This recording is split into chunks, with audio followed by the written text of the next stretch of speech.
any other brand. Officially endorsed by the ATP Tour. Performance runs through our DNA. Dunlop, the #1 ball on tour. I've always loved the game of tennis. Everyone's a big family here. It's about camaraderie because it's family. I consider my tennis family part of my college tennis. A new year and a new to the fall season. A clean slate for student athletes to write their names into the history book. Rising stars and known veterans all swing towards the goal of perfection.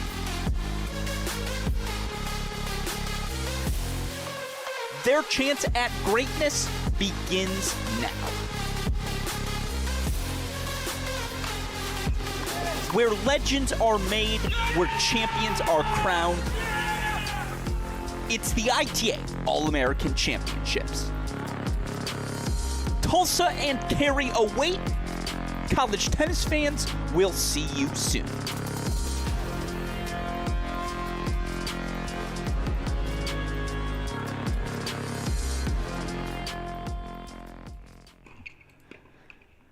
Good morning and welcome in, everyone, to Semifinal Saturday at the 2024 ITA All-American Men's and Women's Championships. Alex Gruskin here. Now, a lot of the hard work was done yesterday. If you joined us for our broadcast, you know yesterday was qualifying Friday here at these ITA All-American Championships. What do I mean by that? Well, of course, it's a new pathway here in the fall college tennis season. The NCAA Individual Championships moving to late November. This ITA All-American event, one of 4 qualifying tournaments, for those NCAA Individual Championships in November. Of course, all 8 of our quarterfinalists in the men's and women's singles draws clinching their spots through the NCAA tournament yesterday. We had our 4 double semifinalist teams clinching their spots as well. Now, there's still things to accomplish here on championship weekend. Our 2 consolation finalists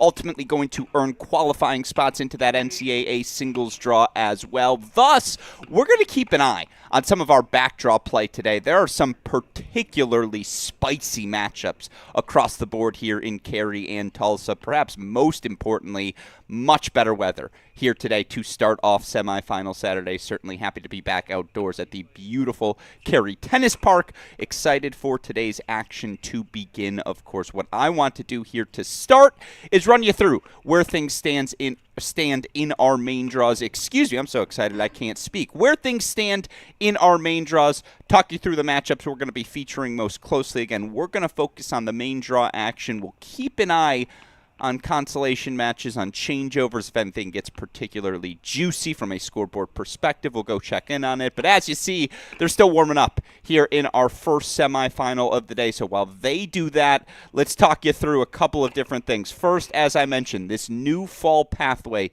here in the college tennis universe. You've got 4 qualifying events, the All-American Championships here this week. You've got regionals, sectionals on the horizon. We'll actually have coverage of the ITA Conference Masters here on the Cracked Rackets and ITA YouTube channels. All of it leading to the NCAA Division I Individual Championships hosted by Baylor University in late November. We'll be excited to be a part of that broadcast as well. Where do things stand right now? Let's start with our singles draws. You see, kicking things off here this morning, Maria Sholokova, one of the best stories of this 2024 ITA All-American Championship event. The junior from Wisconsin knocking off defending champ, #1 player in the country, Mary Stoyana, in round 2. Yesterday wins for her over Piper Charney of Michigan in 3 sets, Savannah Broadus of Pepperdine in straight sets. Broadus qualifying again for the NCAA tournament, as did every name on your screen. But Sholokova through. She's going to take on the first of 2 Tar Heels competing in the singles semifinal on the women's side. It's sophomore Tatum Evans to kick things off. Evans, exceptional yesterday. Knocked out 2 top 5 seeds, both in 3 sets. Wins over Stanford's Connie Ma in the round of 16. A win over Oklahoma State senior Obi Kajuru in the quarterfinals. Coming up after it, followed by here on Stadium Court, it will be Elsa Tomase. She came through qualifying just to get into the main draw. The Tennessee senior wins yesterday. straight set in her round of 16, and then 3 sets over Stanford freshman Valerie Glosman. Glosman, the first freshman to qualify for the NCAA championships, but Tomas keeps the Tennessee women's tennis juju rolling. She's going to take on our other Tar Heel. It's sophomore Thea Rabman. She knocked out second-seeded Dasha Vidmanova in the second round yesterday, a win over 10th-seeded Julia Fligner, and then a 3-set victory over Auburn's DJ Bennett. So those are your women's singles semifinals. On the men's side, I believe those matches begin 2 p.m. Eastern time over in Tulsa. Obviously, we'll have coverage first ball to last here on our broadcast. It'll be Texas junior Sebastian Gorsny, 3-set win over Colton Smith of Arizona yesterday, then the straight set win over former teammate Louis Maxted. He'll take on Ohio State sophomore Aiden Kim. Going to go faster through these as I see they're getting ready to start on Stadium. San Diego's Oliver Tarvet, the junior, the last man alive in both singles and doubles main draw play. We'll see him twice today. He's going to take on TCU's Pedro Vivez. Vivez, excellent yesterday. Knocked out in doubles, but the 3-set win over Michael Zhang to clinch his spot in the semifinals. We got a fun day of action ahead. Quickly, we'll flash you the 2 doubles draws as well. You see it'll be 3 West Coast teams, UCLA's Hans Wagle, Cal's Mushika El Sola, USC's Fairclown Piper, NC State's Zampardo Broadfoot, the other duo. And then here's your men's doubles semifinals as well, as we've got a fun day of tennis ahead, beginning with our first women's singles semifinal. They're getting ready to hit first serve, so we head back over to it. Maria Sholokova, the junior from Wisconsin. On the near side of your screen, it will be UNC's Tatum Evans, the sophomore, to serve first. And now I get to say those magic words. Folks, let's play some tennis.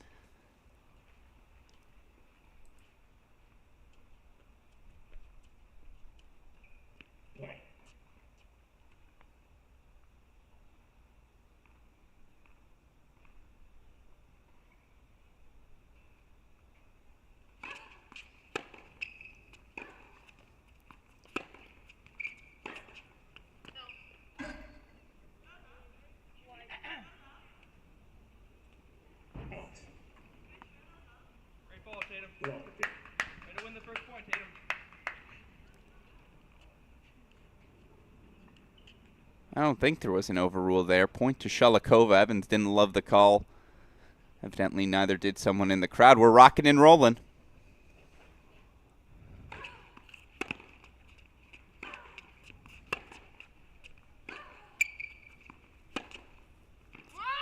Yeah, that's the firepower. If you're just being introduced to Sholokova's game, #1 singles player and all Big Ten selection for Wisconsin last season. That was on the back of an impressive 18-5 record at the top spot.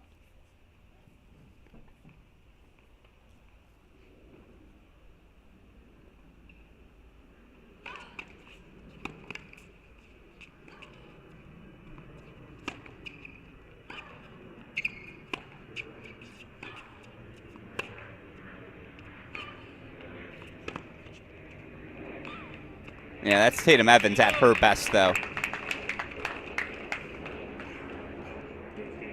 For the first time today, let's show you a replay. Evans so successful getting outside the ball, spreading the court into the outer thirds. Has to do that against Sholokova. You let her hit from the center, she's just going to work you.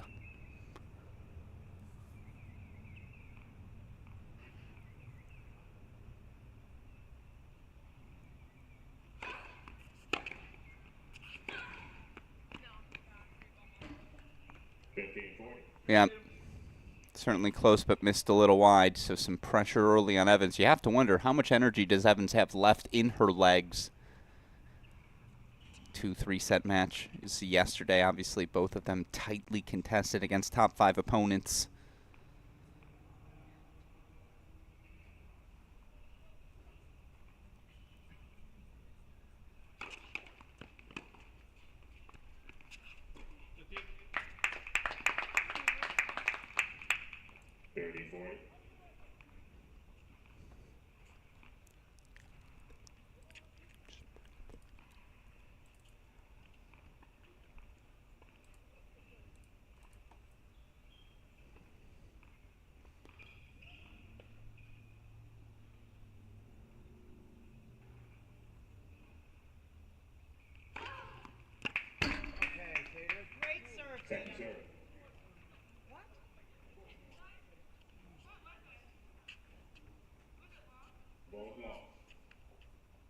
Yeah, definitely not wide. I actually did think it missed a little long.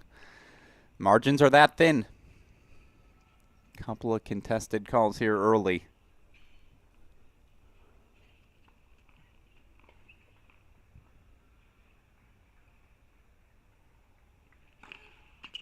That one for sure long. So it's an opening break for Sholokova.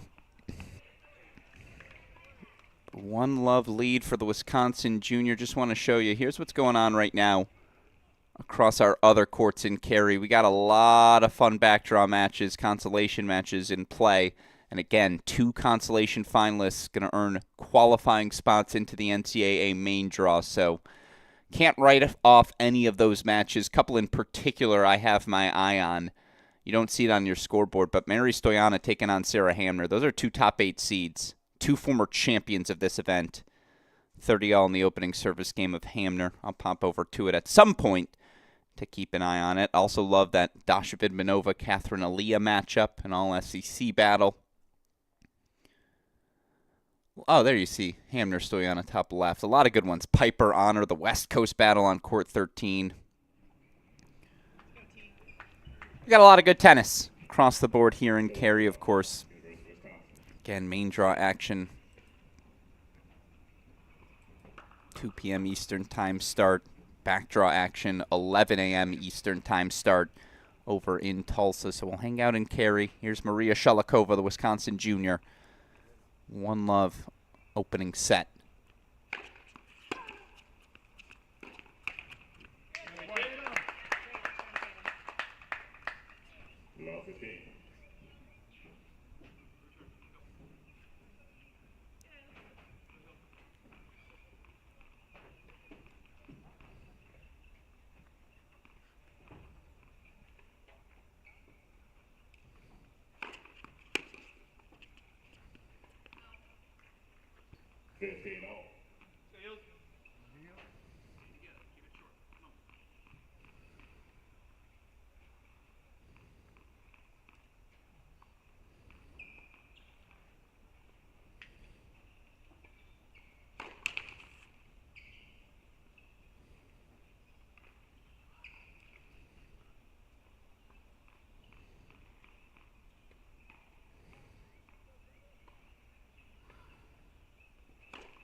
It's good rally tolerance from Sholokova.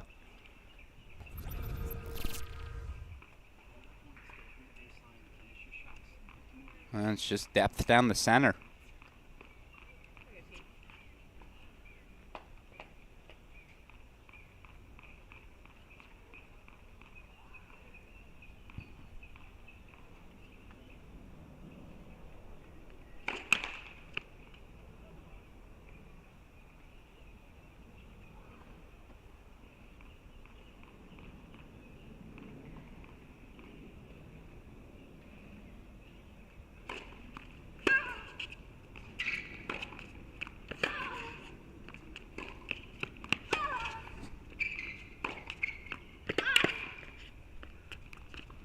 That's Sholokova at her best.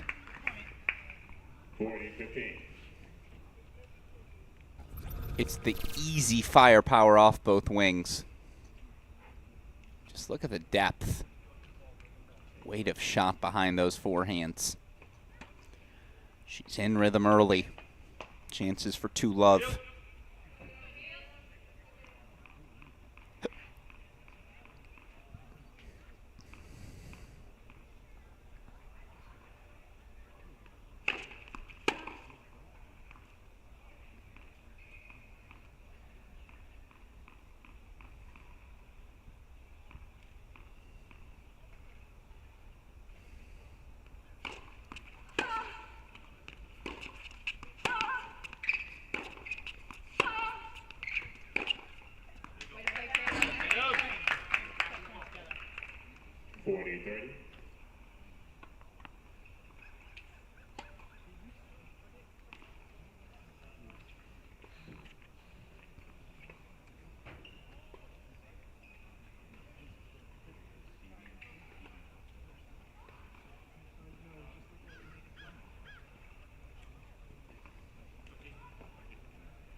Yeah, that's Tatum Evans at her best.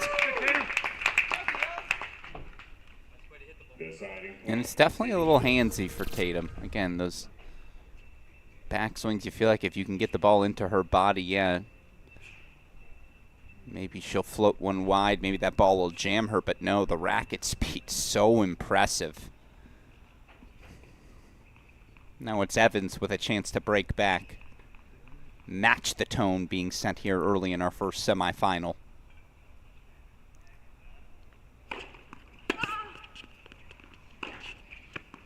Evans breaks back. Got ourselves a fight.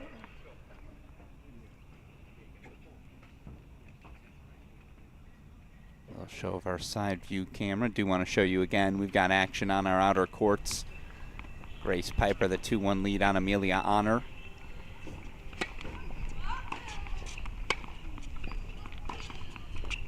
Evans Collard doing battle on court number 6.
That second serve yesterday was probably the biggest issue for Tatum Evans now. Keep in mind she's facing 2 top 5 opponents, and any short ball top 5 tennis players see they're going to feast upon, but that second serve was hanging up for both Kanima and Obi Kajuru to take some swings against.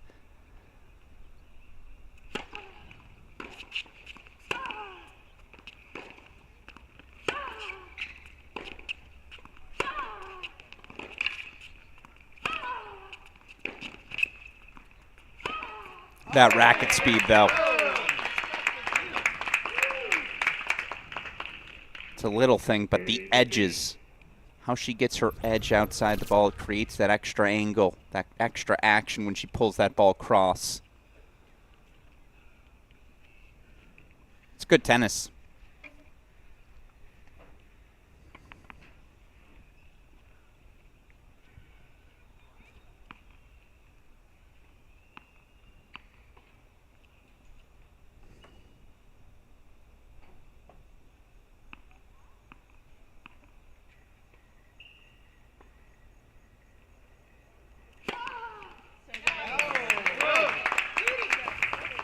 Sophomores surging.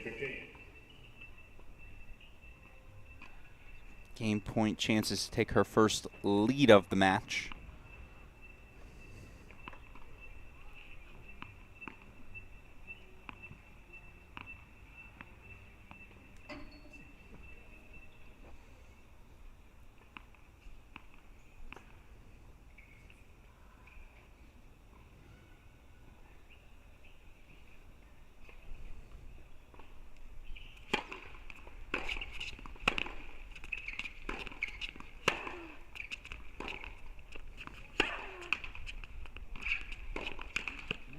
To hold for Evans. 2-1 lead for the UNC sophomore. As they change ends, we'll go back to the split screen again. That's on me. I gotta make a quick link change here. Get you over to Stoyana Hamner. As good a match as we'll have today in either of our draws. And I do love, my favorite aspect of this new format, the fact that these backdraw matches do matter that much more. there you see us. We make the switch back over to court number 6. Change of ends there. I believe it's a 2-1 lead for Stoyana. Indeed, she is up in early break. Some of the other action on our outer courts we'll go check in on. Court number 4, second-seeded Dasha Vidmanova. She's still alive as well. I'll change out that link. Vidmanova 2-all with Catherine Aliyah. You see there on the changeover, they're talking just out of the screen, but Coach Calbus, a word with Tatum Evans as she heads back to court.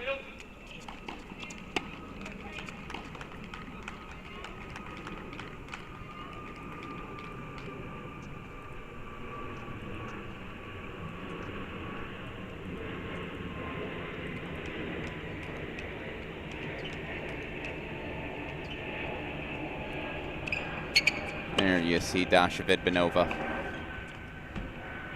Again, the number 1 and 2 seeds eliminated, but still alive, still competing in the back draw. That wasn't always the case, and that's part of this new fall format. Every match does matter that much more. So again, Stoyana, Vidmanova matches we'll keep an eye on as we maneuver through semifinal Saturday. In the meantime, here's Sholokova serving 1-2, opening set. 15 love.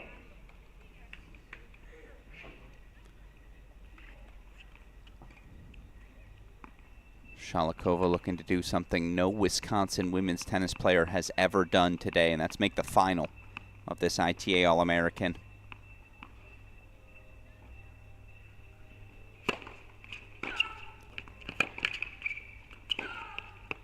Oh, excellent. First version of this event held in 1983. Of course, North Carolina's Fiona Crawley captured this title in 2022. Jamie Loeb capturing the title for the Heels in 2013. Alexa Graham, your only other Tar Heel to have ever made the women's final.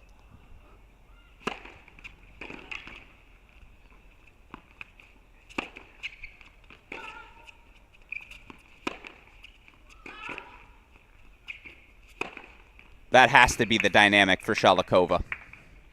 30-15. The front foot tennis here, stepping into each forehand. Love that she took this ball out of the air. Swinging volley, an excellent choice.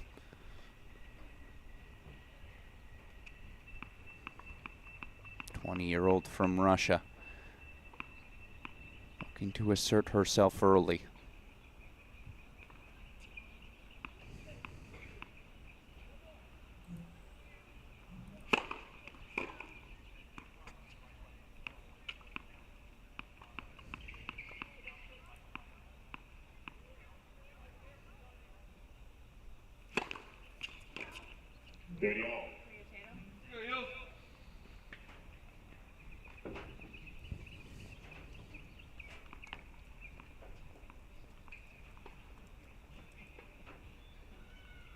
About a 30-minute drive from Chapel Hill over to Cary.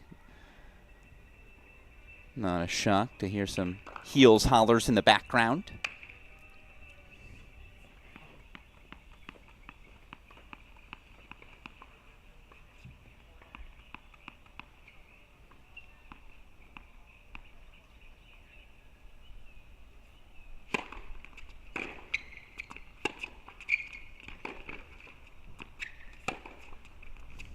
Yeah, it's excellent.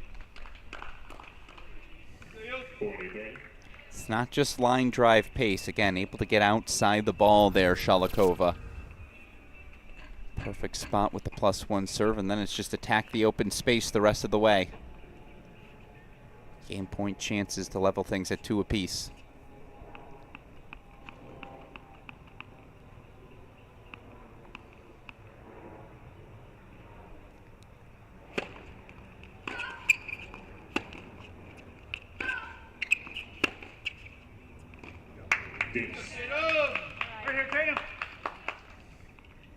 Deciding point, receiver's choice. You'll see a little conference between Coach Calbus, Tatum Evans. What side do we choose here? I think I'd go ad. That out wide slice, I think that's the best serve Sholokova has, that deuce side slice. that on the ad side. Evans gets a look at a forehand, a little easier to pull that ball line, find the Sholokova backhand. Pull that ball inside out.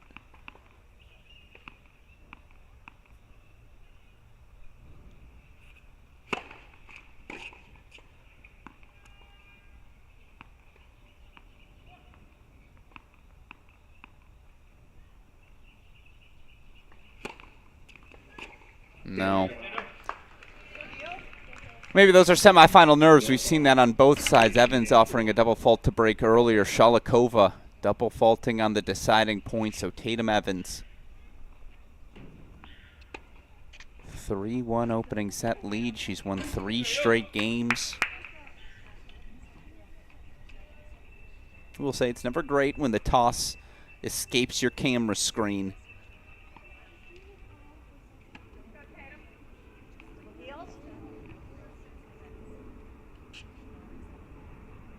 Quite accelerate on that one, did Sholokova.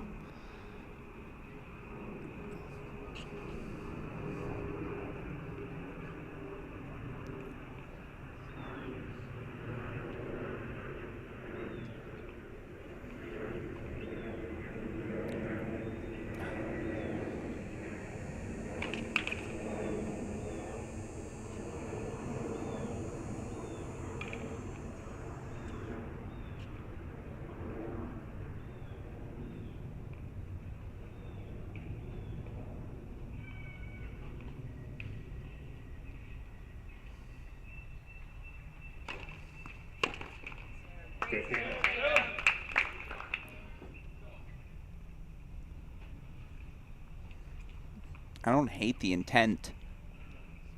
Obviously, easy to say that's a ball that's got to go in. It was shoulder-high forehand. Sholokova goes back to the towel, takes a moment to compose.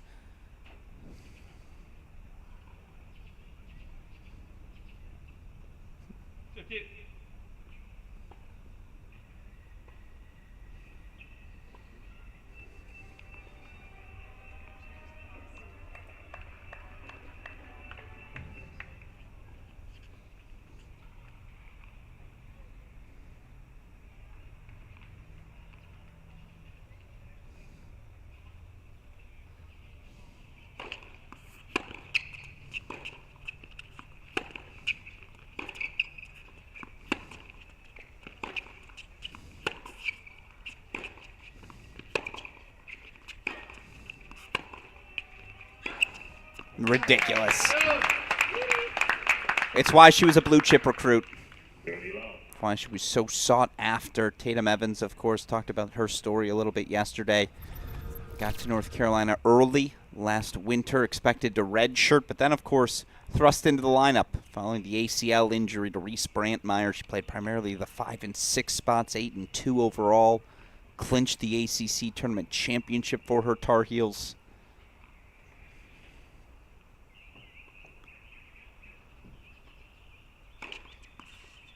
Really only got to dip her toe in the waters, though, right? Didn't have a full fall.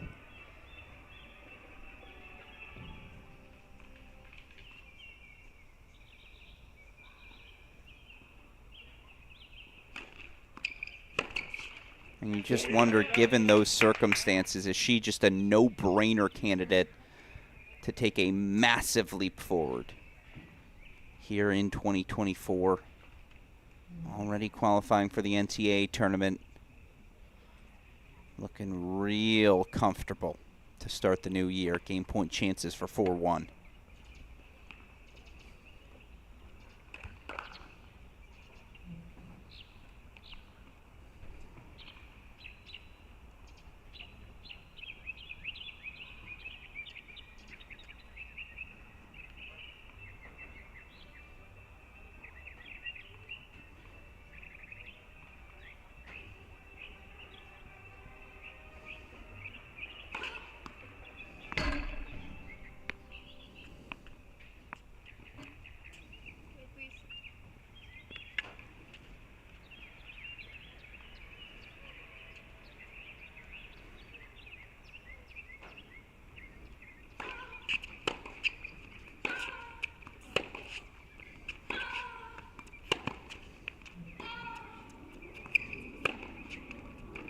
It's excellent. 40-15.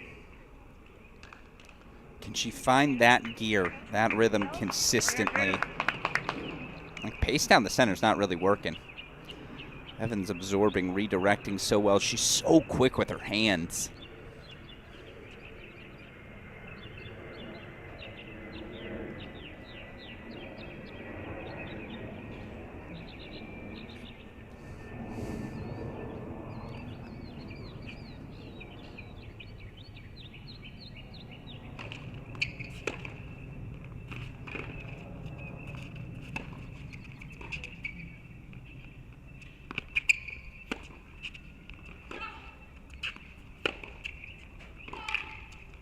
Yesterday, that's probably an overhead. But Sholokova starting to connect on a few ground strokes.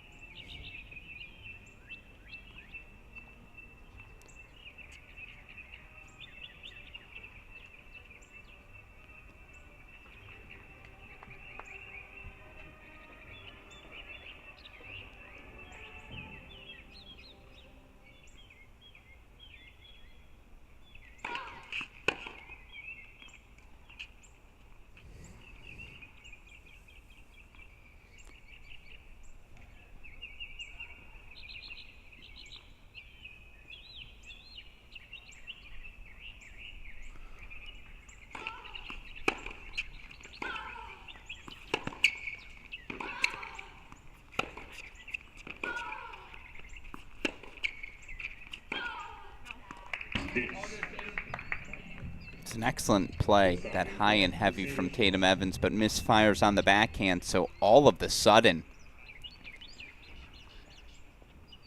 a deciding point again here early, this one in the service game of North Carolina's sophomore Tatum Evans.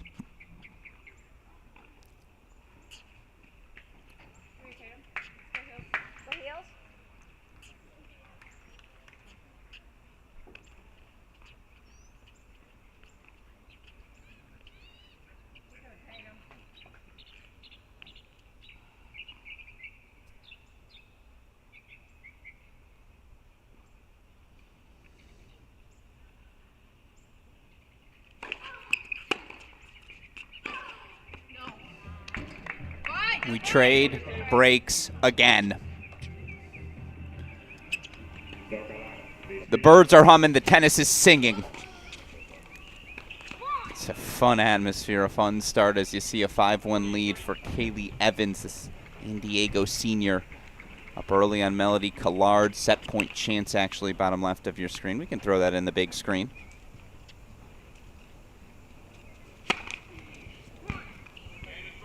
Kaylee Evans does take the first set 6-1. Meanwhile, you see Mary Stoyana. She's got a 5-1 lead as well, the top seed. Do you take comfort knowing the player who beat you is still alive in the semis? Maybe. Stoyana yesterday, good recovery wins. Victories over Anne-Christine Lukmeyer of UCLA, Isha Valaga of Penn. Hamner, of course, knocked out yesterday in the round of 16 by Valerie Glasman.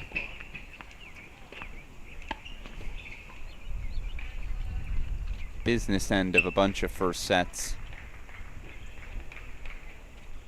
Piper Charney's also got a 5-2 30-15 lead. The Michigan sophomore knocked out by Sholokova.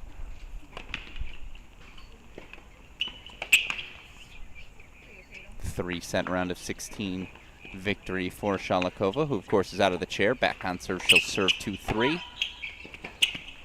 Stoyana starting to play much more aggressive than we saw in her round 2 loss.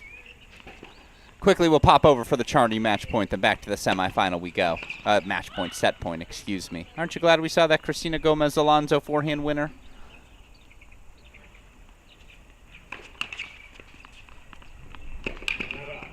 Little let court ace. Sure, we'll go actually split screen here. Just again, we'll watch the set point for Charney.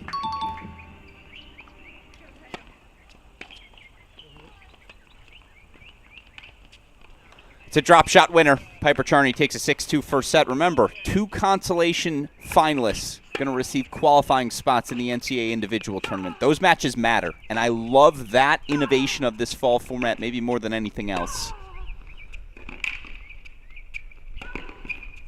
Again, birds are humming, as is that forehand. It's been a really high level here to start.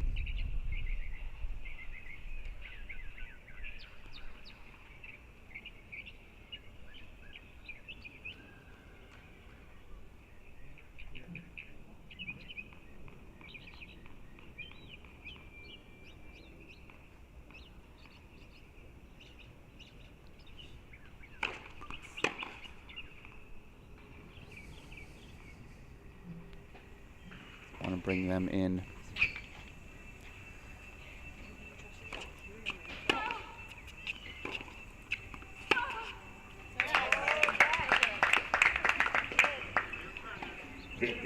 See a set point chance for Mary Stoyana. Promised we'd keep an eye on it.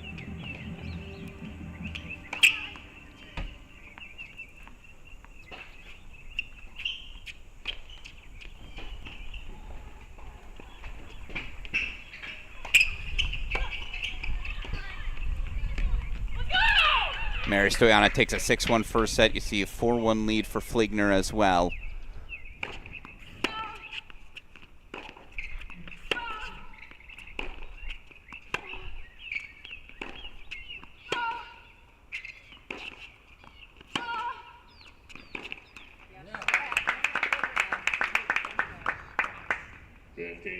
Breakpoint chances here for Tatum Evans.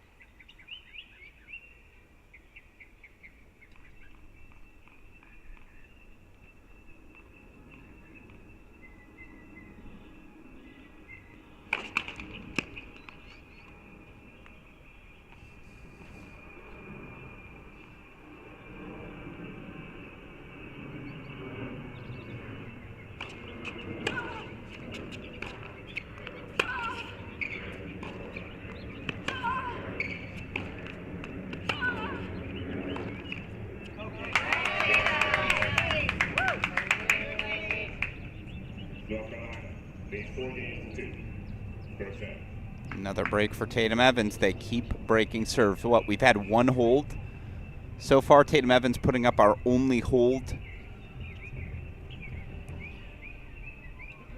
By the way, you hear the band in the background as well. It's a great day for college athletics. Saturdays always are.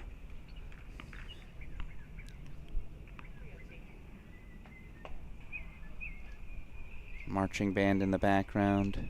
Birds humming their tune. One of the players delivering their part as well.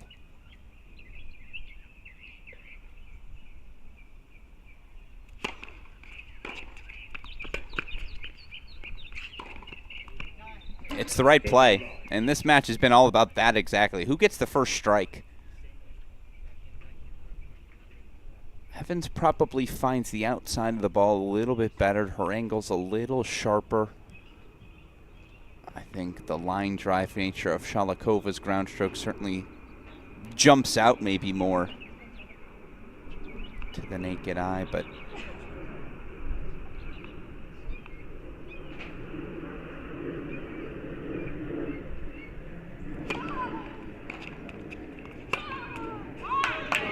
and then Tatum Evans fires one off like that.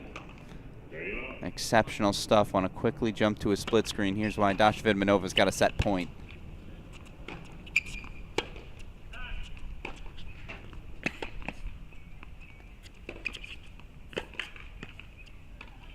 Well, that's why we show it to you. Just in case there are moments like that. Oh, Tatum Evans. Two straight down the line gems. Vidmanova takes a 6-3 first set, so Stoyana, Evans, Charney, Vidmanova all making consolation pushes. Again, you qualify here. The rest of your fall, you're just playing with so much less stress.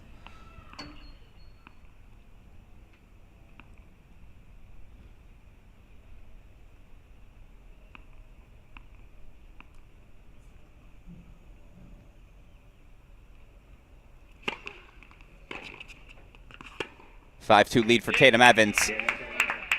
Game away from the opening set. Sholokova has yet to find a service hold. Needs to extend the opening set. Alex Gruskin here. Let's show you again. Scoreboards right now here at Carey. First sets for Evans, Charney, Stoyana, Vidmanova. You see a 5-2 lead for Luciana Perry. 5-4 lead for Amelia Honor. 5-2 lead for Connie 5-4 lead for Grace Piper. So let's go check in on those other matches. Still no play in Tulsa. Consolation play beginning there.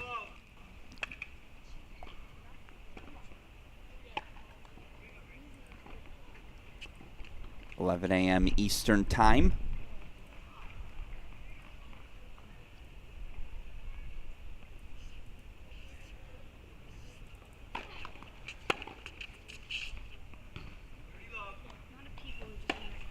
There you see Connie Ma, the 5-2 lead again.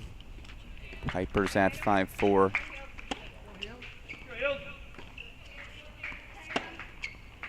Luciana Perry, the 5-2 lead as well. I'll keep my eye on scoreboards, try to make sure we don't miss any set points, but Tatum Evans is closing in on the opening set. 5-2 lead. She's just, dare I say, I thought it would be Sholokova's firepower eliciting errors from Evans. It's been the opposite.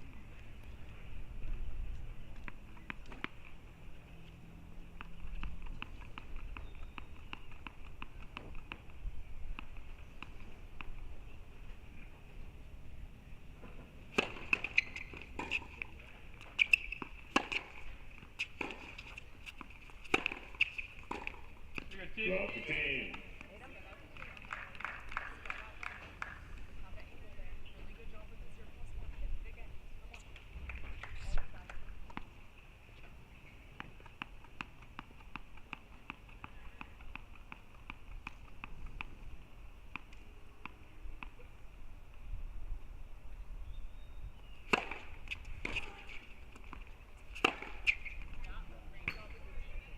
All.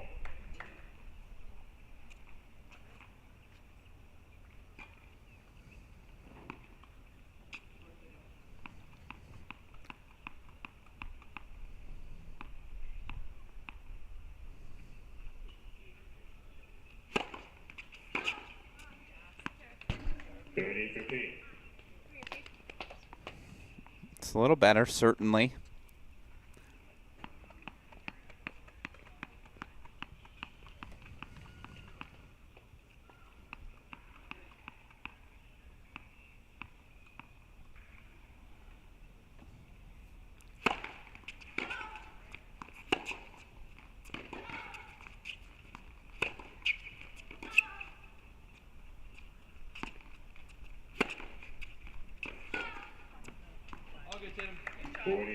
Evans has that gear as well, can play a little defense, right? Throw high and heavy at you. Great patience from Sholokova. No panic at love 15. 3 well-struck forehands, game point chances to put a first hold on the board for the Wisconsin junior.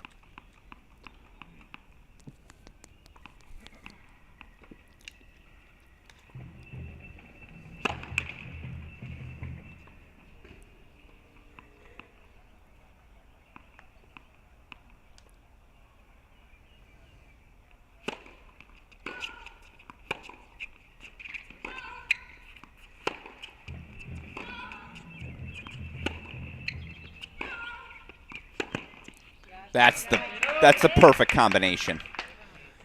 And again, that's the difference. The action, the edge on that Evans forehand. How far into the outer third she yanks Sholokova.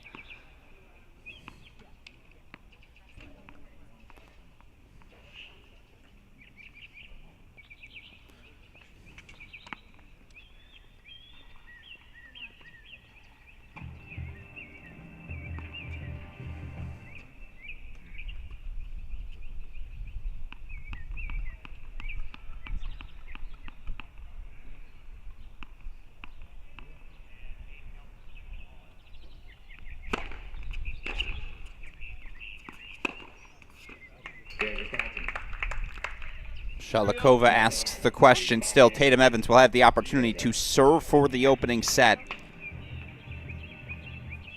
Alex Gruskin here again. We are, of course, monitoring some backdraw matches. 5-3. Connie Ma leads Duke's Emma Jackson. Ohio State's Luciana Perry, a 5-3 lead over Old Dominion's Sophia Johnson. Julia Fligner also serving for her opening set. The Michigan senior 5-2 over Oklahoma's Alina Shisherbanina. Keeping an eye on it. Back full screen we go, though. Tatum Evans serving for the first set in our first semifinal of the day.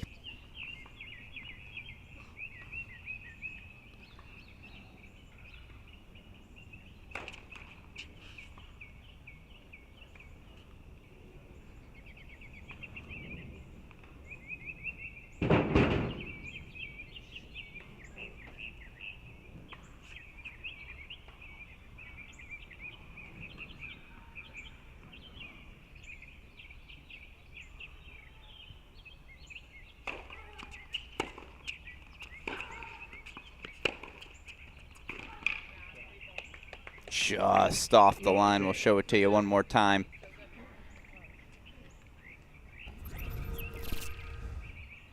It's a little hit or miss, that backhand laying. Certainly the flatter side for Sholokova, but when she connects well, the depth, how that ball gets onto the hands of Tatum Evans. She has had some success here in set one.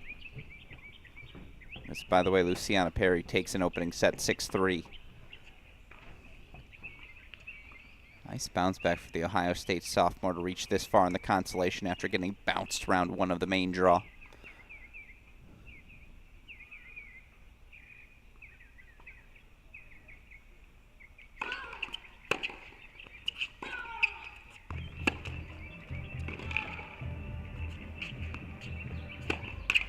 Ugh. Perfect return.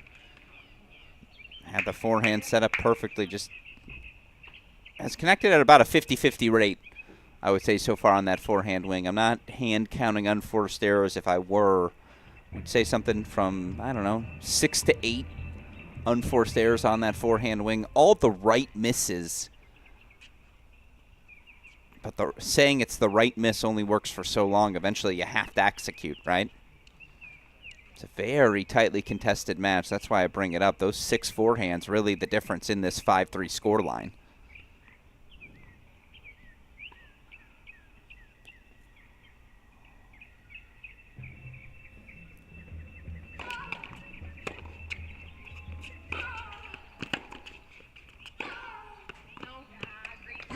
Great defense.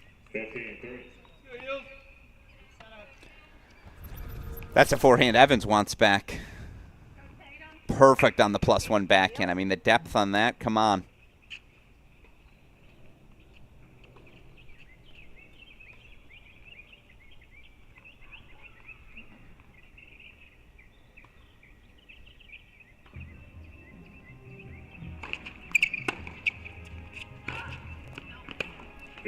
And just like that, breakpoint chances back for Sholokova.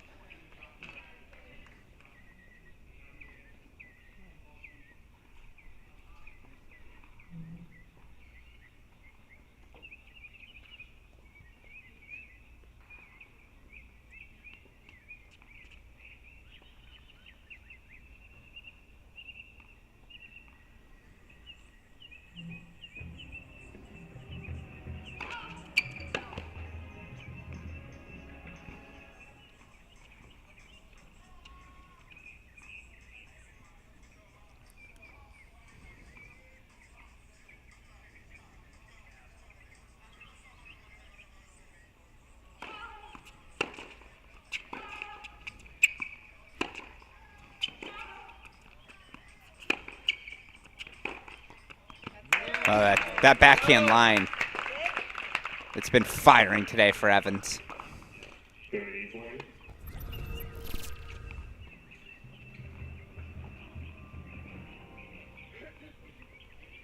Yeah, come on.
It's the level you expect to see at a semifinal.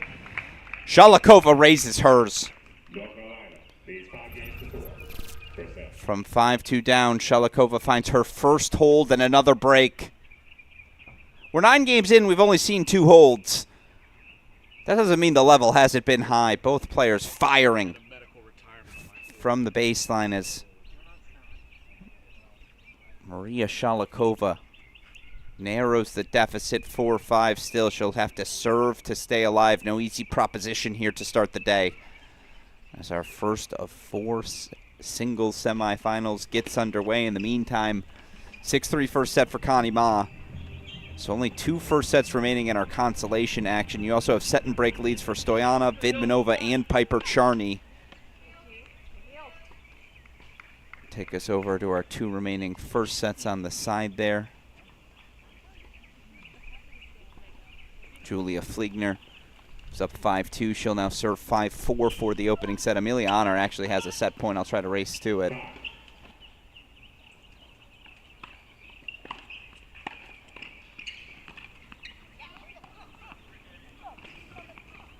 Put it in the big screen.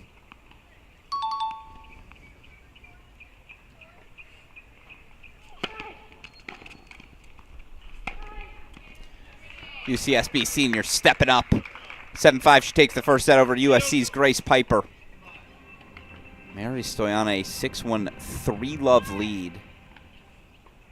Dasha Vidmanova, a 6-3 3-love lead. So now we're starting to see some players pull away, but let's go back full screen. Maria Sholokova serving to stay alive in the opening set. It's been a fantastic back and forth from a scoreboard perspective. We've had some moments, certainly, where they've played their best simultaneously. That last rally, one of those instances, but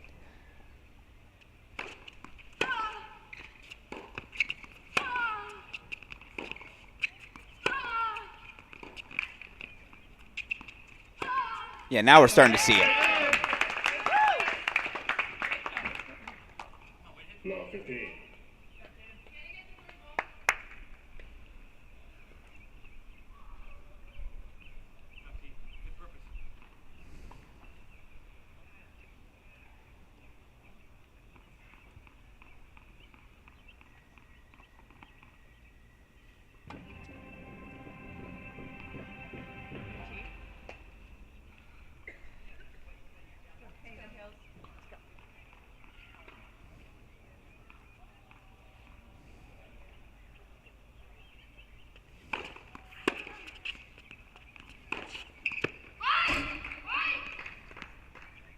All.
Connects.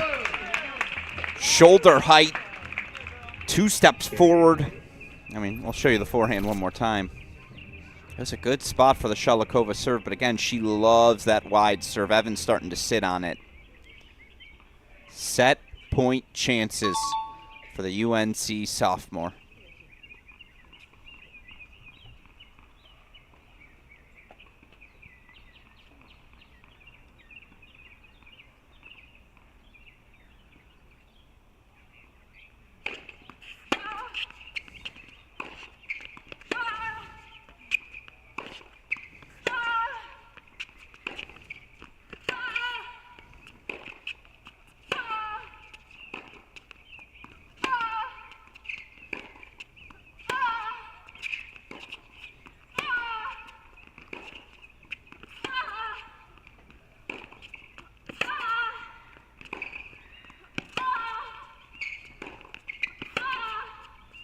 That's how you fight off set point.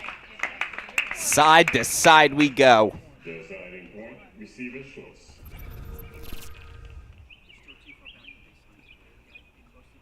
And it does feel like right now Tatum Evans has a great read on the body positioning of Sholokova. What do I mean by that? It feels like Sholokova's shoulders are kind of indicating, hey, I'm going this direction. Hey, I've opened up my shoulder. I'm going line. She stays really closed on that forehand cross. If I can see it, I imagine Tatum Evans can see it as well.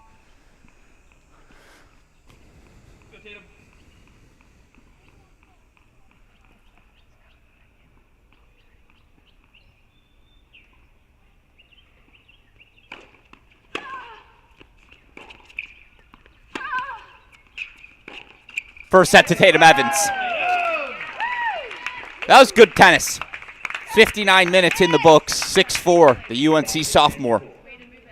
1 set away from the final, would be the 4th Tar Heel to ever reach the ITA All-American Women's Singles Final. As in the meantime, going to take you over Piper Charney, 6-2, 5-1, and here's the bigger shock. Mary Stoyana, 6-1, 4-love on 8th-seeded Sarah Hamner. Hamner returning here on the near side.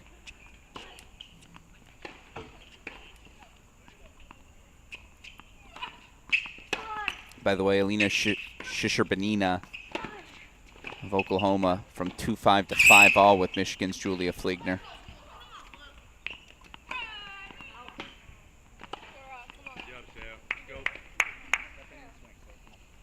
By the way, Dasha Vidmanova, 6-3, 4-love.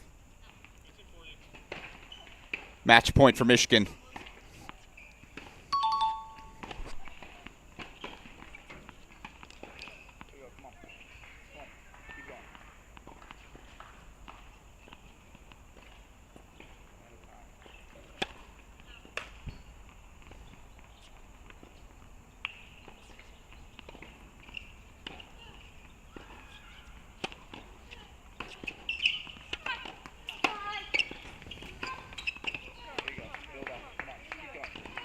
Piper Charney through. 6-2, 6-1. The Wolverine sophomore.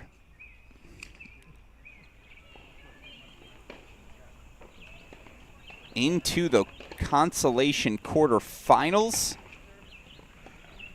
Yes, into the Consolation quarterfinals. And up next for Charney, a date with either Sophia Johnson or Luciana Perry. Going to pop immediately over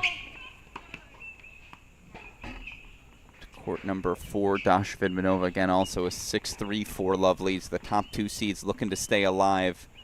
They may have had an injury retirement from Melody Collard.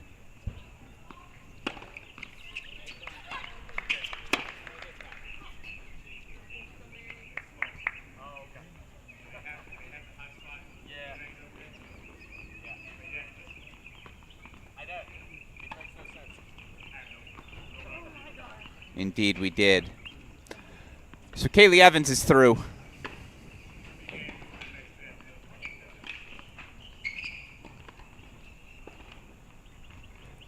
Up next for Evans. She'll take on either Fligner or Shisherbanina. Again, 2 Consolation finalists receive qualifying spots into the NCAA tournament. That's why we're monitoring it so closely.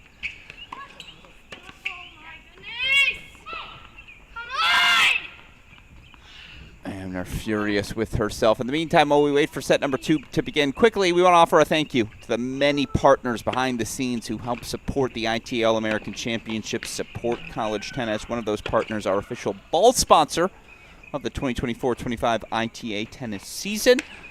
Let's hear it from our friends at Dunlop. At Dunlop, we've been making tennis balls for over 100 years. Balls played at more tournaments globally than any other brand. Officially endorsed by the ATP Tour. Performance runs through our DNA. Dunlop, the #1 ball on tour.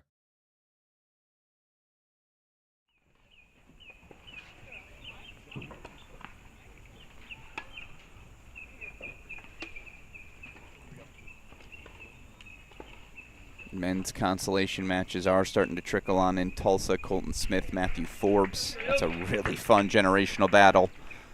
Will Jansen take on Paulin Shospe. That's on court as well. Again, Vidmanova 6-3-5 love. Stoyana 6-1-4 love.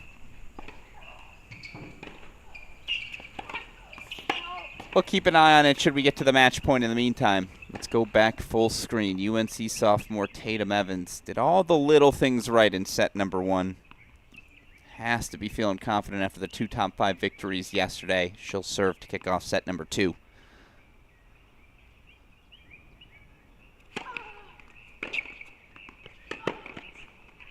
Love 15.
Go, Tatum.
Have to keep swinging if you're Sholokova. Again, Evans seems to have a good read.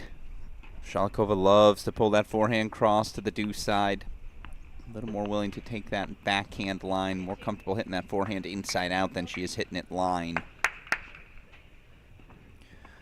It's official, we missed it, but Dasha Vidmanova 6-3, 6-love through to the Consolation quarterfinals. Up next for Vidmanova. A date with potentially 4th-seeded Connie Ma. I mean, what a match that would be later today. We'll have to show you some of it, won't we?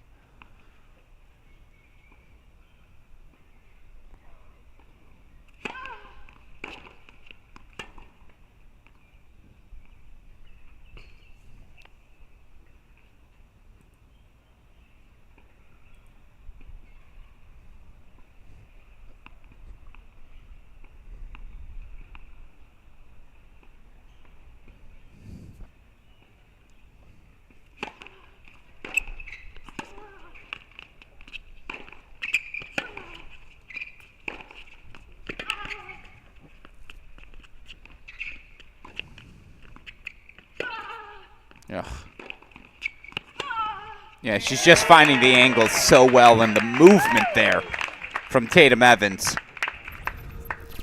First game, second set. Fully stretched here on the backhand wing, but to find that backhand cross and then just into the open space she goes. She holds for 1-love. Vidmanova through.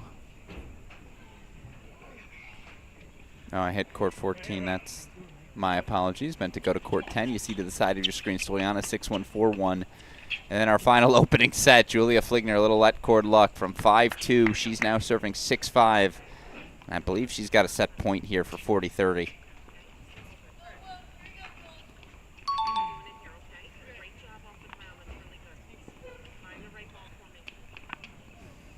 Hear there from head coach Ronnie Bernstein. Find the right ball and come in. So we know the strategy. What's the execution look like?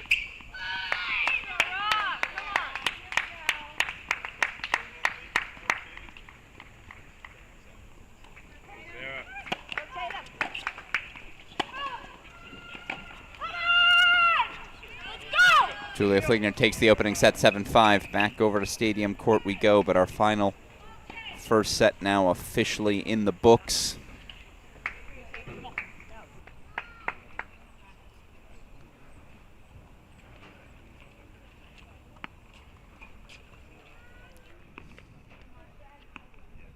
Again, 6-1, 4-1 lead for Mary Stoyana. Luciana Perry up a set, but down 4-1 to Sophia Johnson in the second.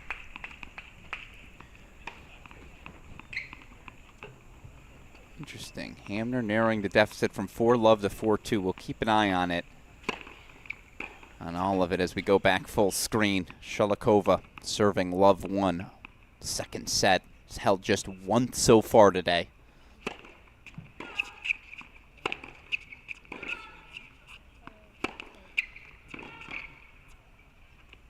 Yeah, that's when she's at her best. Inside, that cross-court inside-out combination. Those are the two forehands she wants to be hitting.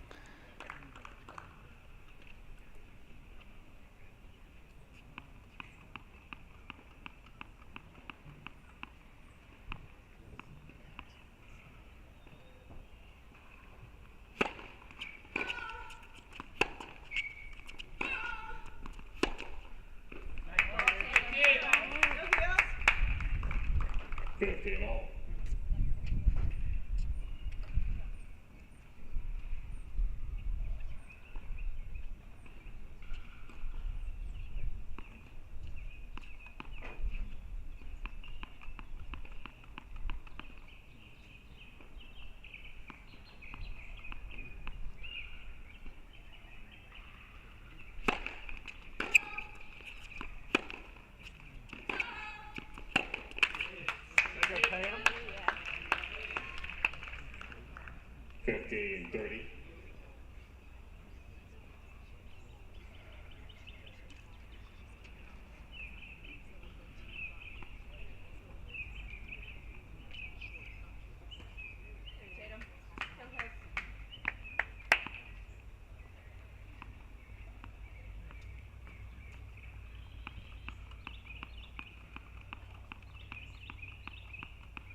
15-40.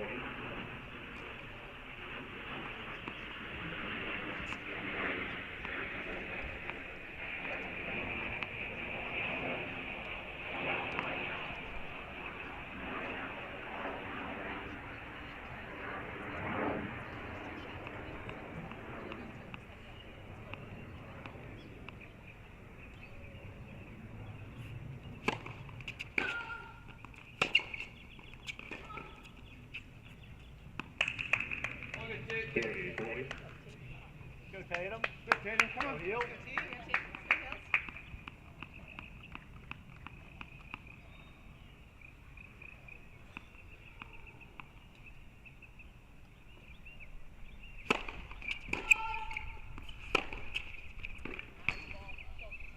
Deuce. The second point, receiving choice. Go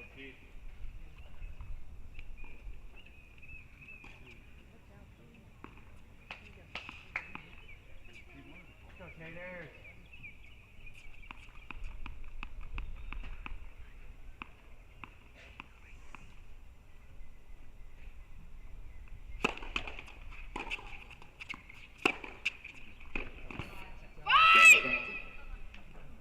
One game off, second set.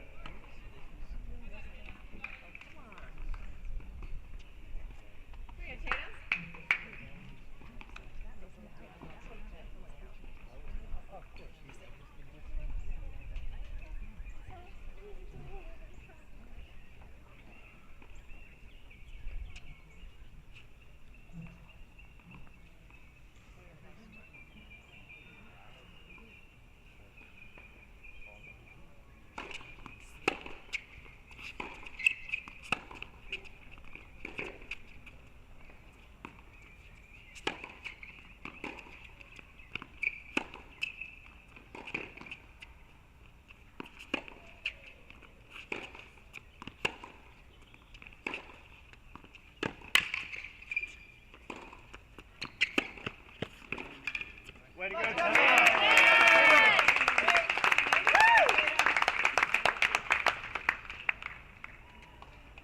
15 long.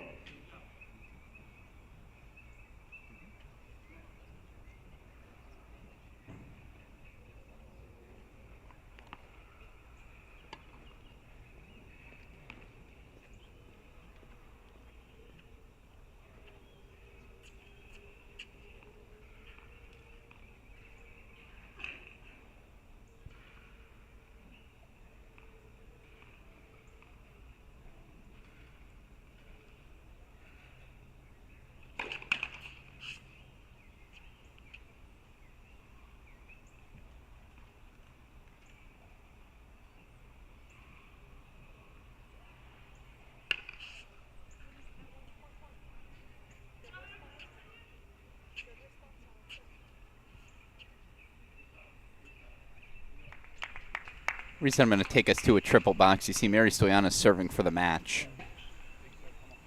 5-2, but 15-40 now. Hamner break point chances. Meanwhile, Johnson serving to force a third. It's early second set, so we'll keep him on the side.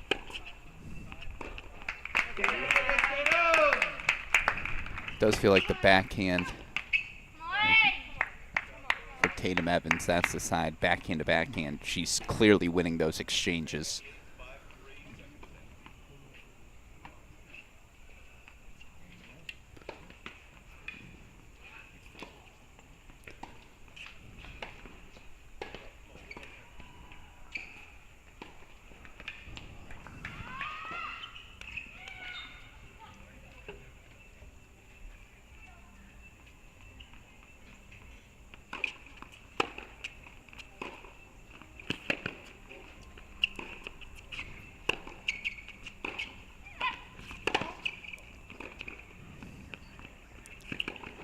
I mean, the stick save from Evans, impressive, but Sholokova ready.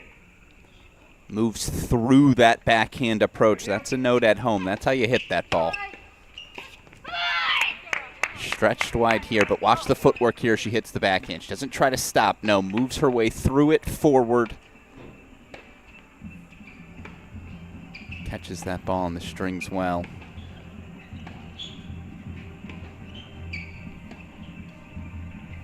Meanwhile, I apologize. Scoreboard was behind Stoyana, now serving for the match 5-3.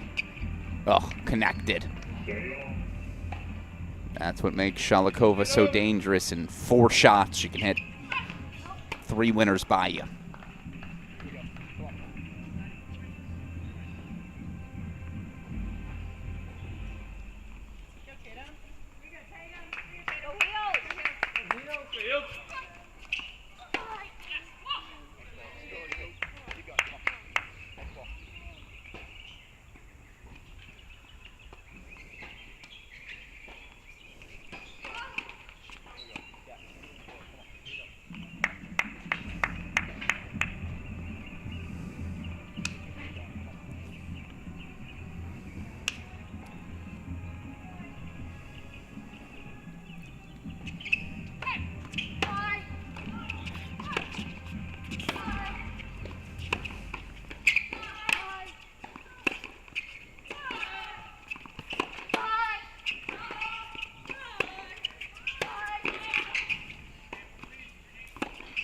I mean, to track that ball down and even ask Sholokova to hit an extra shot, impressive stuff from Tatum Evans. And yet Sholokova firing. She's got breakpoint chances to put a little scoreboard pressure upon Tatum Evans.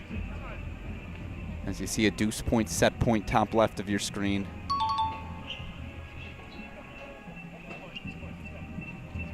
Sophia Johnson forces a third. 6-1, she takes the set.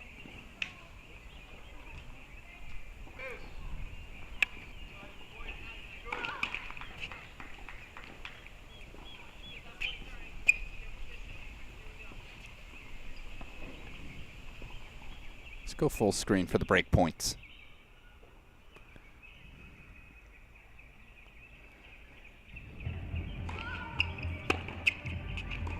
Oh. Put a pin in that one.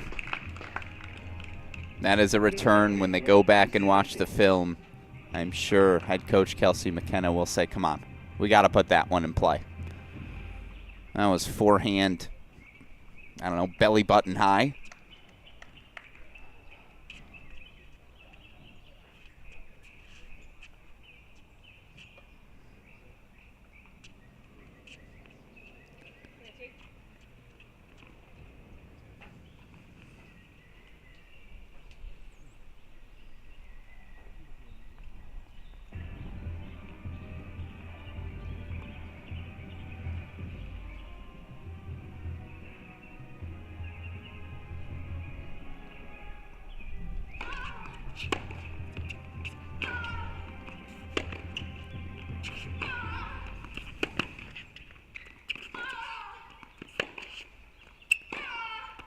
No, Evans yanks it wide. Wisconsin leads 2-1, second set. First set, North Carolina. Wanted to hear if maybe a warning was going to be offered after Evans sends a ball into the fence. No warning offered. Yeah, that was like a jaywalking crime. No ticket needed. Sholokova applying a little scoreboard pressure. She's up a break. 2-1 second set in the meantime. Mary Stoyana's got match point. You know what? Let's just go full screen to it.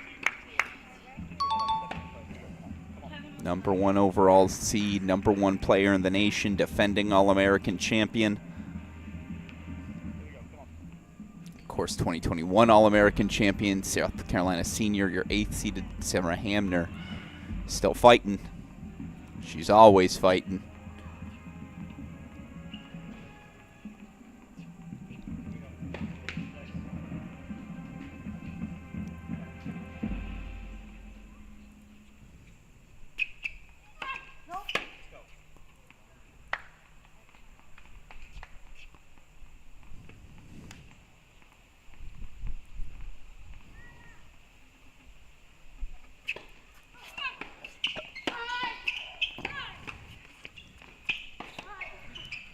Mary Stoyana through to the consolation quarters.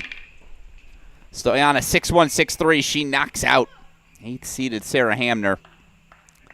So the top 2 seeds out of the main draw, but still alive, and their hopes for qualifying spots survive another round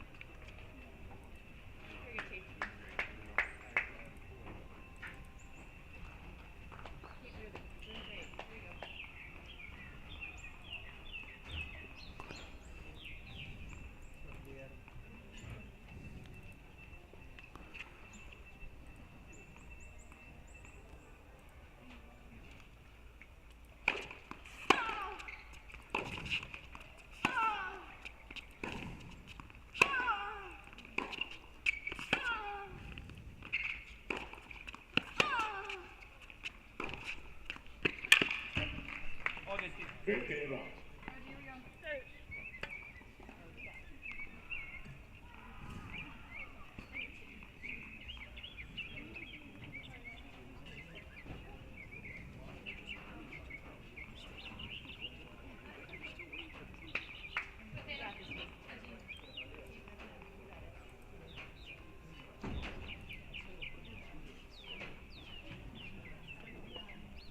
Do want to show you, we've got action underway in Tulsa. It's backdraw action. Fifth-seeded Colton Smith, the Arizona senior, knocked out yesterday in 3 sets by Texas's Sebastian Gorski. He's got a 3-love lead on Michigan State freshman Matthew Forbes, 3-1, excuse me. Amelia Honor, 7-5, 4-3, setting a break lead on Grace Piper. So we'll keep an eye on those consolation matches now underway in Tulsa moving forward. In the meantime, back full screen we go. Tatum Evans looking to make a push back. Head coach Brian Kalbas active and coaching his young Tar Heel here in a big match. It's a great opportunity for this coaching staff to see how do my players respond to some early season pressure.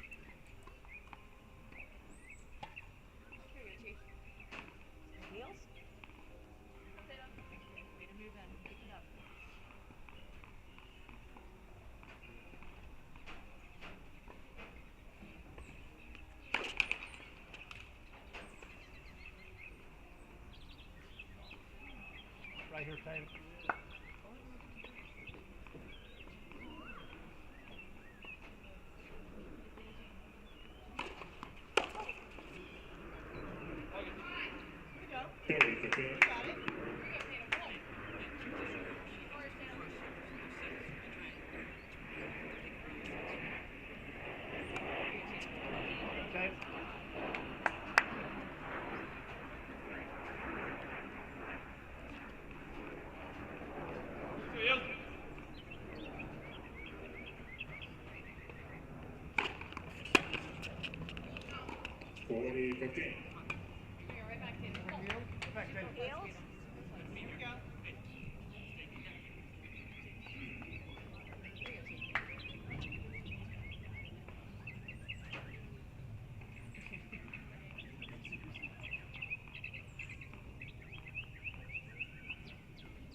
It's ridiculous.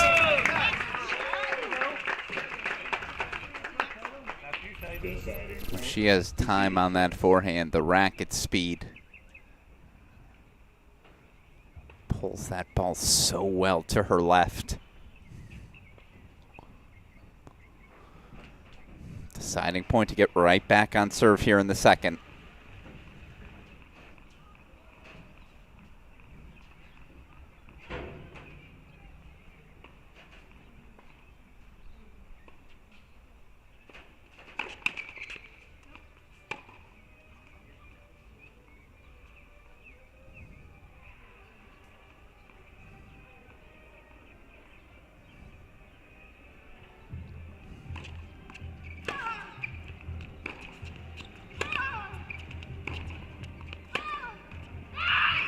Sholokova holds for 3-1. Wisconsin leads 3 games to 1. Second set. So the Wisconsin junior makes a move. Break lead consolidated. Gonna go back to the triple box. Amelia Honors 3 points away. Give you some Matthew Forbes, Colton Smith as well. Smith back up a double break, 4-1. By the way, to those of you tuning in who are wondering, how did these players go off and do in the pros? Look at a guy like Jake Fernley. Played 2 singles for TCU's national championship winning team last year. Since graduating in May, he's made now 4 challenger finals, including again this week in Orleans. Up to 106 in the live ranking. Up 400 plus spots since leaving college. Ridiculous.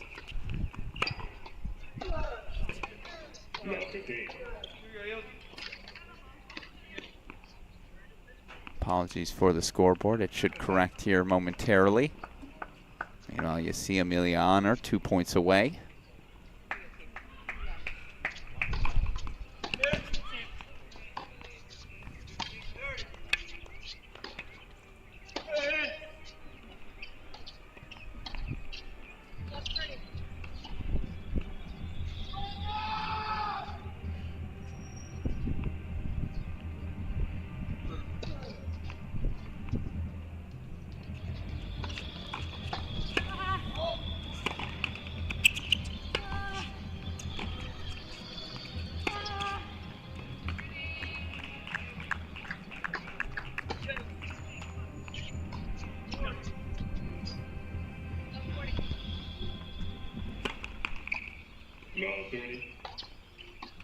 Uh-oh. Amazing how quickly a set can get away from you, right?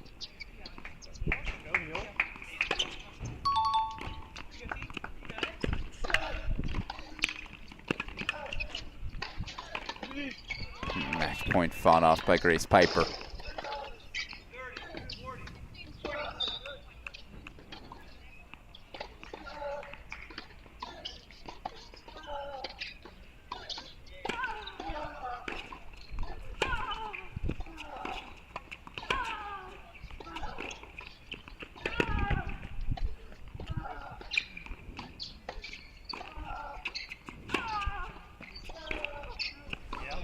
Great defense from Tatum Evans. Has to do something to break the rhythm. Meanwhile, again, another match point here for for Amelia Honor.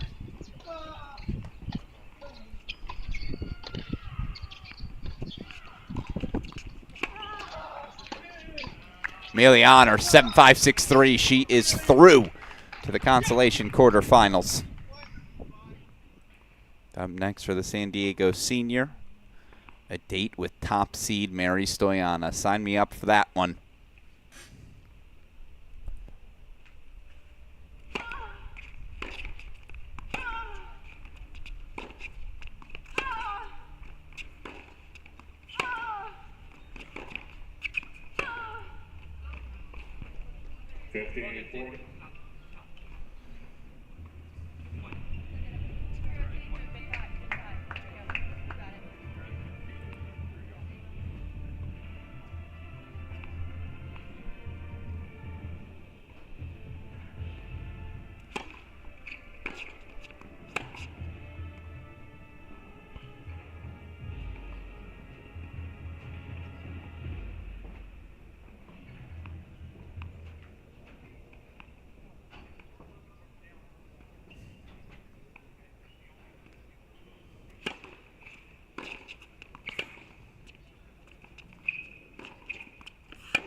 Yep, that's the construction we saw from Evans in set number 1.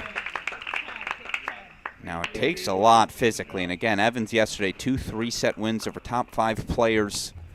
Can she sustain that here for, it seems like, what, at least another 45 minutes like it would take to win this match? First break point fought off. 2 more to come here for the Wisconsin junior to extend her second set lead.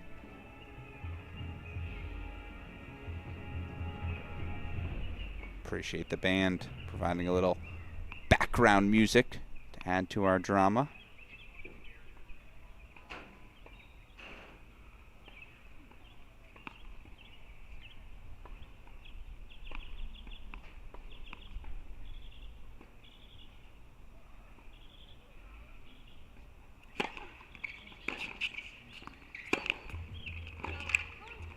Game Wisconsin.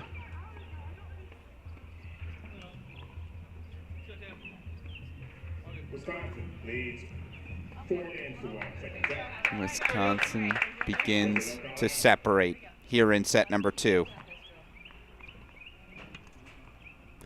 4-1 lead for Maria Sholokova. Other 2 matches we're monitoring. Colton Smith, the 4-2 lead, but neither guy seeming to find much success holding serve right now. Meanwhile, there you see Connie Ma, 6-3-4 all serving. Emma Jackson, though, a love 30 look.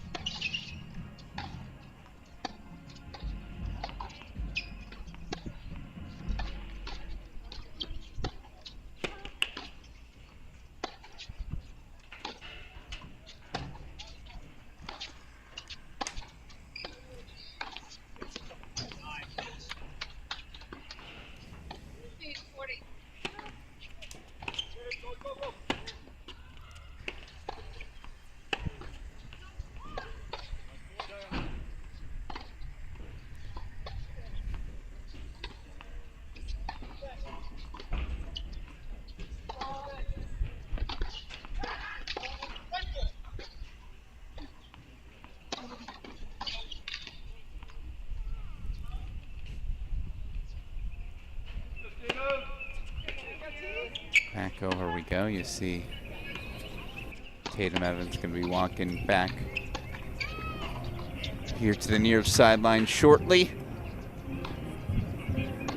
There you see Evans.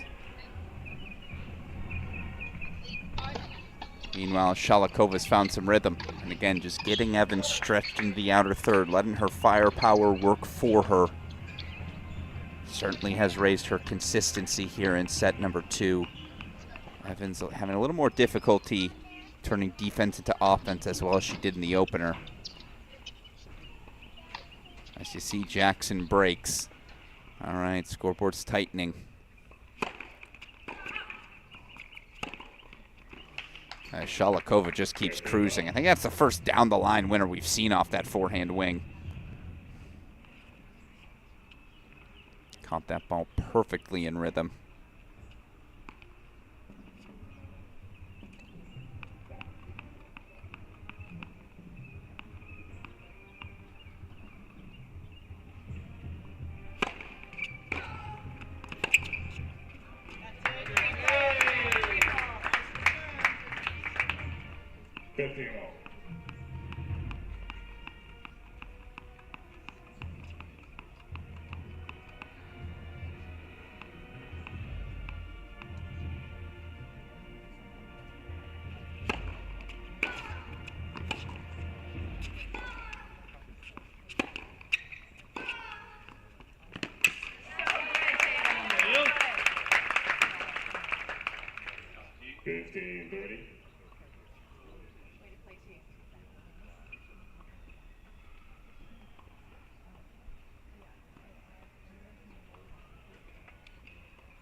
Right on cue, though, Evans starting to play a little more aggressively.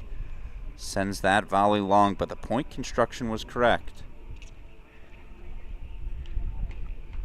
Still 30-all spot here for Sholokova. Lead here again. She's pulling away in set 2. Pivotal point here.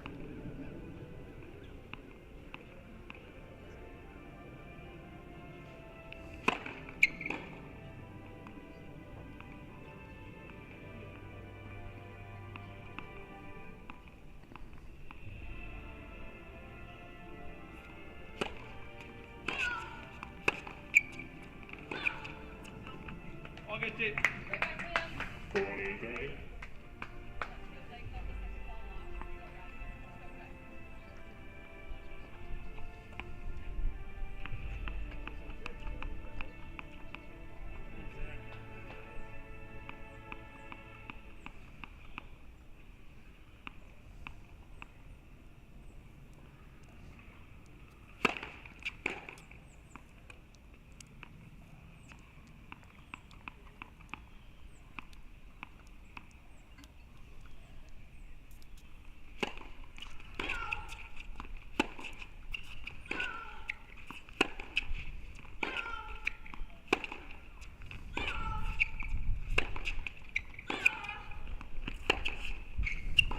Great depth.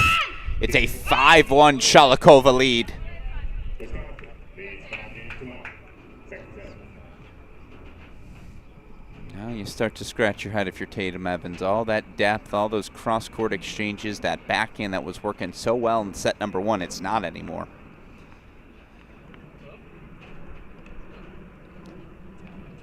Do you start playing higher and heavy, just trying to get the ball on the Sholokova's shoulder? You feel like maybe not with her strength, ability to come down on the ball.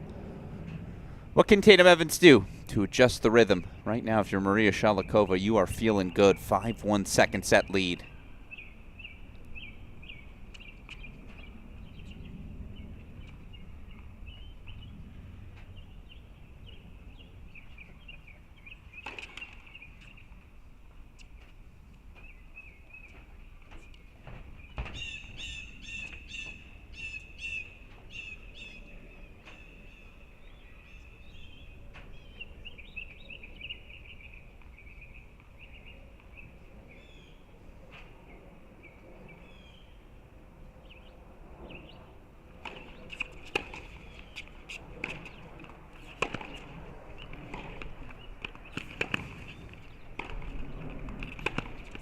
That's much better than you see over these last 2 games here. Evans starting to move a little bit forward more. This last time we'd seen her play a point at the net before these last 2 games. It had been a while.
And it's a set point for Sholokova.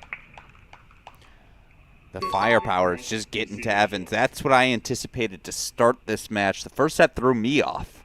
How well Evans was absorbing, redirecting, moving Sholokova around the court. Now it is that pace of Sholokova ultimately breaking down the defense of Evans. She got a set point.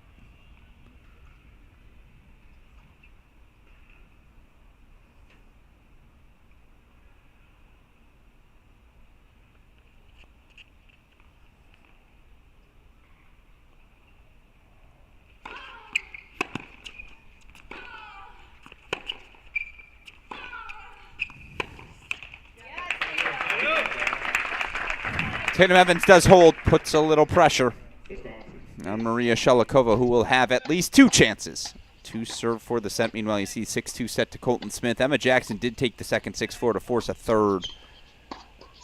Sophia Johnson now up 4-1 on Luciana Perry in her third set.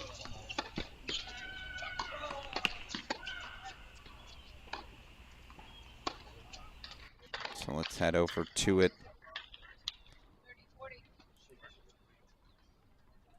6-2 first set for Pauline Schauspe of Princeton as well. Thomas Pulsol, Jeremy Jin just getting underway.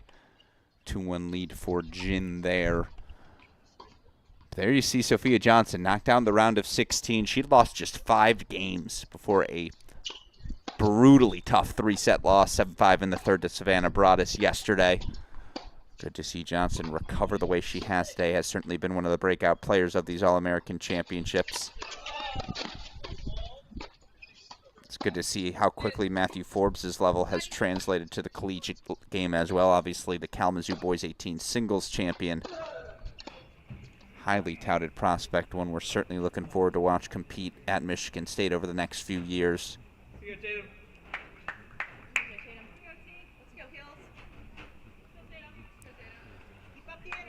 Here's Maria Sholokova, breakout star of the 2024 ITA All-American Championships. The Wisconsin junior will serve. 5-2 second set.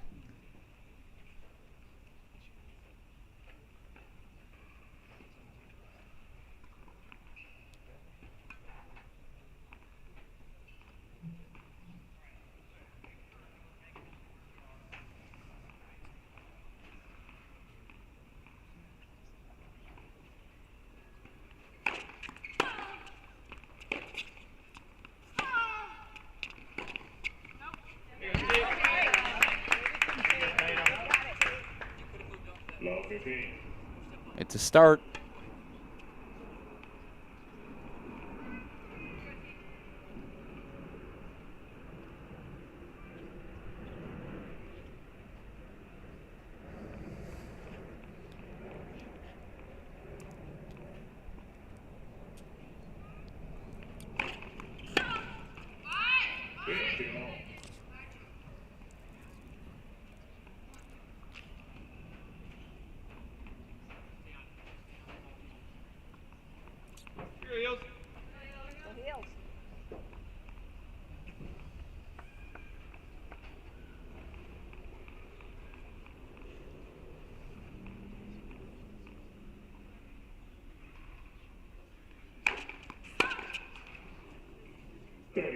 It's a good serve, but as we show it to you one more time.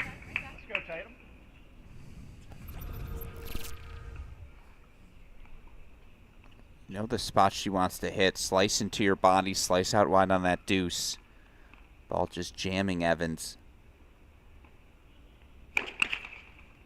Oh, and a light court ace, why not? Sets up set point chances for Sholokova.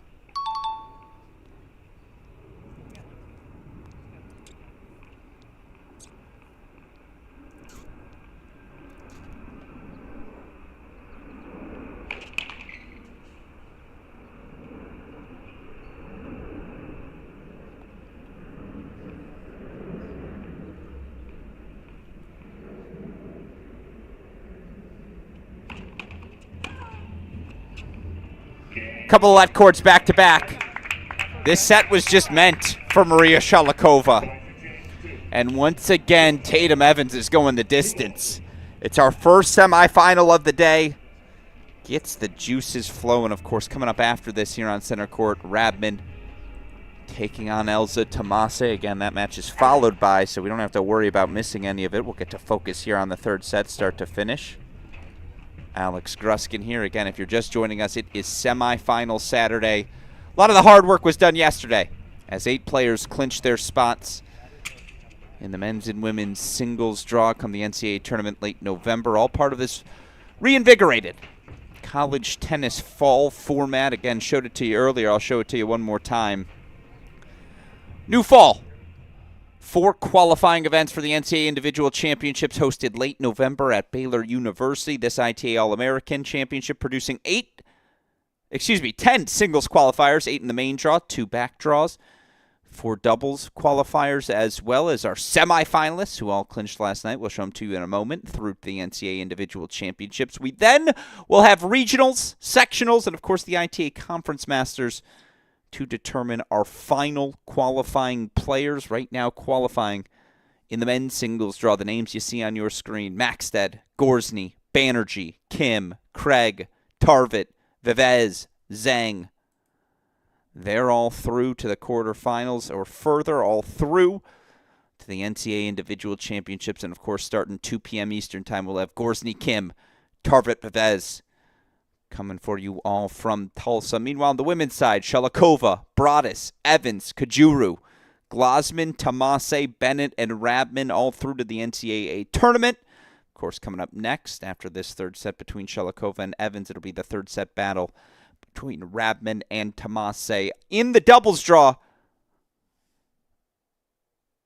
Zhang and Hashimoto, the Columbia pairing, they qualify through, as does San Diego's Tarvet and Clausen. And then, great news for the Baylor Bears. You're hosting the NCAA tournaments. Always helps to have a few Bears in the competition. 2 doubles teams clinching their spots yesterday as Miladinovich, Paulson, Veltz, Badenhorst, each earning victories, each through to today's semifinal action. Of course, women's doubles semifinal to come later this afternoon.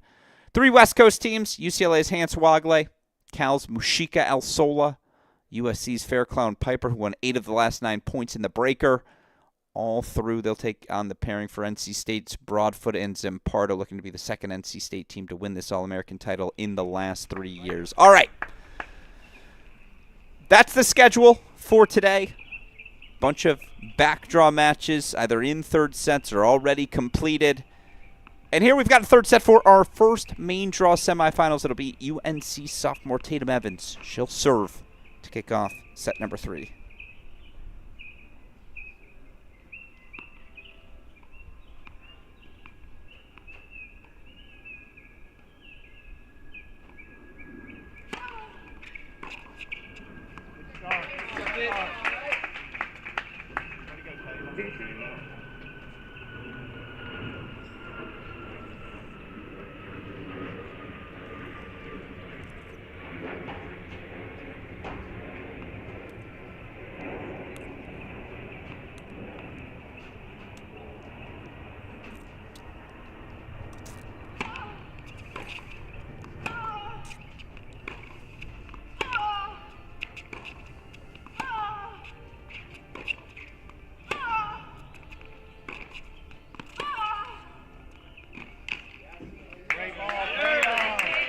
That's a little better.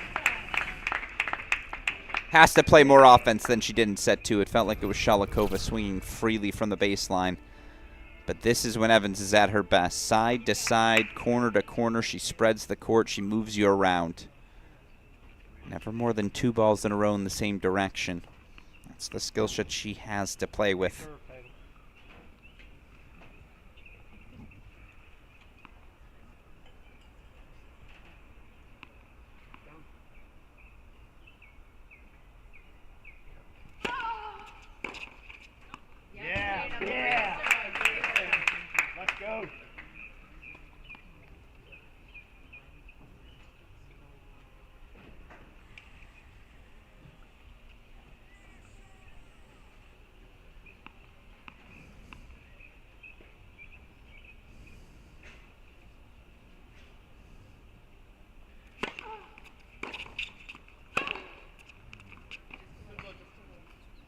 pulled that one a little wide, but that's why you build 40 love to take swings like that. I got no problem with it.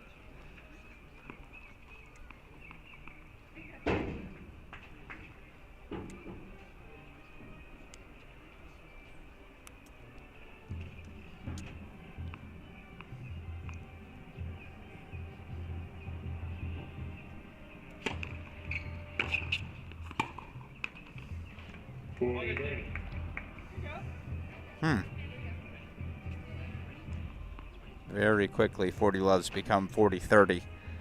If you're just joining us, Alex Gruskin here. Only 3 holds of serve in the opening set, a back and forth affair. Went 6-4 the way of Tatum Evans. That 6-2 set from Maria Sholokova. Second set, excuse me. Used her weapons to dictate so well.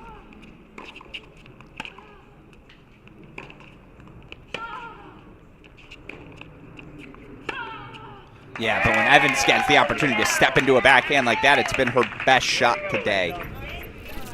Show it to you one more time again. Good depth on the forehand from Sholokova, but sometimes good loses to great. 1-love Sholokova, 1-love Evans leads. Deciding set. Meanwhile, you see from a 6-3 first set down, Sophia Johnson now up 5-3 in the third. You have Colton Smith, 6-2, 1-all lead.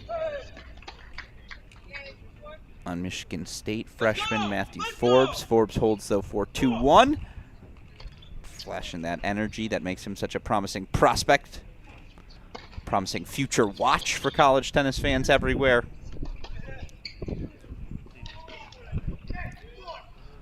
Luciana Perry serving here on the near side, 3-5.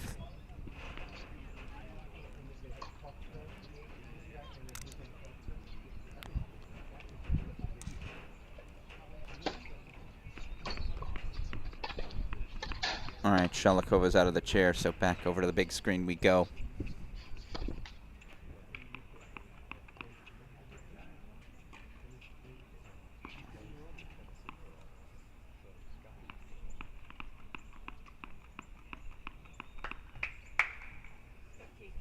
Go T.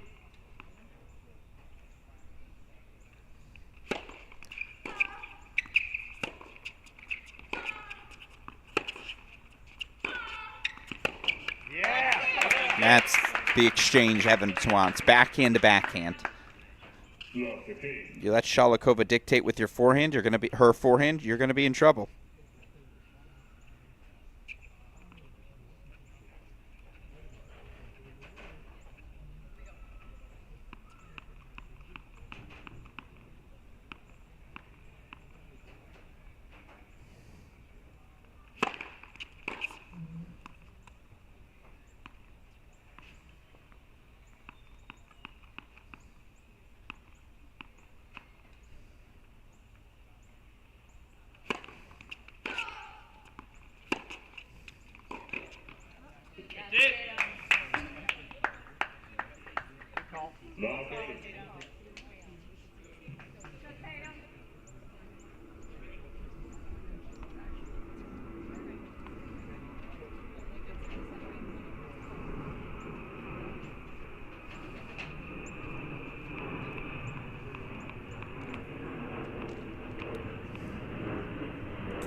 Now leaks a little wide still. 15-30 look here for Tatum Evans.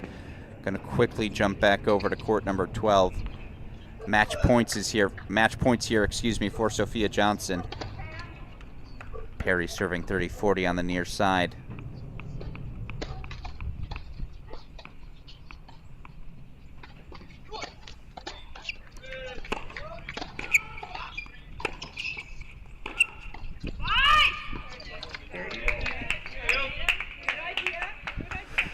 Match point fought off as we go back to 30-all. We'll stay in the triple box. See if Sophia Johnson can close things out.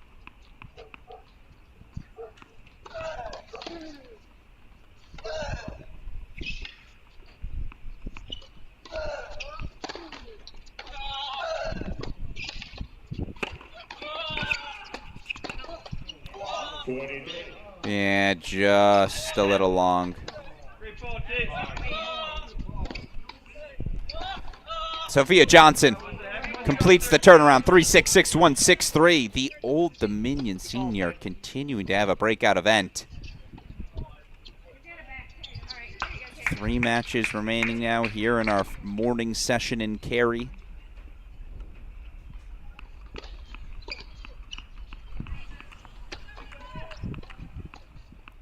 Let's go back full screen. Game point chances here for Sholokova. Game Wisconsin. 1 game all. Time to set. Sholokova holds for 1-all.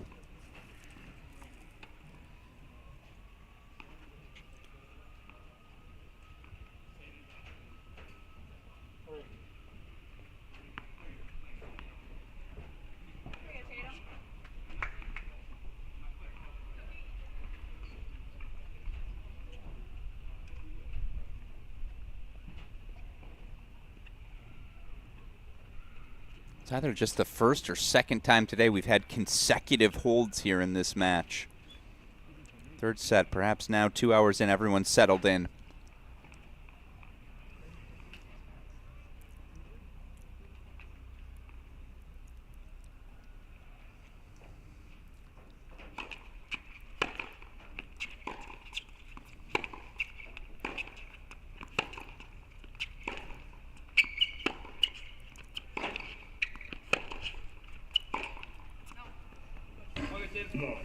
Again, it just feels like the firepower comes a little easier. The offensive tennis a little bit more natural to the game of Sholokova.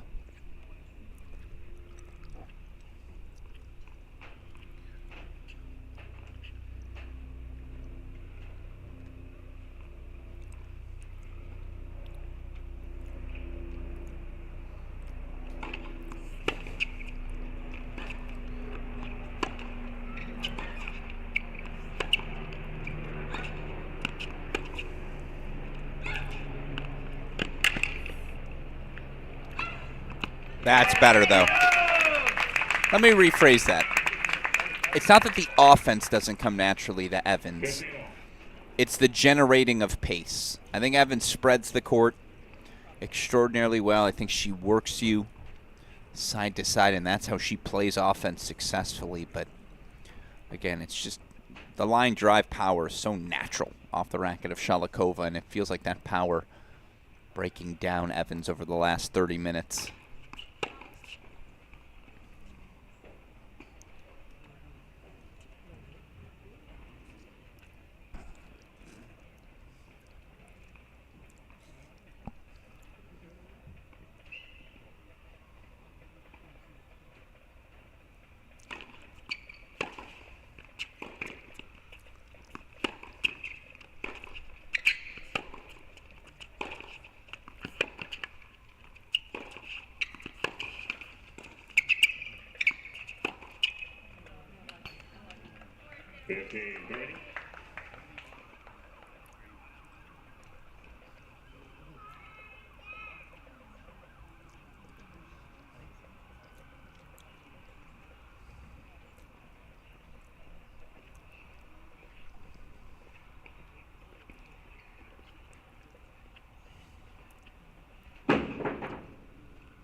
It's a fascinating sequence.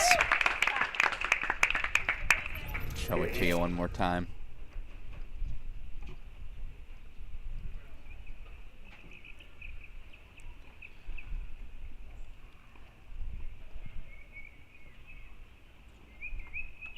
Oklahoma State men's tennis head coach Dustin Taylor calls that a 1-and-1.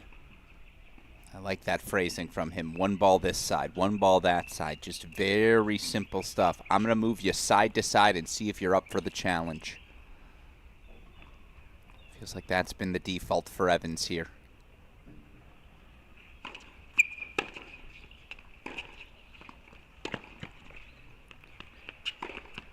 One and one.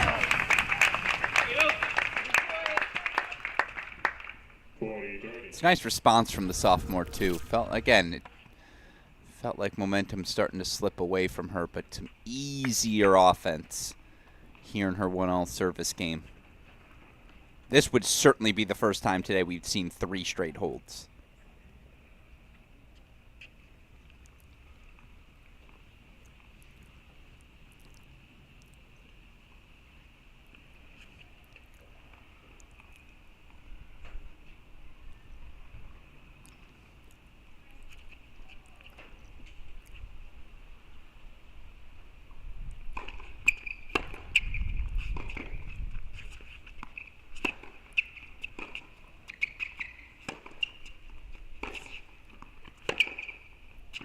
Yep, that's excellent. An excellent response.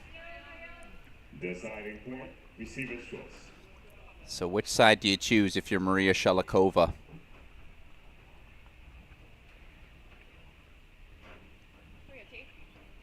Very quick to the ad side.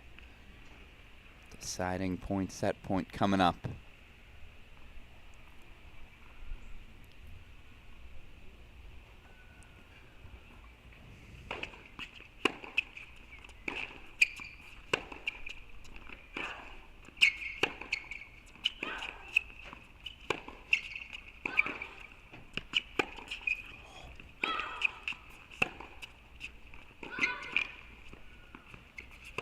It's relentless.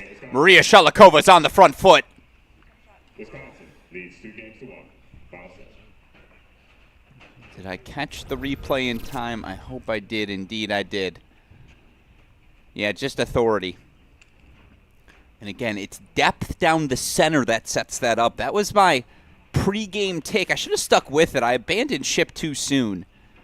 But with how Tatum Evans brings back the forehand with her grip, it just feels like pace to the center there. What the natural inclination will be, she'll pop that ball up.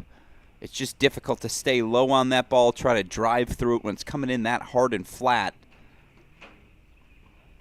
Going to race over to a triple box here as Julia Fligner from 5-3 down, now 7-5, 5-all, and actually breaks 7-5, 6-5, so she'll serve for the match.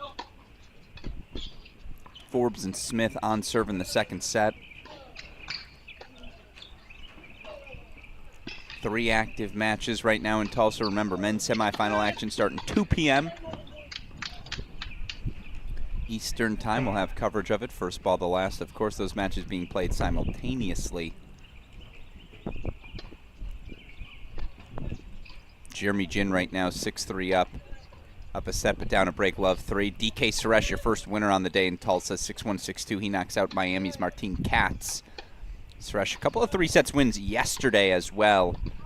He'll face the winner of Jin Pulsell. Remember, 2 main draw NCAA spots on the line for our 2 consolation finalists. So yeah, this backdraw match certainly means something. Here we go. Sholokova now up a break, 2-1, third set.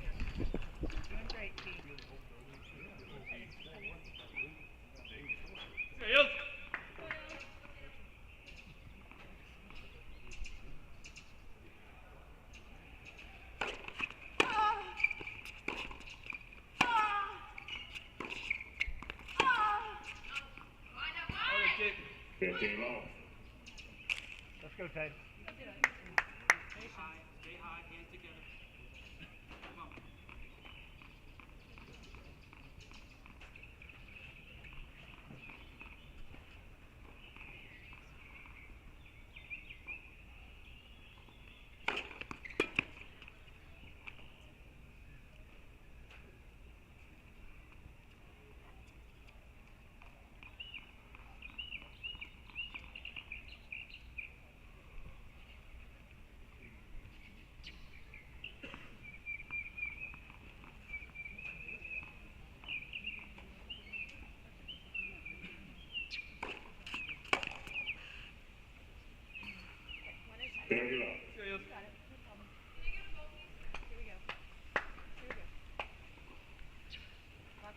Go, Tatum.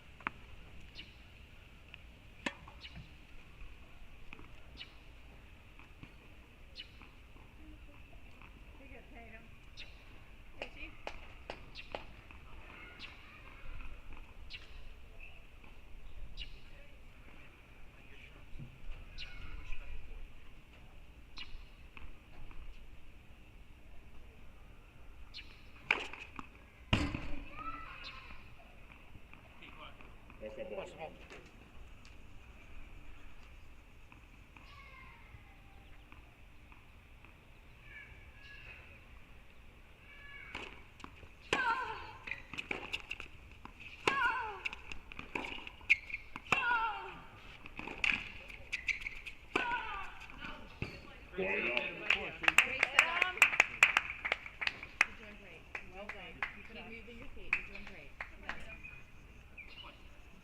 Take your time, Tatum. You got it.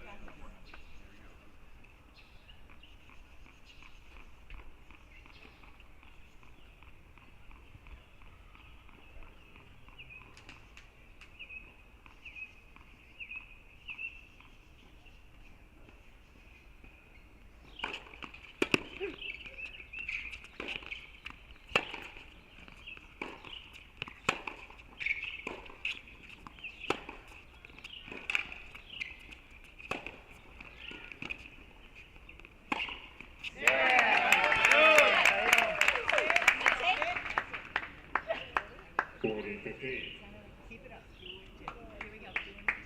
Keep moving those feet. Go ahead. Come on. Go.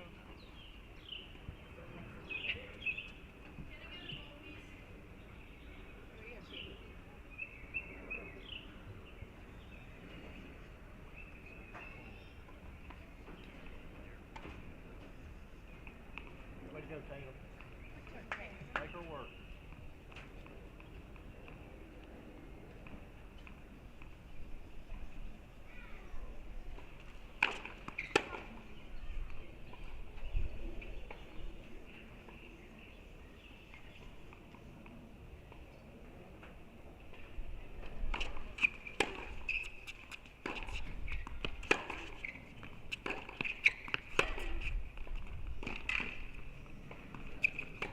Certainly a better construction. But right now it is the pace of Maria Sholokova dictating the terms of engagement. That backhand, that's been the shot. Tatum Evans has to find more ways to play through that ad side. When Sholokova is dictating with her forehand, there's just not many options available. As, by the way, Shisher Benina broke back, so they're going to a second set breaker on court 10.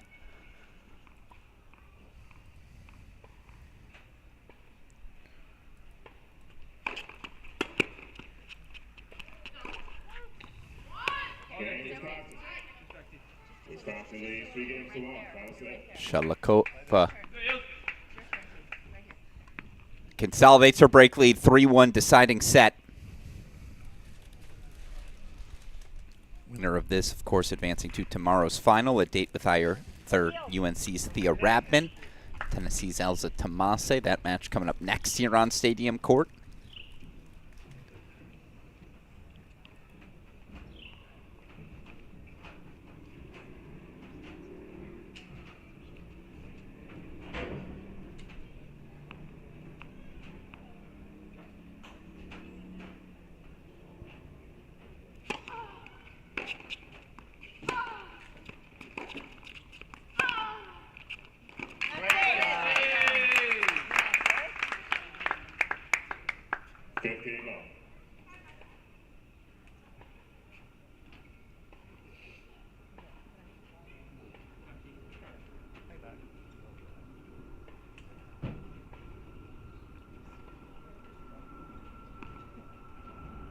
Go, Tatum.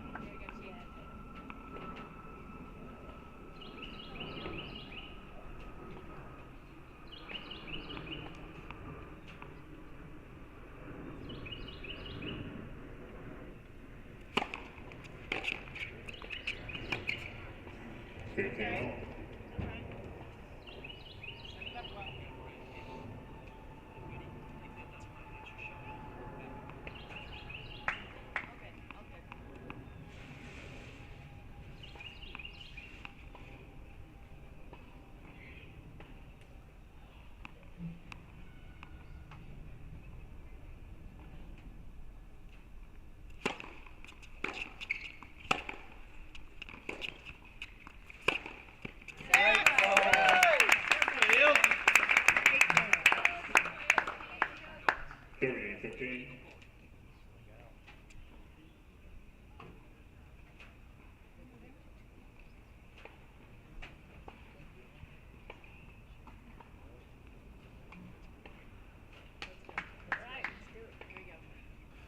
Goes without saying, it's a must-hold service game for Evans, particularly after seeing game points evaporate in her 1-all service game.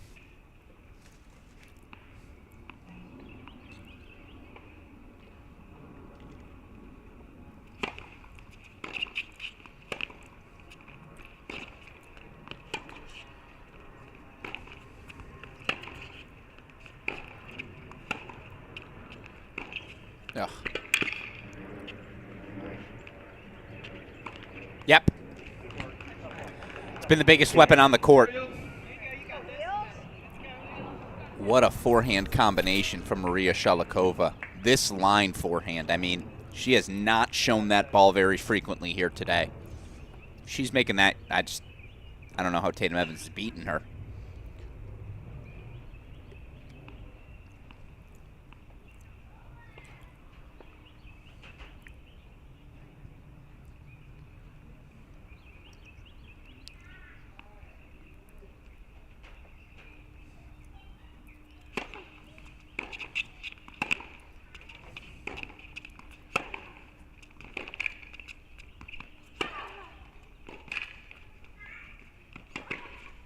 Oh, risky. Risky business. A what the heck moment. Why not? From Tatum Evans. As the kids used to say, look at the flick of the wrist. Come on now.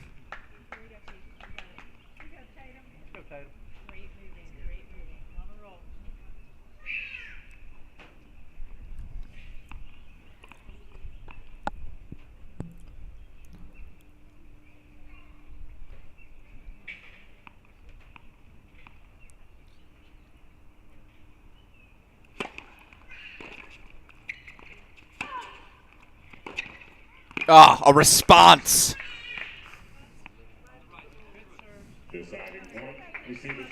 The memo has been sent out. Let's bring our best here down the home stretch.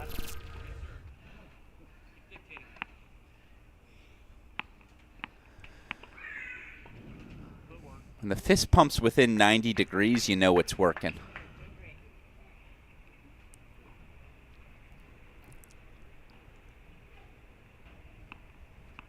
De facto, dare I say, match point here, deciding point.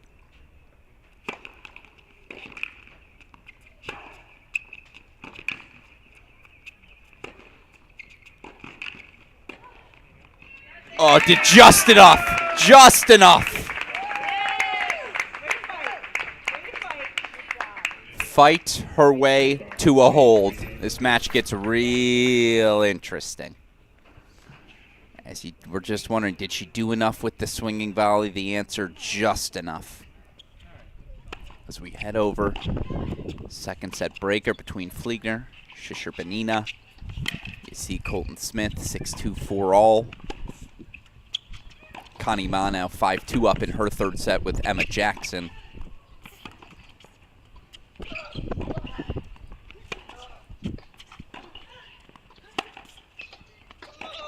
Looks like we're going to do a third set in Jin and Pulsell.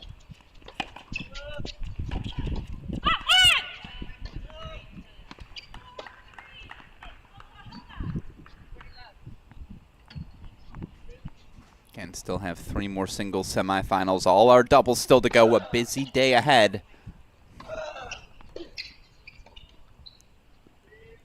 Stick with us for our first ball to last coverage here at Cracked Rackets.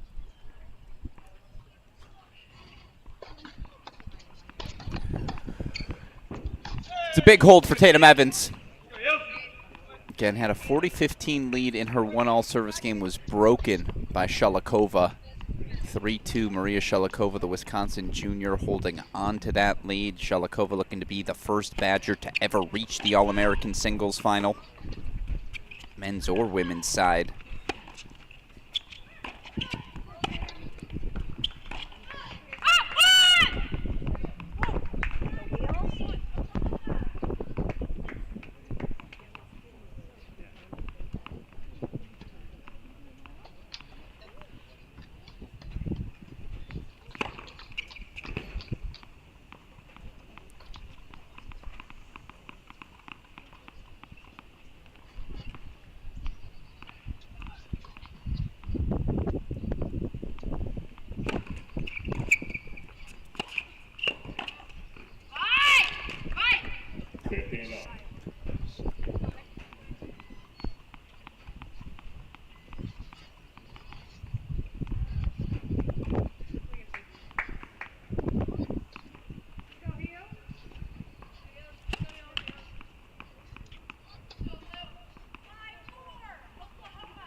swing in freely. 5-4 Shishirbanina in that second set breaker. Let's go full screen.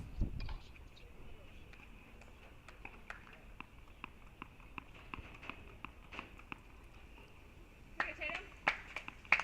Go heels.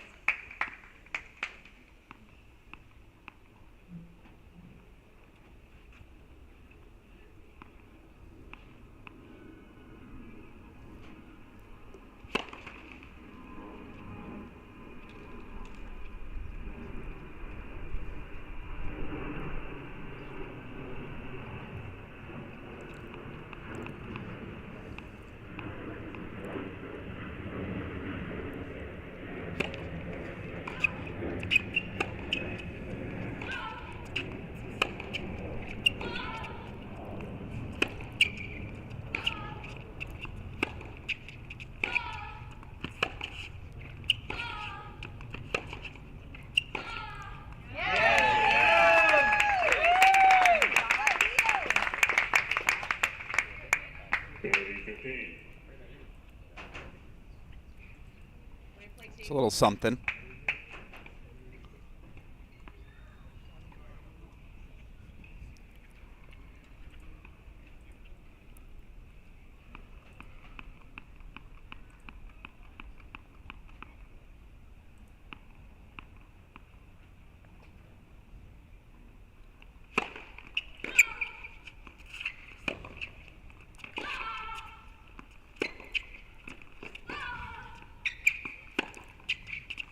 No, missed that one a little long. All right, I want to see something.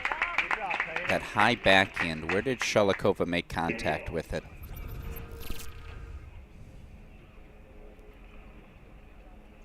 Yeah, she tried to go out and get it, got a little flat there. That's an interesting ball, an interesting trajectory for Evans. I thought we'd see more of that from her as the counter. It's been much more line drive centric of a match than I anticipated. That's a credit to Sholokova inserting herself, her game style into this one, but that high and heavy, put a pin in that. Might we see more of it down the home stretch in the third?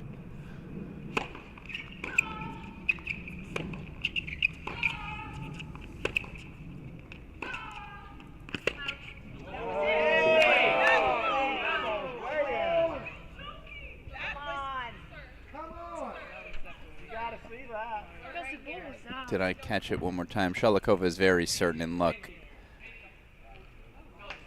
respectfully, and again, respectfully, this UNC crowd has not been shy in how adamant they've been to support Tatum Evans and her disagreements with calls. It was tough to see Sholokova's body kind of covering it from our camera. The trajectory felt long.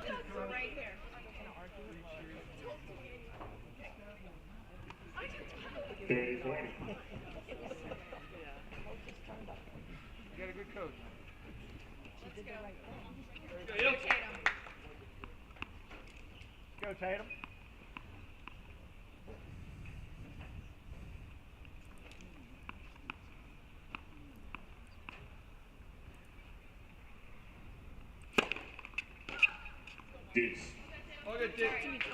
Don't talk to me. Yeah, frustrated Maria Sholokova. You can understand why. This crowd is right on top. Certainly she's locked in.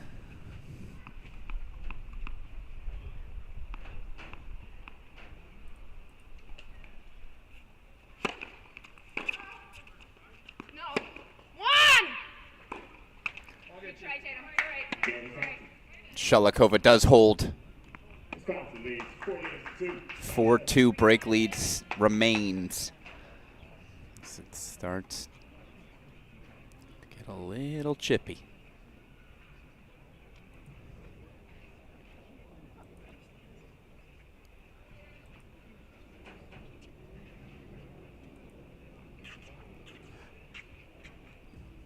Here, Tatum. Go heels.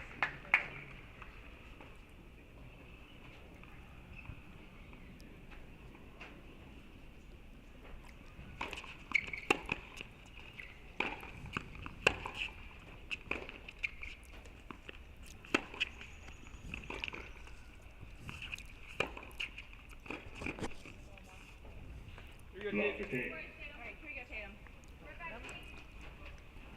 And again, every Tatum Evans service game's been a bit of an adventure, a huge moment here for the Carolina sophomore, a huge moment for the Wisconsin junior. Sholokova can pull away, really start to apply some scoreboard pressure.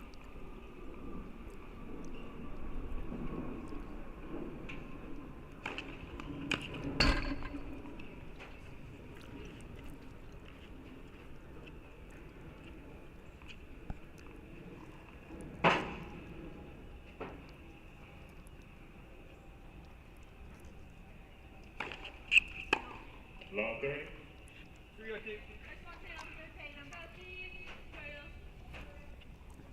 Kind of getting away here. Tightly contested call doesn't go your way. How do you recover mentally? That's the challenge here.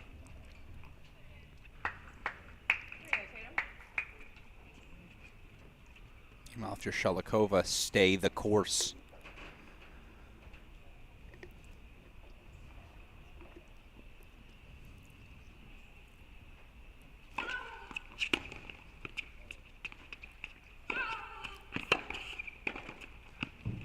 Long 40. Might be a bit of a dagger.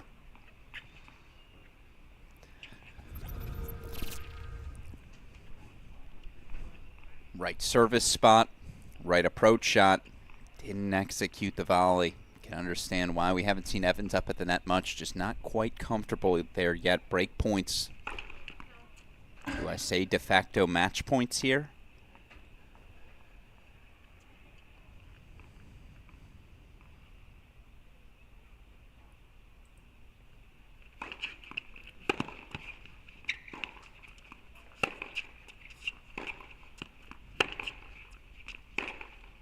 Oh, that's a rip. Correction ball field.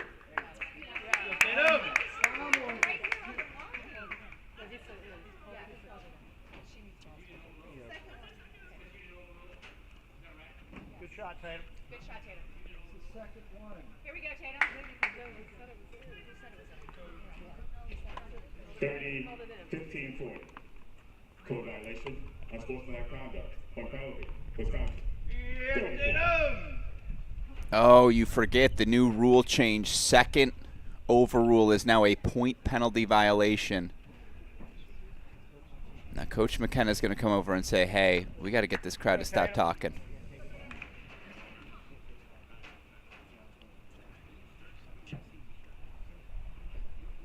Confusion here as the chair called 30-40 because of the point penalty. Now, what's the conversation?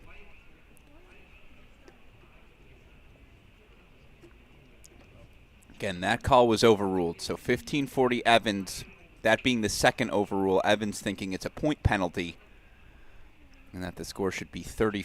Sholokova obviously convinced it should be 15-40. I think that was our first overrule. So by the way, we'll show it to you one more time.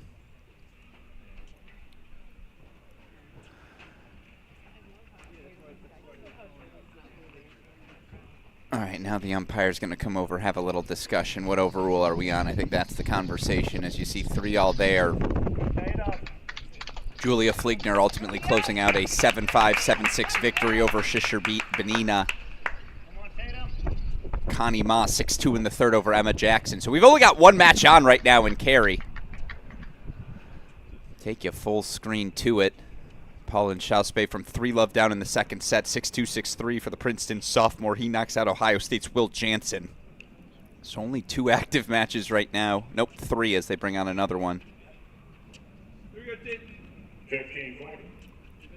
Okay, 15-40 the call. Correction was made. We're back in action.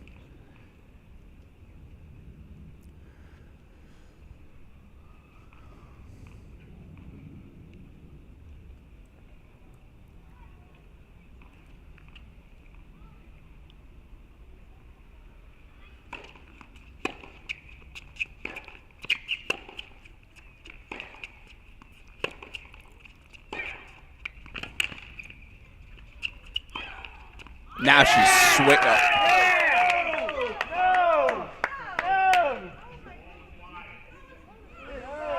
Call confirmed by the chair. Look, the margins are very thin. Tatum Evans certainly taking some cuts now, but I thought that ball missed wide.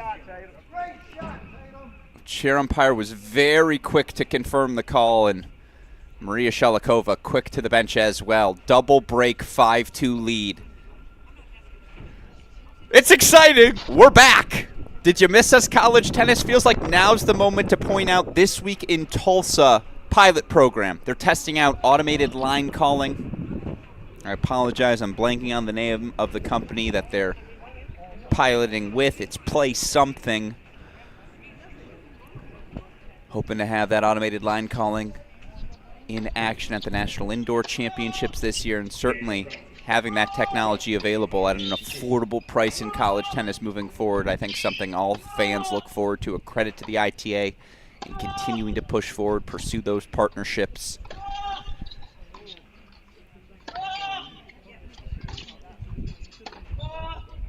A couple of tightly contested calls going the way of Maria Sholokova. I have no problem with them. Chair umpire was quick to confirm in every instance, and again, the controversy there, I agree. I think that was the first overrule, not the second. So there shouldn't have been a point penalty offered to Wisconsin. Again, ultimately, Tatum was down a break anyways. Evans now.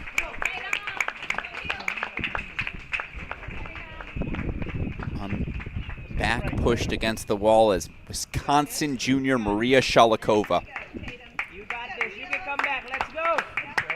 will serve for a spot in the final. 5-2, third set.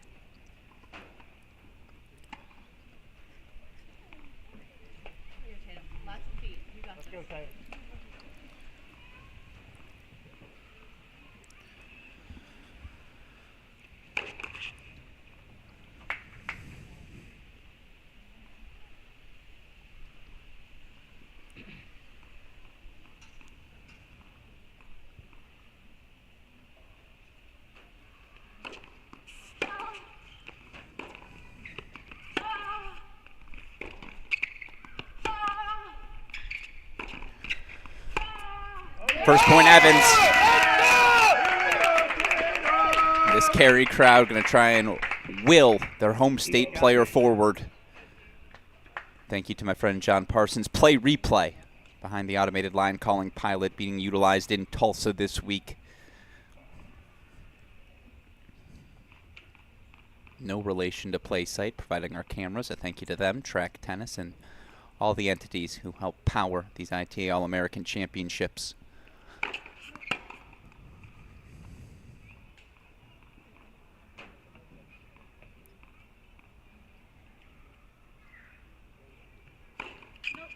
Here we go! Let's go!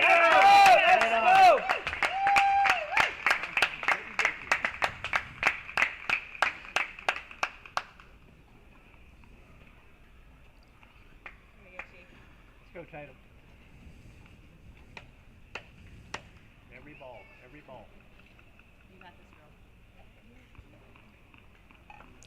Lots of feet.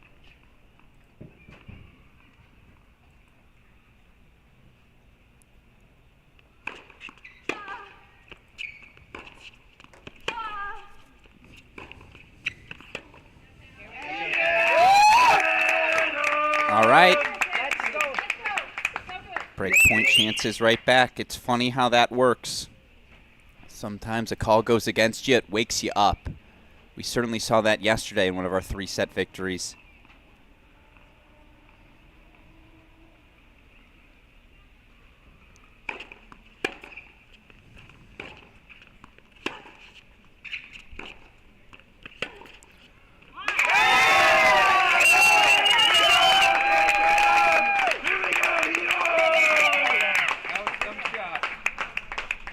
Turned into a dual match energy. Tatum Evans breaks back for 3-5. We continue, about to hit. No, we've eclipsed the 2.5-hour mark. Here in our opening semifinal, if you're just joining me, Alex Gruskin here, semifinal Saturday. Underway at the ITA All-American Championships, sophomore Tatum Evans. 2 top 5 victories, not 1, 2. Top 5 victories over seniors Connie Ma, Obi Kajuru in 3 sets. She came out electric today. Getting outside the ball at will, moving Sholokova around the court, but the Wisconsin junior came back swinging.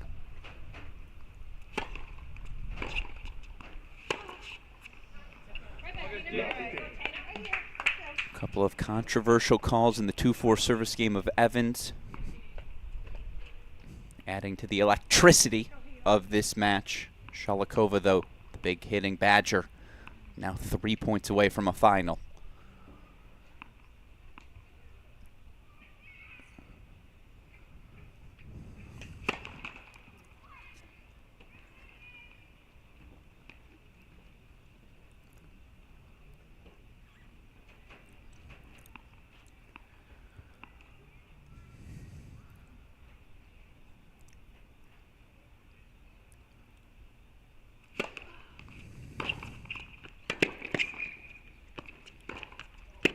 Oh, yeah, missed just long.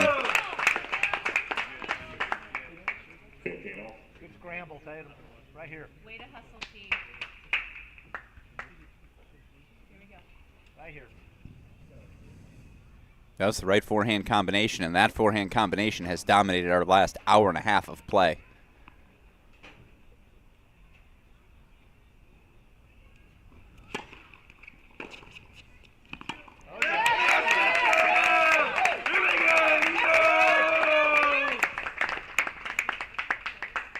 Play, 15. Keep it up, too. Joe's great. Here we go. Let's go, Pace.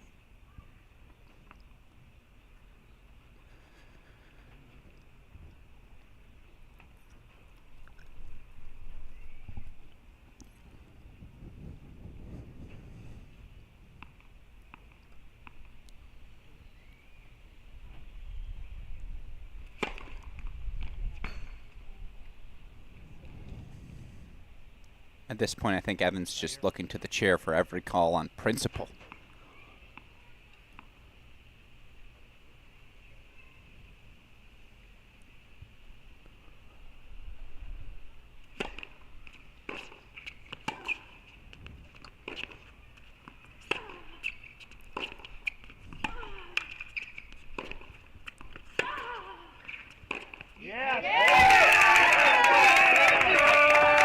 It's not the big mo, but a little momentum now for sophomore Tatum Evans. Great point.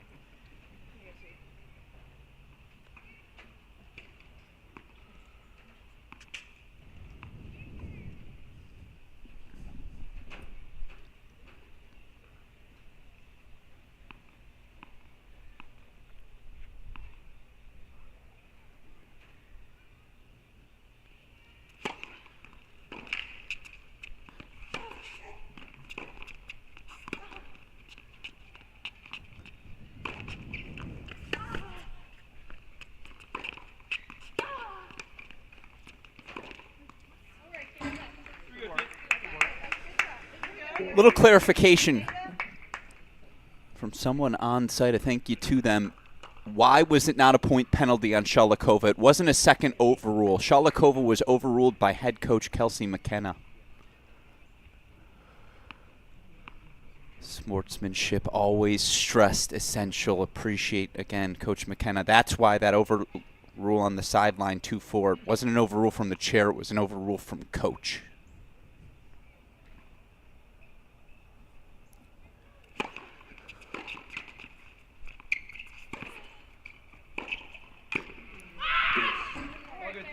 That's an excellent pass, and now all of a sudden it's match point.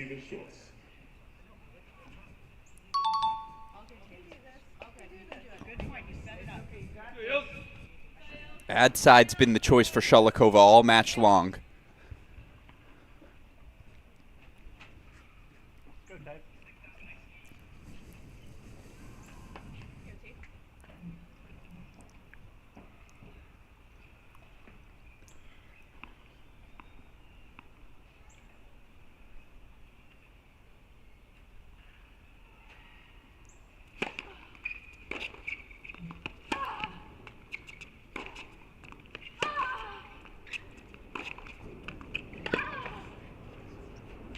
Maria Sholokova becomes the first Wisconsin Badger to ever reach the All-American singles final. 4-6, 6-2, 6-3.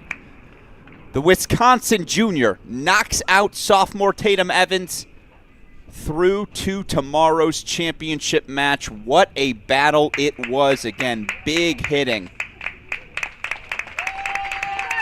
from the junior Sholokova.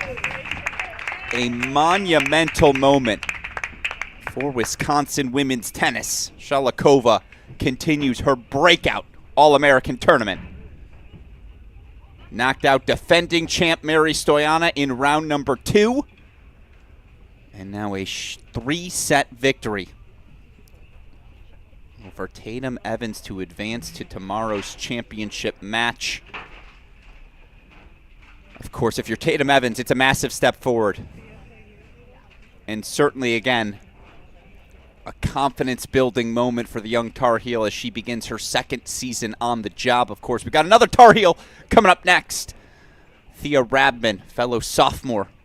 She'll take on Tennessee senior Elza Tomase. Well, 2 hours, 40 minutes. If that's the pace we're setting here to start, buckle your seatbelts. We're going to have a day ahead. Maria Sholokova through to the final. Hopefully we'll have the chance to speak with her here shortly as we interview all of the day's winners as part of our broadcast.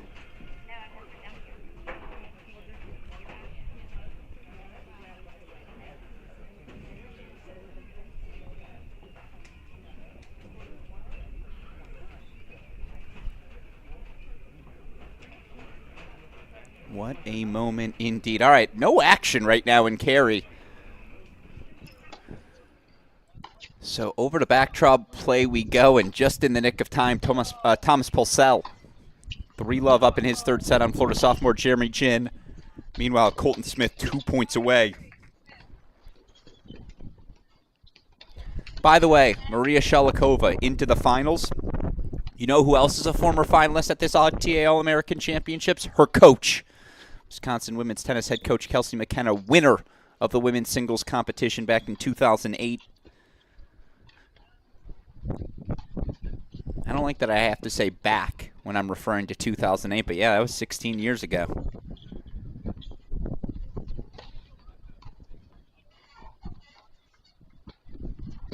What a moment for Wisconsin tennis, knocking on the door for a while has that women's team.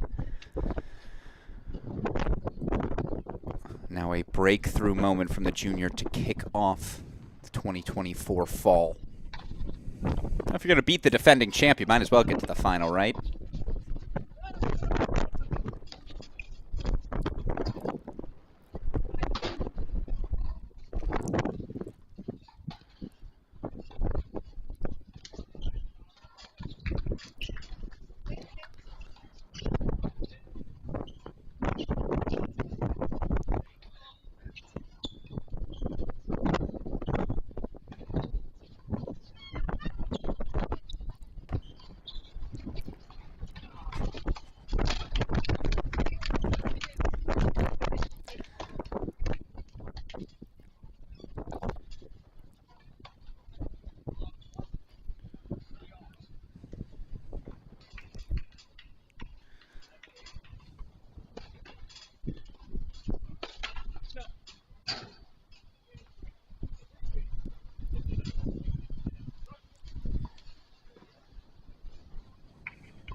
Colton Smith through to the Consolation quarterfinals, and again, we're monitoring Consolation action today. We have to, as we still have 2 qualifying spots available in that back draw. Remember, the pathway to the fall. We'll show it to you one more time here.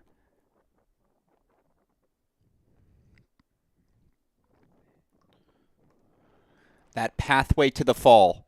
10 singles qualifiers emerging from this All-American Championships. Our 8 quarterfinalists yesterday, our 2 Consolation finalists. By the way, we have some ridiculously good Consolation women's matches coming up this afternoon. And I mean ridiculously good matches. Connie Ma taking on Dasha Vidmanova. I mean, like, maybe we should just watch that match only, because that match is going to be so good. Of course, Sophia Johnson taking on Piper Charney, Julia Fliegner versus Kaylee Evans, Mary Stoyanova versus Amelia Honor. The backdraw matches are insane in the women's singles consolation draw as these players continue to fight for their spot in this year's NCAA individual championships. Of course, we'll have double semifinals for you all later today as well.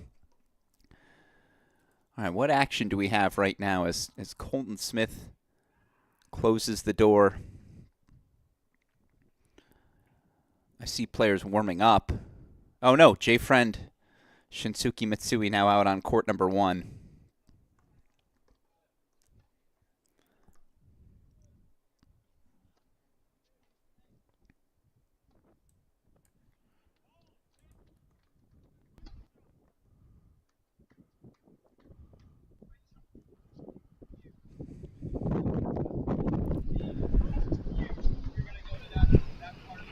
As they get ready to begin warm-up out on stadium court.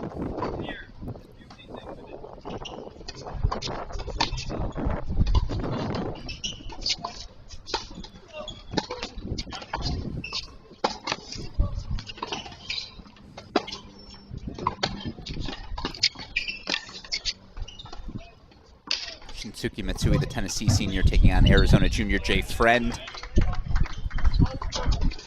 Really fun battles. Again, all these streams available to watch individually on the ITA Tennis WeAreCollegeTennis.com website.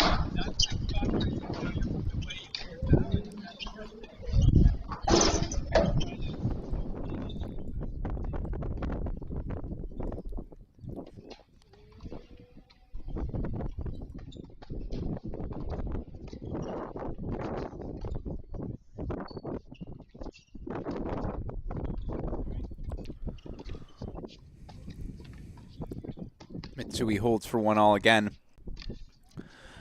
Show you to you here now.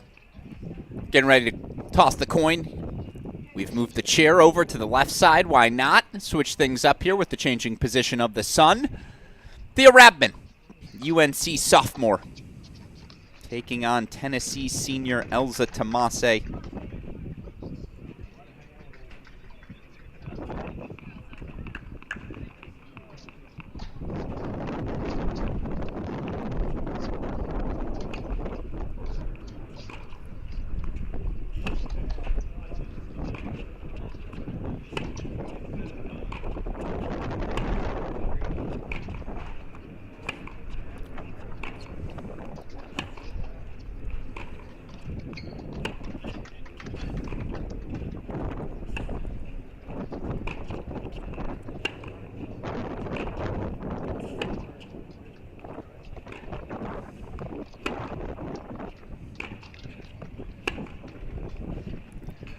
As they get their swings in, changeover on court number 3. We'll put Mitsui in the big screen. Elza Tomase, of course, senior out of Latvia. ITA doubles All-American last season. Second team All-SEC selection. Was first team in 2023. Of course, she helped lead Tennessee to a place they hadn't been in over 2 decades. Into the NCAA team semifinals. A magical run it was. Senior got a win over Kimmy Hance of UCLA in the team's dramatic quarterfinal victory. Bunch of big wins last year.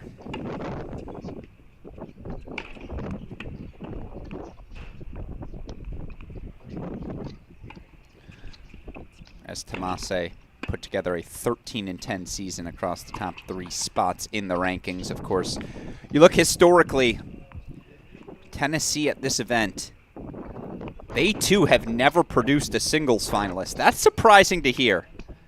Thought they would have gotten one in over their time. They have, that's what it is. They have produced a doubles champion.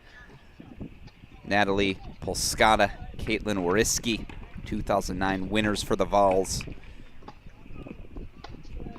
So they've brought home an All-American trophy before, but evidently it's been some time. Obviously on the other side, the talented sophomore Thea Rabman.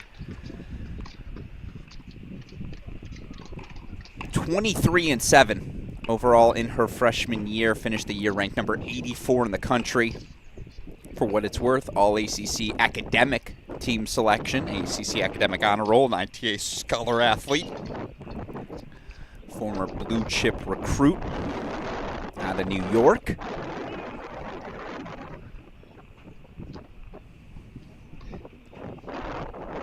You hear the wind swirling in Tulsa again. As soon as that action gets underway in Cary, we'll put it in the big screen. In the meantime, let's go to Jeremy Jin, the Florida sophomore, serving to stay alive, but in some serious trouble, taking on Thomas Pulsell. Again, it's a 2 p.m. Eastern time start for our main draw semifinals.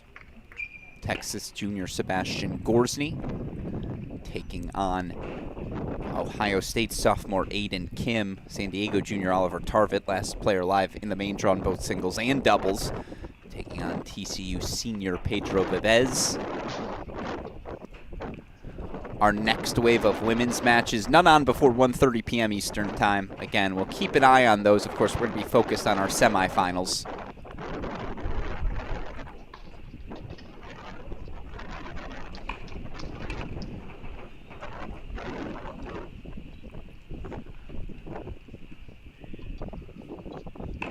See, they're taking their final serves over on Stadium again. As soon as they go, we'll get back to it full screen. In the meantime, let's go full screen here.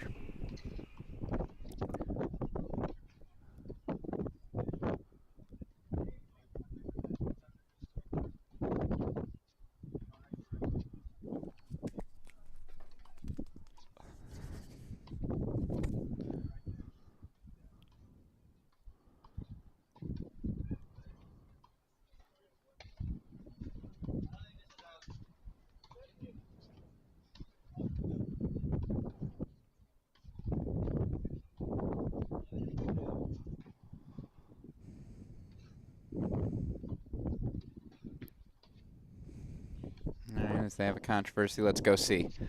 We ready to roll? Nope, Rabman still taking her few final serves. 1 minute called on Stadium Court, so again, we'll go back over to Tulsa for now.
Time called on Stadium Court.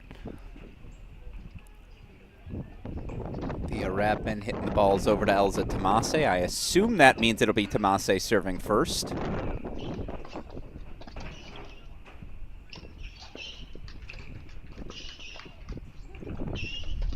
What a redrop there from Jay Friend. You see both guys checking the knees. You can hear the squeaks as it gets physical. High level of play in our Tulsa Consolation matches. Of course, appreciate all of you joining us. Alex Gruskin here.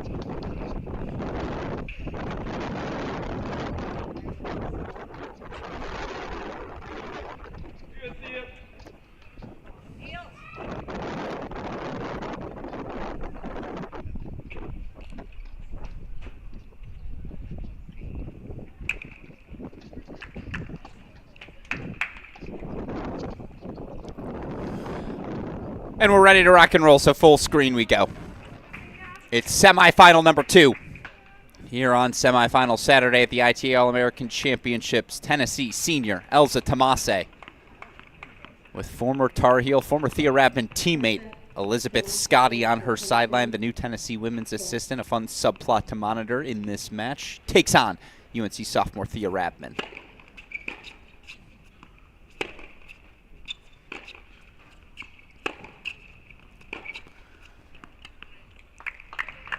Again, Tomas a qualifier into the main draw.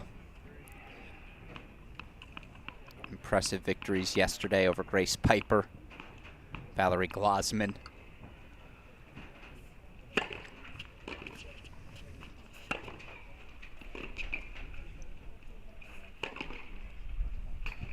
Plays first strike.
Gripping and ripping.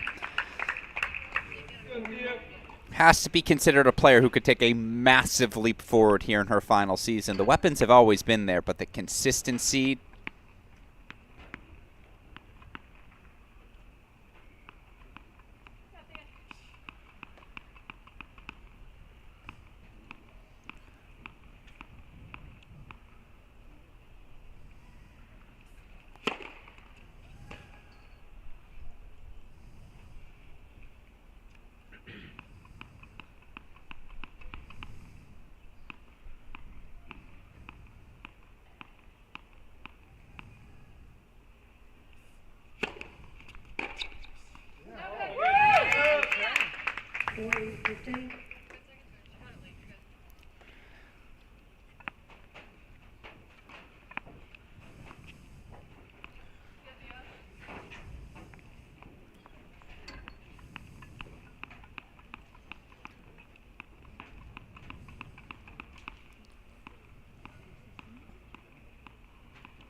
Little cute.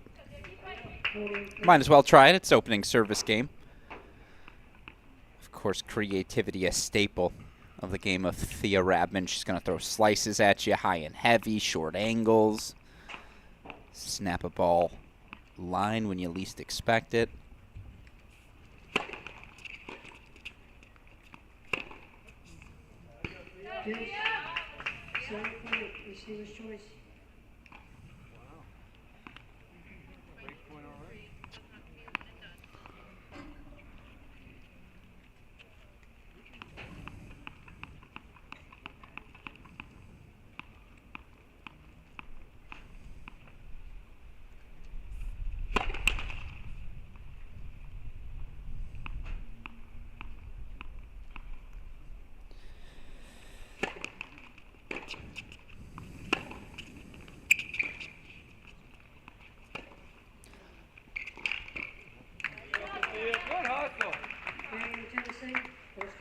Tomas holds 4-1 love. Quickly show you again draws coming into the day across our two singles draws. You look here at the men's doubles draws again. Both these matches starting 2 p.m. Eastern time, so about an hour from now, exactly 1 hour from now. Seb Gorsney, the Texas junior, take on Ohio State sophomore Aiden Kim. San Diego junior Oliver Tarvet taking on TCU senior Pedro Vivez. Of course, we already saw our first semifinal. Through in 3 sets, Maria Sholokova. She awaits the winner of this in tomorrow's final. Back over to the match we go. Opening hold for Elza Tomase at deuce. Now Thea Rabman.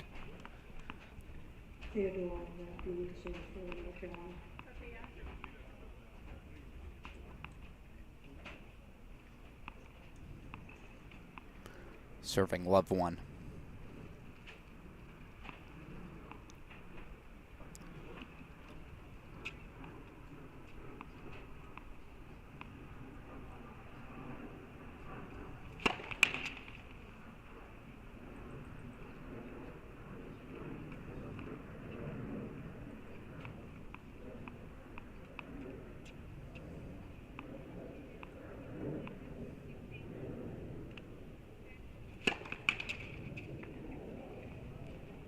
Love 15.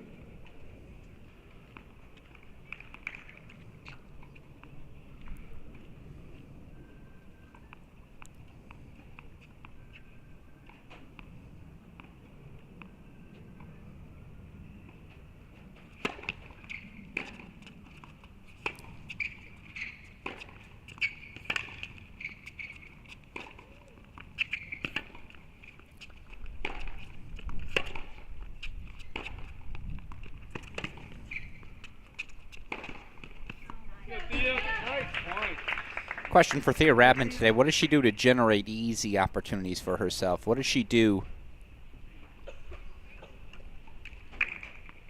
to slow down the pace of Elza Tomase, to get the ball out of the Tomase strike zone?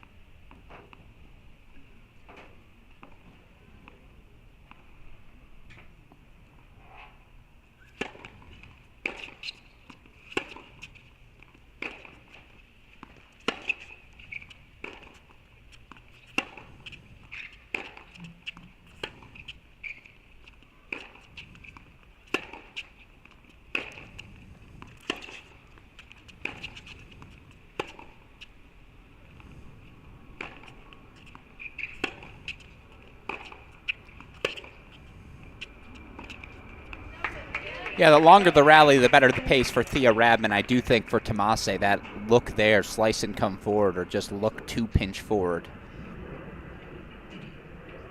I expect to see a lot of that throughout today's match. Fascinating coaching battle again. Scotty's been coached by Haley Carter, a former teammate again of Thea Rabman. What advice must Scotty be given? It's part of the job, but cannot be an easy matchup for her to face her old school.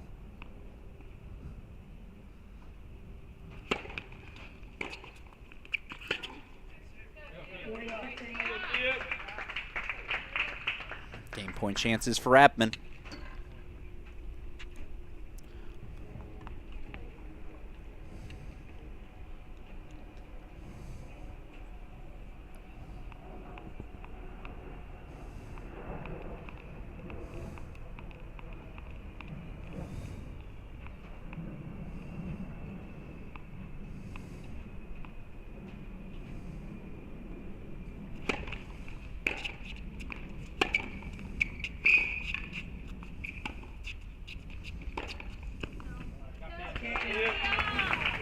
Rabman holds for 1-all.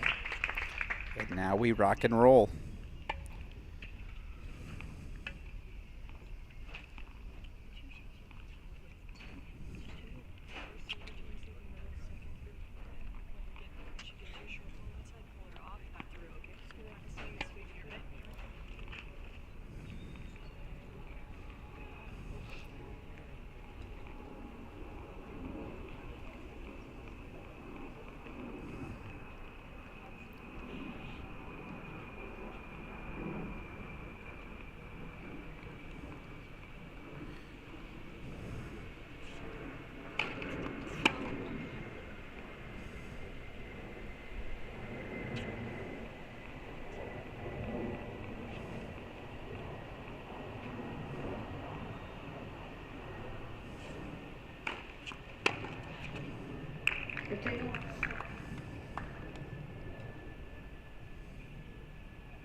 Do feel like the slower the pace of the match, again, advantage Rabman. The longer the rally, the more physical things become. That's where she thrives, bouncing. The Rabman here in between points early.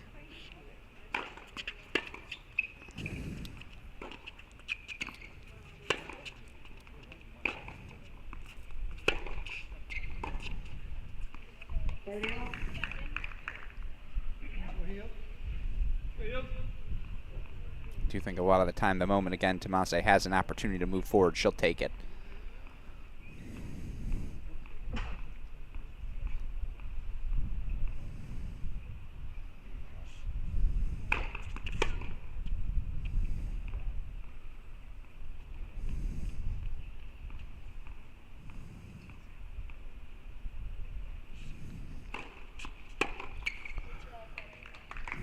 Good serve into the body of Rabman. Game point chances for Tomas. It's early. We're still trying to find our rhythm on both sides.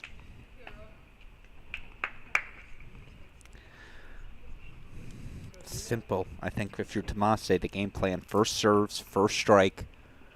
Anything inside the service line, you try to get in behind.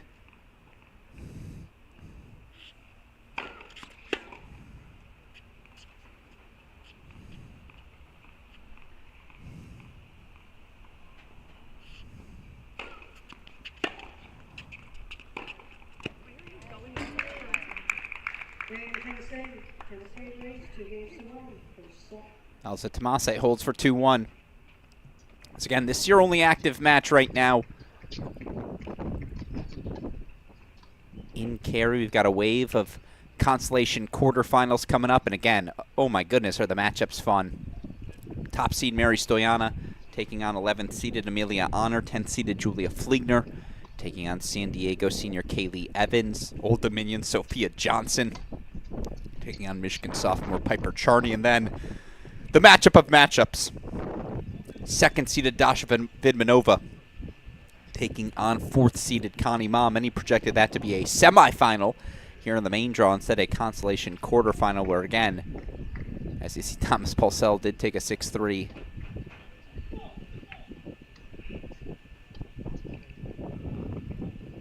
Third set to advance to the Consolation quarterfinals himself. But all those matches going to get started in about half an hour. Again, main draw semifinals going to get underway in Tulsa at the top of the next hour, 2 p.m. Eastern time.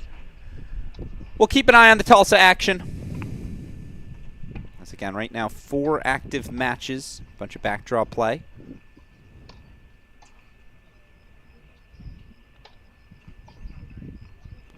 The Rabman to begin her 1-2 service game. Just want to show you again. JC Roddick, a 6-4 first set over Daniel Sanchez Arbizu. So those are the matches we'll be keeping an eye on as we check back over in Tulsa. In the meantime, here's Thea Rabman, UNC sophomore again, serving here 1-2.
Oh, that's excellent wheels. Let's show it to you one more time.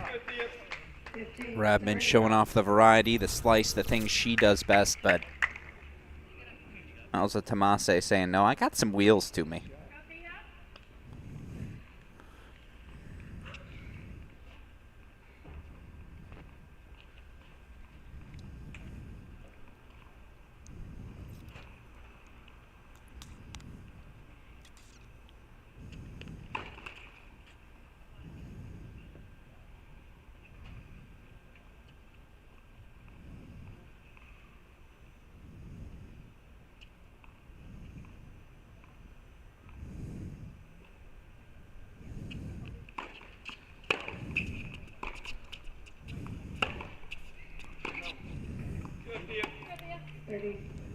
All right.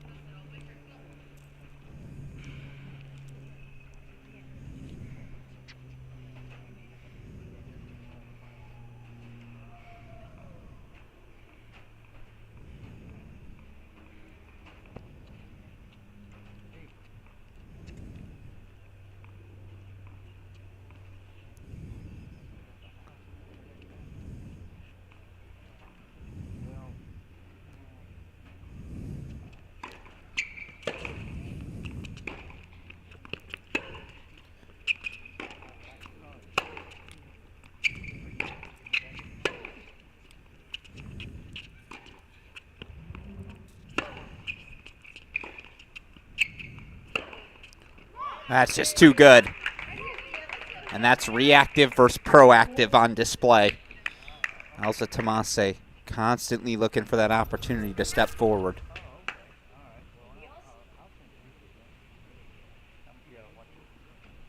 The moment she can step into a backhand redirect, she does. Break point chances for early separation.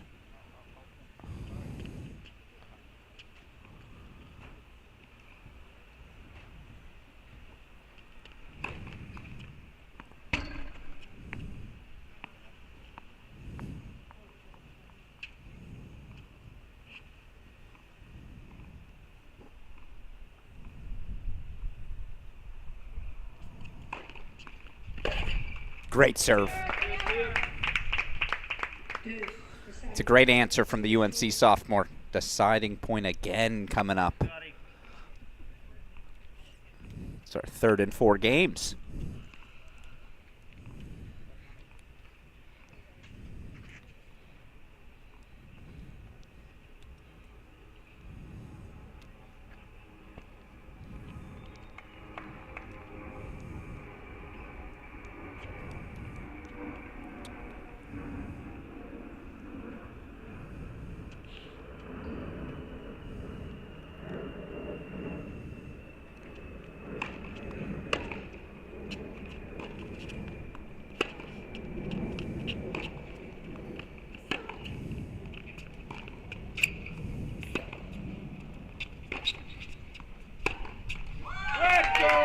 Rabman holds. Same Carolina fan group we heard this morning supporting Tatum Evans decided to stick around for her teammate, fellow sophomore Thea Rabman.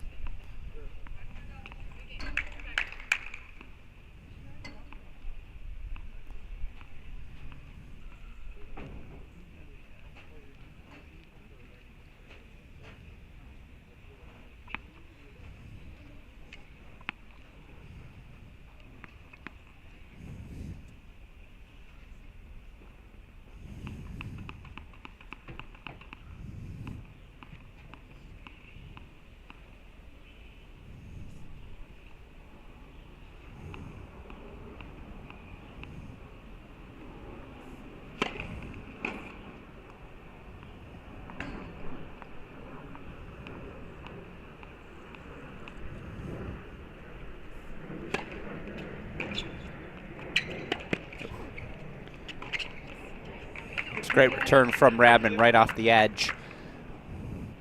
It's not a dissimilar dynamic from our first match today. Firepower advantage for Sholokova. Firepower advantage for Tomas. I do think from a technique perspective, it's just a little less handsy. Evans plays that ball so close to her body. I just feel like against better pace, that technique a little susceptible to breaking down. Feel less so. That's the case for Rabman. Though Evans probably a little more juice in the pace she can generate off both wings.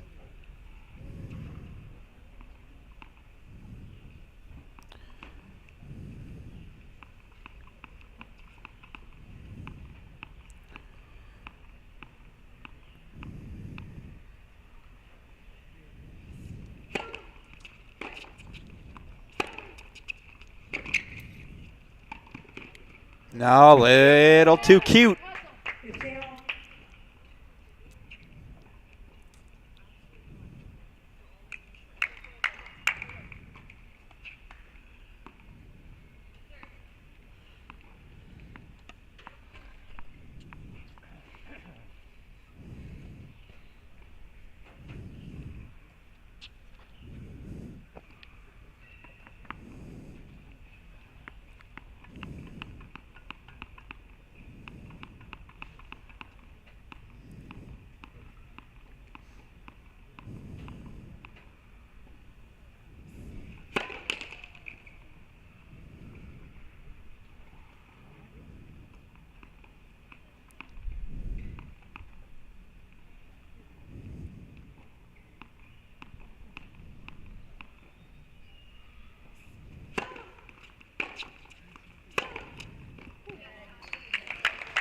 It's really good +1 tennis from Elsa Tomase. Show it to you again. Real simple, right?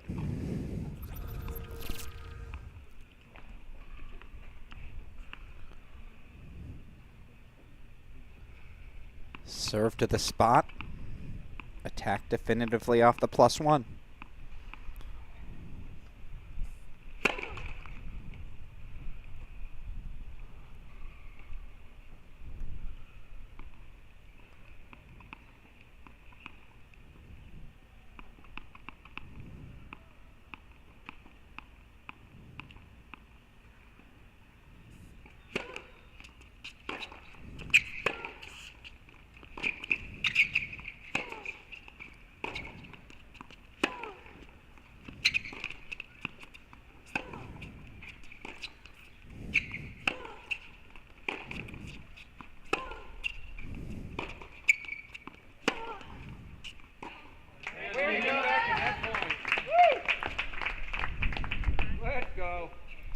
Every service game's been tightly contested.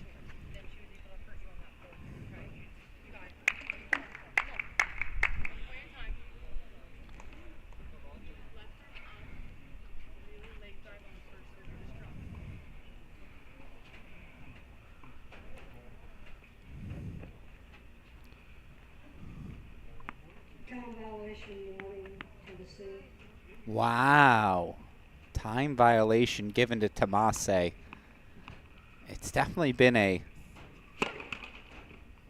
measured pace, we'll say, to start this.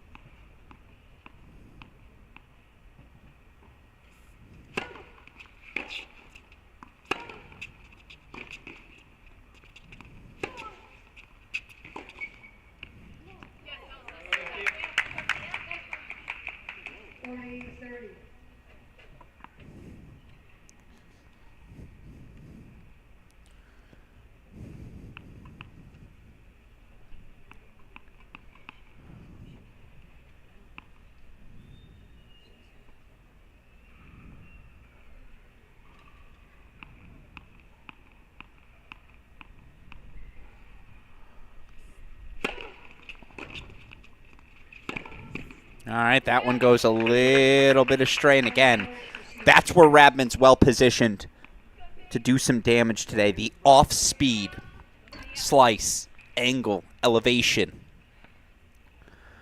When Tomase's in the strike zone, you lose.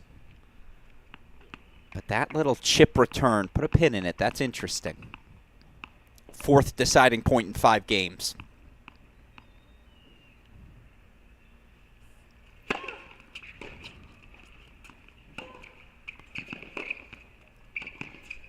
Nope. Can't hang a ball like that. Elsa Tomase ready to pounce. Show it to you one more time here. The spot on the approach. Missed those first 2 drop volleys to make that one, right? 3-2. We stay on serve as I take us back to the triple box here. Remember, main draw play to begin, top of the hour in Tulsa. Gorsny taking on Kim. Vivez taking on Tarvet. Of course, we'll have coverage first ball to last of each of those 2 semifinal battles. In the meantime, consolation action underway. Shinsuke Mitsui serving for the opening set. In the battle of 9 through 16 seeds, the Tennessee senior taking on Arizona junior Jay Friend. Senior J.C. Roddick, 6-4 first set over Daniel Sanchez Arbizu.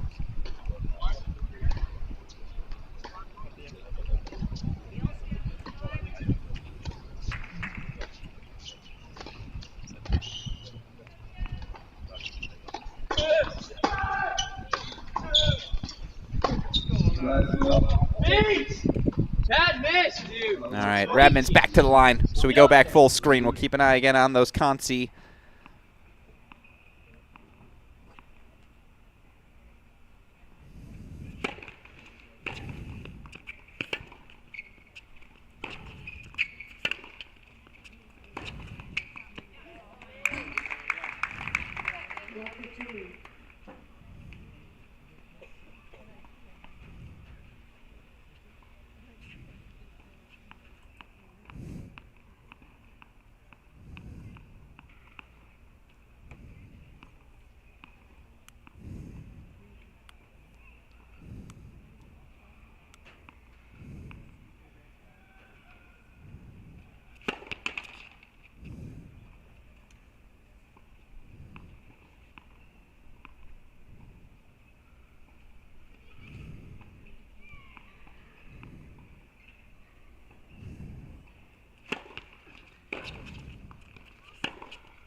Another window for Tomas as she connects. And again, what can Thea Rabman do to be proactive?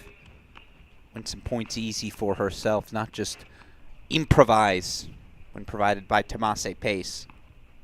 Provided with, excuse me.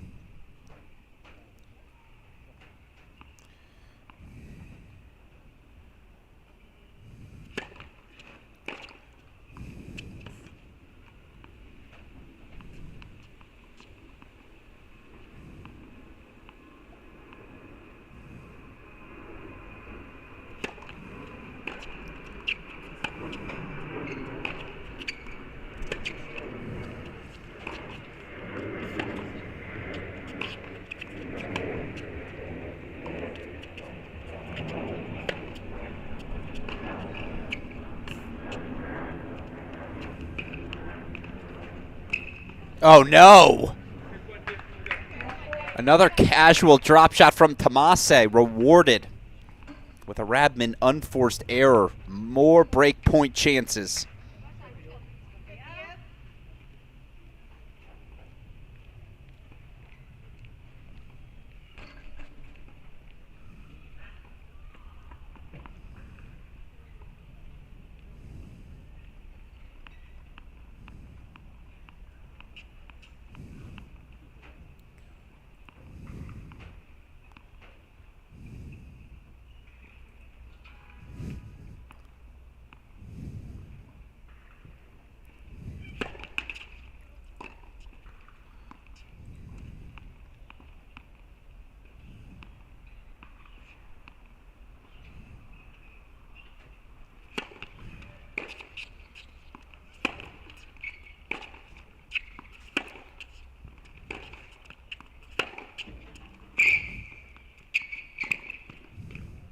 Rabman sails it. First break belongs to Elza Tomase, the Tennessee senior. 4-2 first set lead. Still don't think we've seen either player play their best. Certainly haven't seen it simultaneously.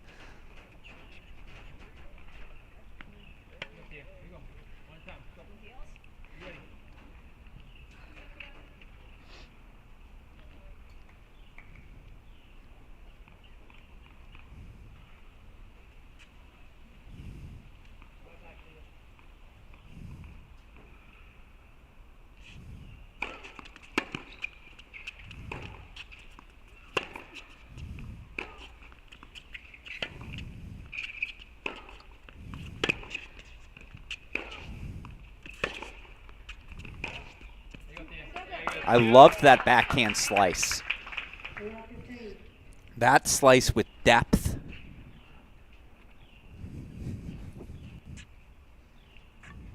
If you're Tomase, it's front foot tennis.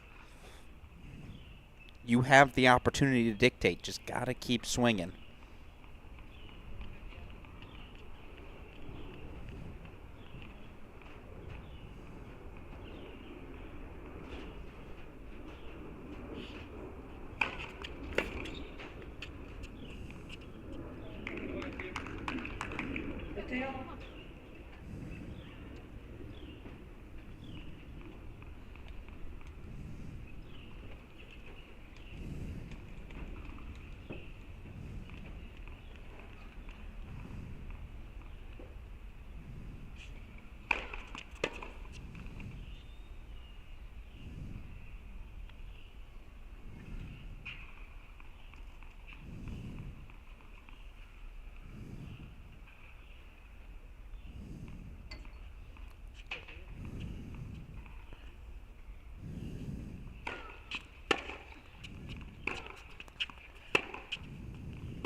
All right.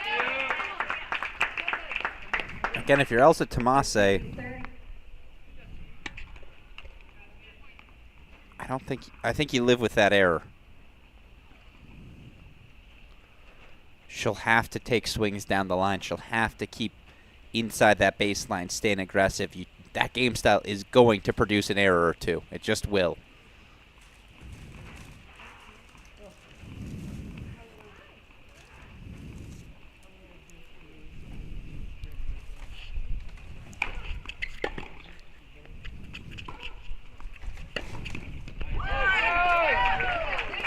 Now it's a little look for Thea Rabman. We'll show you that one more time.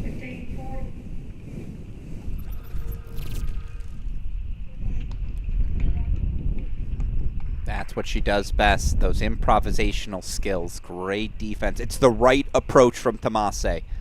You have to force Rabman to come up with the goods there. On that instance, she does. Break point chances right back.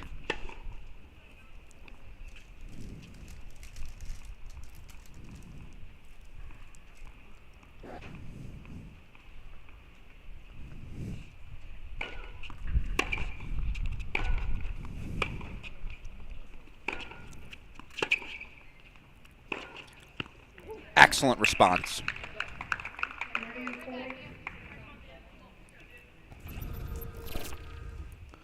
Two really fun contrasts of styles for our two women's semifinals.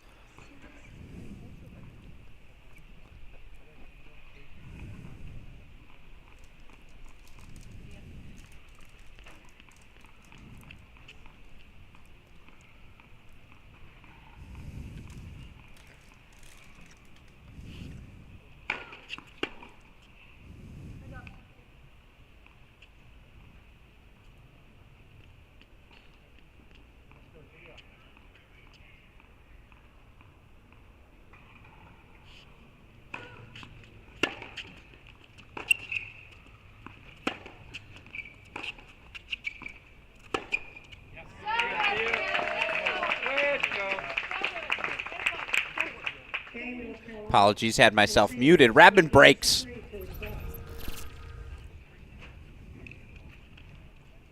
Spreading the court so well. Never are two balls hit the same direction, or at least with the same speeds. We trade breaks. And now the match truly begins. Business end of the first set, 4-3 lead. As you see, Jay Friend takes a first set 7-5. Mitsui served for that opening set. Instead, it's the Arizona junior walking away one step closer to the Consolation quarterfinals.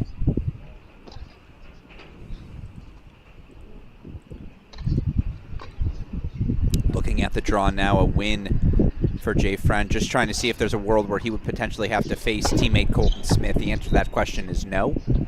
Smith advancing to a date with Paul Unshauspe. That matchup coming 3 p.m. Eastern Time. That's going to be a really fun Consolation match. Dare I say that in Shauspe, Colton Smith Consi, the equivalent of the Vidmanova Ma Constellation we'll have here in Cary in a little bit.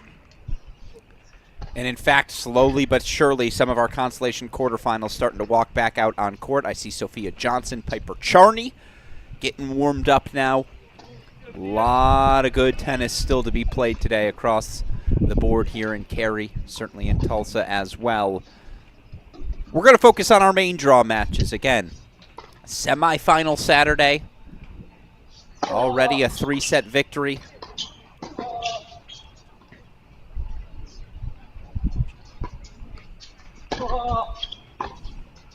Thea Rabman. We go back full screen as the UNC sophomore serves 3-4 opening set.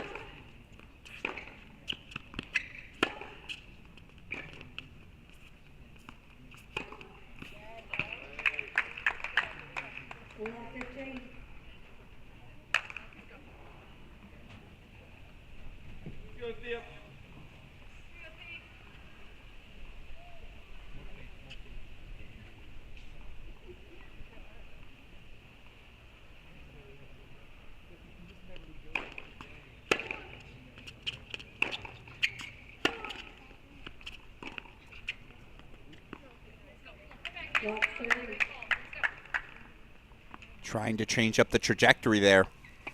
Unable to do so. Tomas right back to love 30.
Tennessee leads 5-3, first set.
Thea Rabman breaks back. The breaks have come in waves. Tennessee leads 5-4, first set. I believe that's 4 straight breaks, certainly. The question is, can Thea Rabman re-find her rhythm on serve? 4-5. Opening set, our second semifinal, as I've mentioned earlier. It takes a village of people. A team to support an event like the ITA All-Americans. Of course, we are well aware. An event like this can't happen without the top-notch officials we have across our collegiate events. Let's hear from those officials now. Introducing the USTA official team behind all the success you see at these ITA All-American Championships. Always loved the game of tennis. Everyone's a big family here. It's about camaraderie because it's family. I consider my tennis family part of my overall family. That's what I like about it most. So friendships you develop. I look so forward to coming to these events and seeing my friends that I've made through the years. If you love the game, give back to the game. You become the calm in the storm. You can decide how much you want to work and how much you don't want to work. You never stop learning. Every time I work an event, I always learn something. It takes time, it takes experience. Find your niche. We need you, and I think you will find it very rewarding. Get out there, start trying to do it, and see if you like it. Join the officiating family today. Thank you to all the officials working our countless collegiate events this season. The issue for Thea Rabman of late has been on serve. Broken in each of her last 2 service games.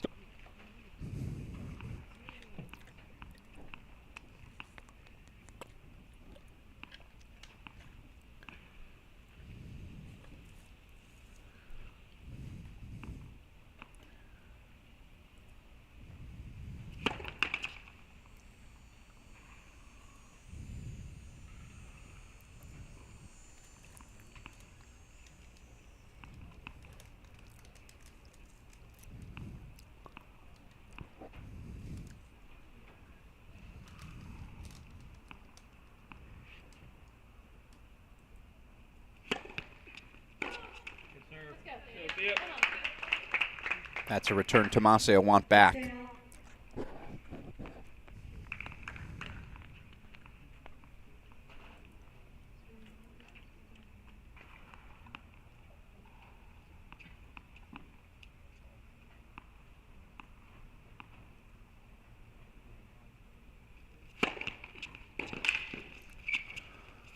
I think that's the best serve she's hit all match.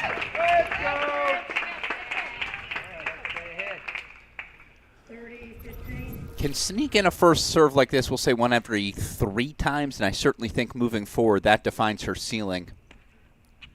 How much of a weapon can she turn that serve into? The rest of the game so complete, the speed is there. I keep saying this, love her improvisational ability, but at the highest levels you got to be able to dictate.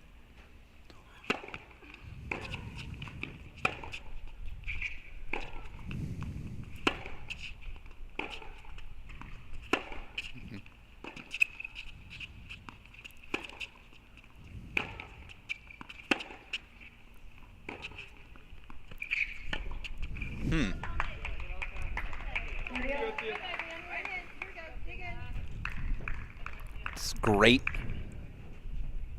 discipline from Tomas, rally tolerance, that's the term I was looking for. Tomas's backhand wing always going to hold up. That forehand grip a little more extreme. I expected more high and heavy. Maybe more backhand line from Rabman as we move forward.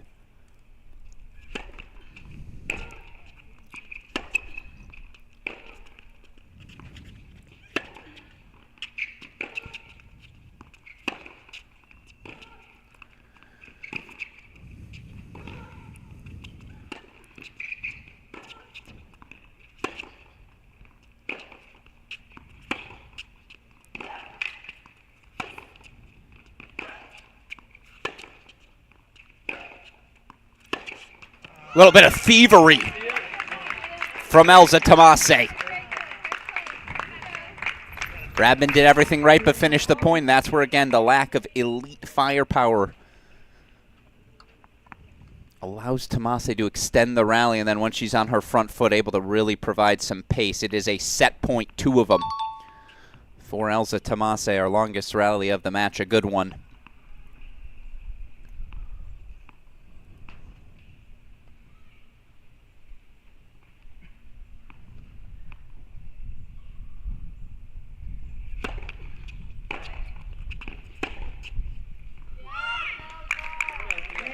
It's an opening set to Elza Tomase, 6-4. The Tennessee Volunteer takes it, looking to be the first Tennessee women's singles player to ever qualify for the ITA All-American Singles Final. Tomase a set away as she takes the opener, 6-4. 7-5, 3-love lead for Jay Friend, 6-4, 3-4. Lead for J.C. Roddick of Texas A&M. Want to show you we've got some backdraw action now underway in Cary. Match we will be monitoring closely, certainly. Top seed Mary Stoyana, the defending All-American champion. Number 1 seed, currently 1 love up in her Consolation final match. Apologies, put in the wrong court, that's on me.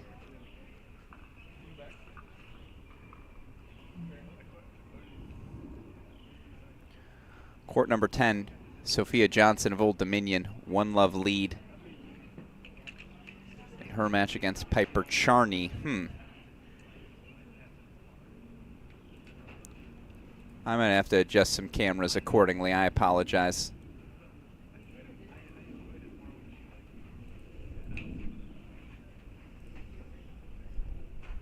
This player's starting to walk out on court in a bunch of different locations. Oh, nope, we found Mary Stoyana. That's my fault. She is on court number 4. There you see Stoyana out in action.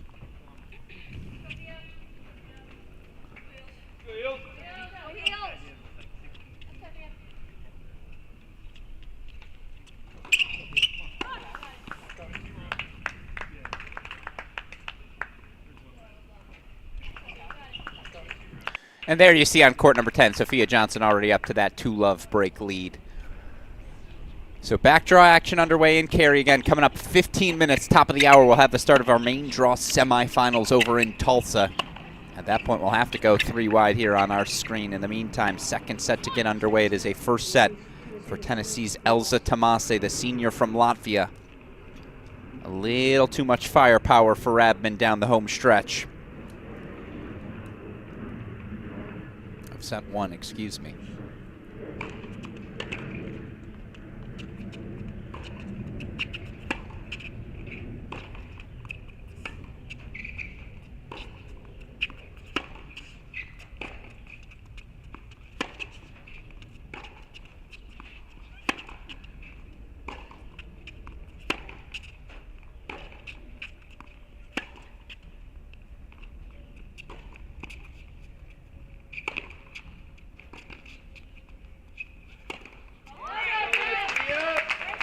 That's got to be the play.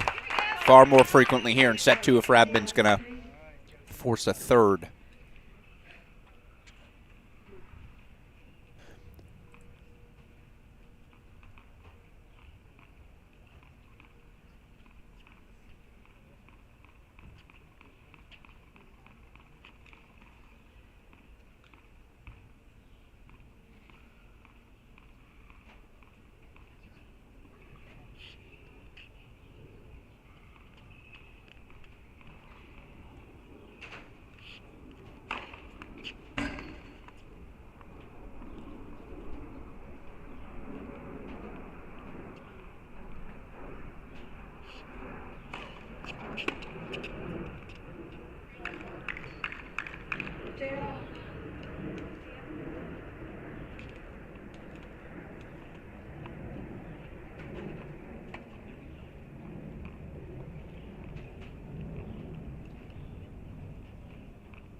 Sometimes better to be lucky than good. Now that passing shot may have been curling back anyways. A little bit of an opening here as Rabman comes right back swinging.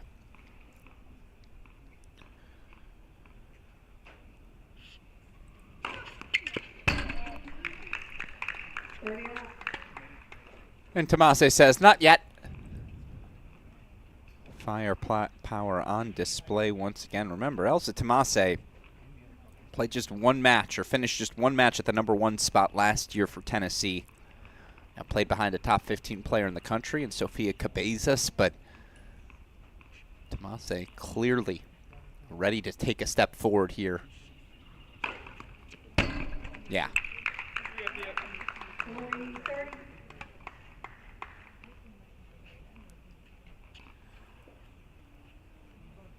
I thought that for sure clipped. Game point chance here for Tomas.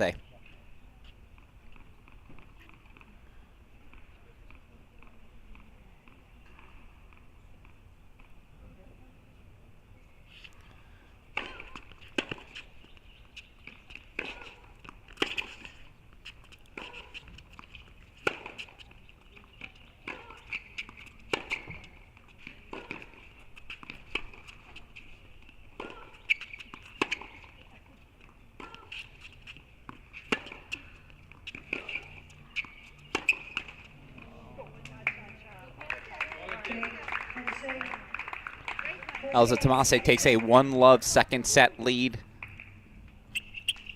While they change ends, we'll show you again. Sophia Johnson, 2-1 lead on Piper Charney. Stoyana Honor underway, 1-all opening set.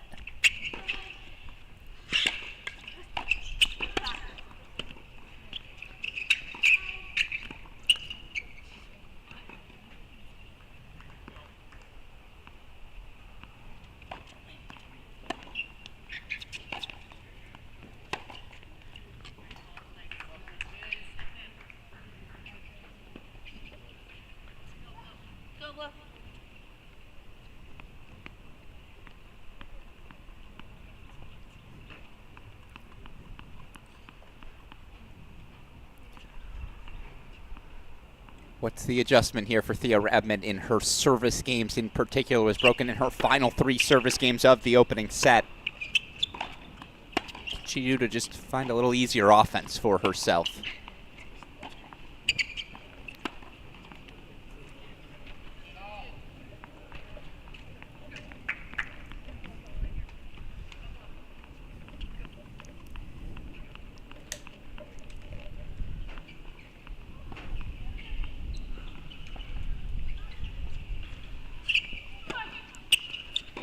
Go back full screen, Rabman here. Love one service game.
I mean, Elza Tomase is connected from the start.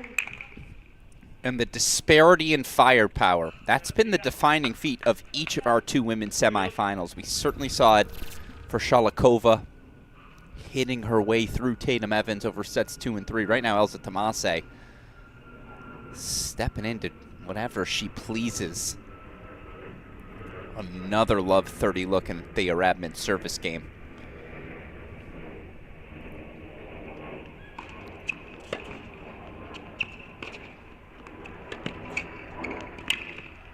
That's excellent.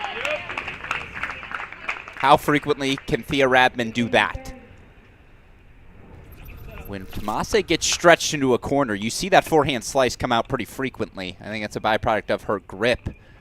When she hits that slice, ball's popped up. There's an opportunity for Rabman to use that speed, pinch forward as she did there.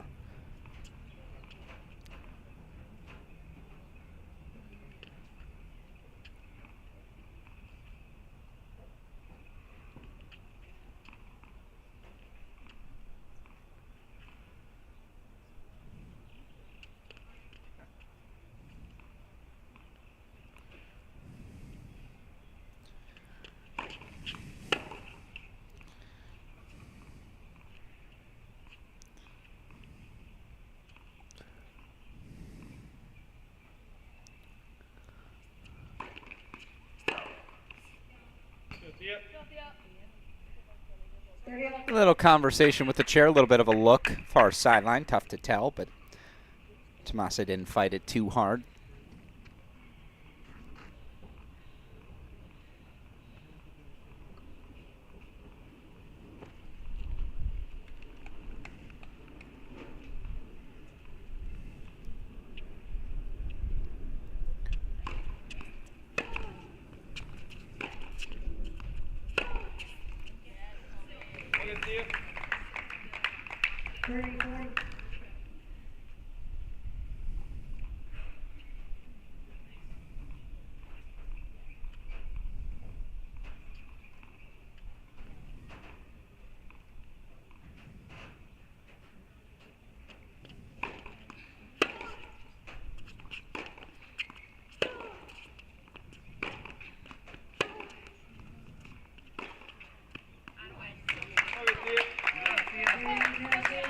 Tennessee leads 2 games to 0. Second set.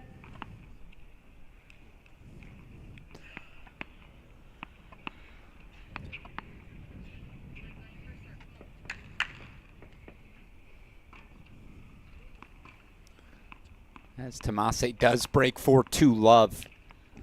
4 straight breaks of the Thea Rabman serve. She's just seeing the ball cleanly.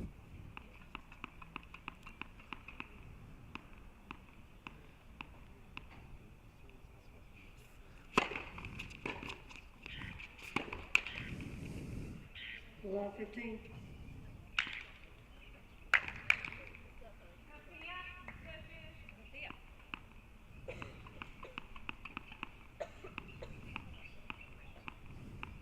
Wait, please.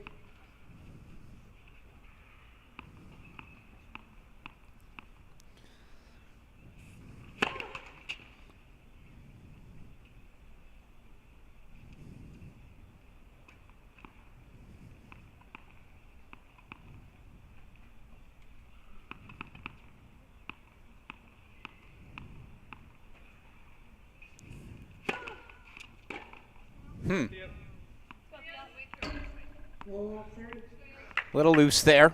Love 30. And again, Rabman hasn't had trouble of late breaking the Elza Tomase serve. She's done that 2 of the last 3 Tomase service games. The issue's been holding her own serve. Obviously has to get a break back here to keep pace.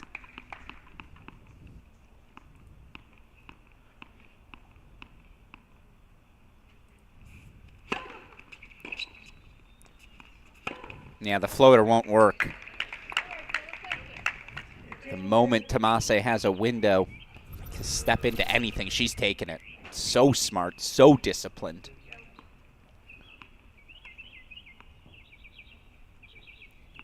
Yep, that works.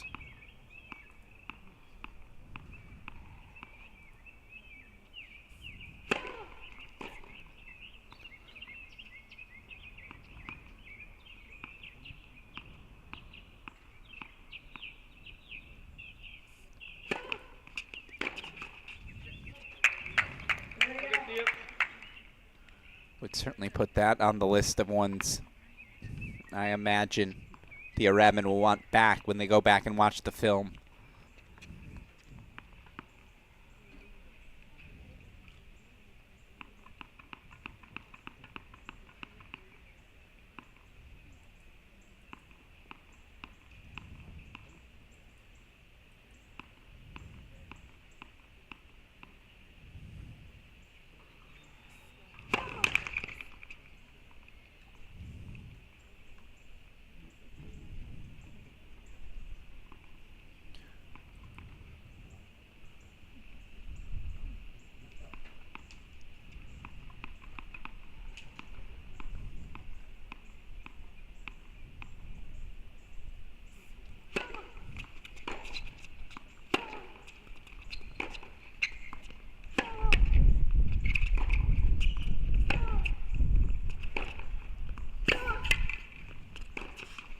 Had the forehand she wanted, but again, the pace generation right now, a little bit of an issue for Thea Rabman. So Tomase, game point chances for 3 love. It is 40-30 Tomase, but again, 2 love right now, the Arizona senior serving.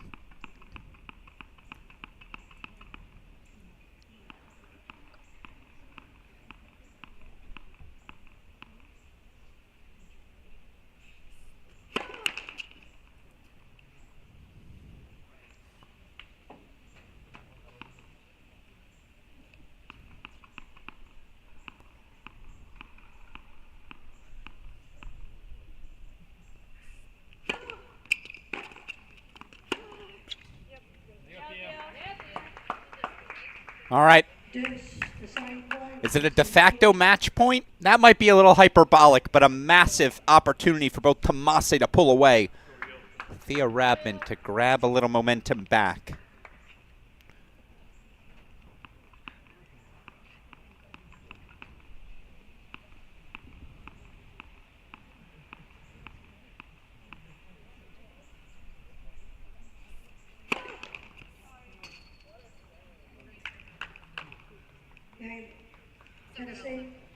Tennessee leads 3 games to 1.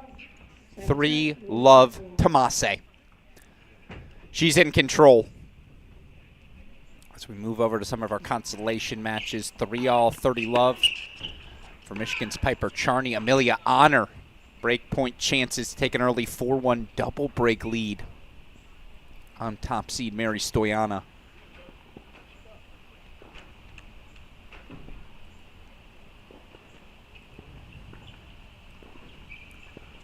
Main draw matches getting ready to walk out on court in Tulsa.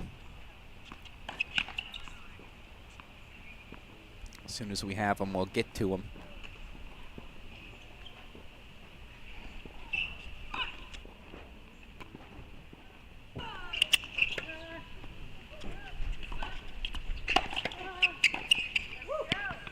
Amelia Honor in form. She breaks for 4-1, double break lead on the top seed. All right. Tomase, a 6-4, 3-love lead for the Volunteer.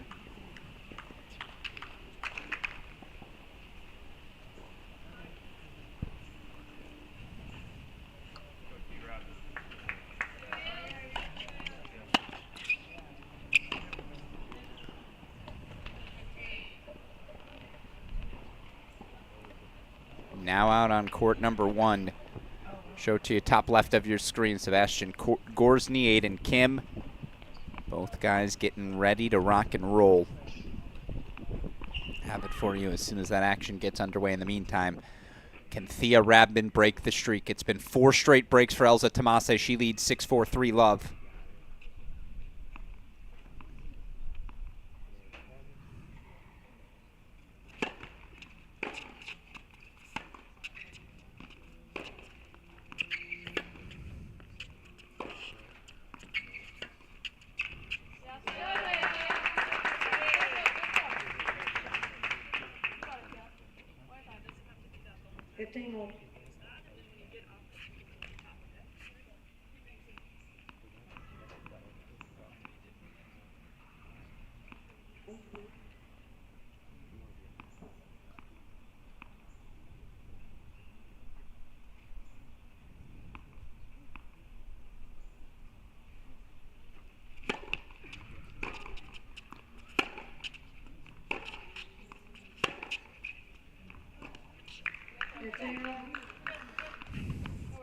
Obviously a must-have service game here for Rabman. Trying to find any sort of rhythm.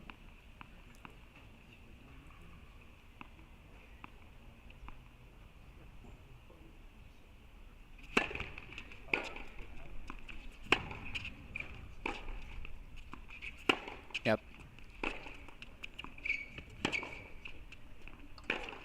Was waiting for this strategy. Park the bus on the Elza Tomase forehand side.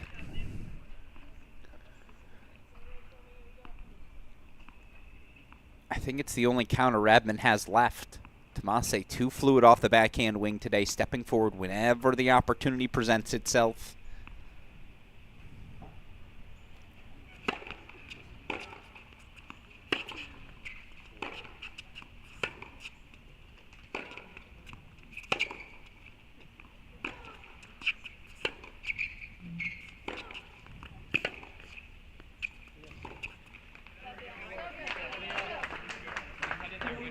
Couple knuckleballs.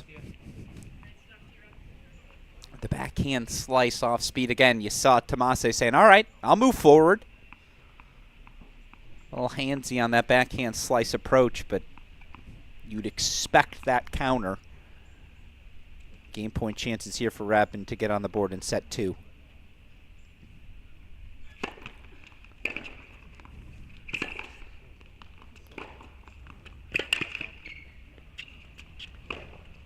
No, yanked it wide. Well, that's indicative of the rhythm we've seen thus far. Tomas dictating, Rabman chasing. But the errors there from Tomas, Thea Rabman on the board for 1-3. Just want to show you. They're chatting. Getting ready to hit a few warm-up balls, and then the action will get underway. Semifinals in Tulsa. Out on court, Texas junior Sebastian Gorsny taking on Ohio State sophomore Aiden Kim. Will have coverage first ball to last, of course, of our men's semifinals once they get underway.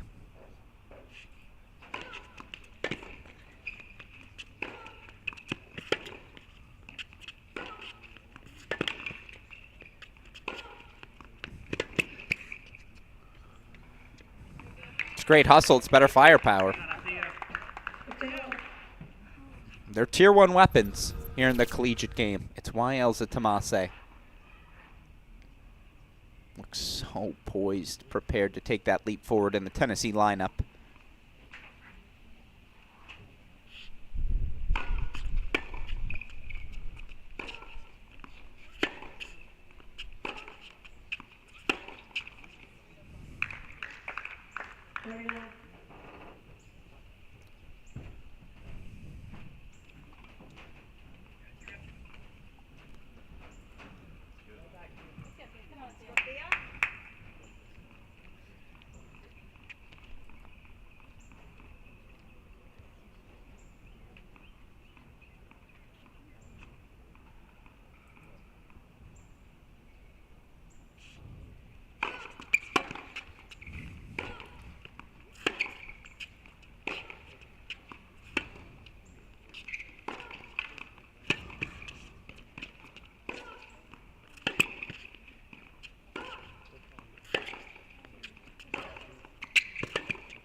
It's just relentless. As impressive as Rabman can be defensively, to be asked to do that for 60-plus minutes, side to side, corner to corner. The weapons of Elza Tomase overwhelming the sophomore Tar Heel and defining this match. Game point chances to extend to 4-1 here in the second.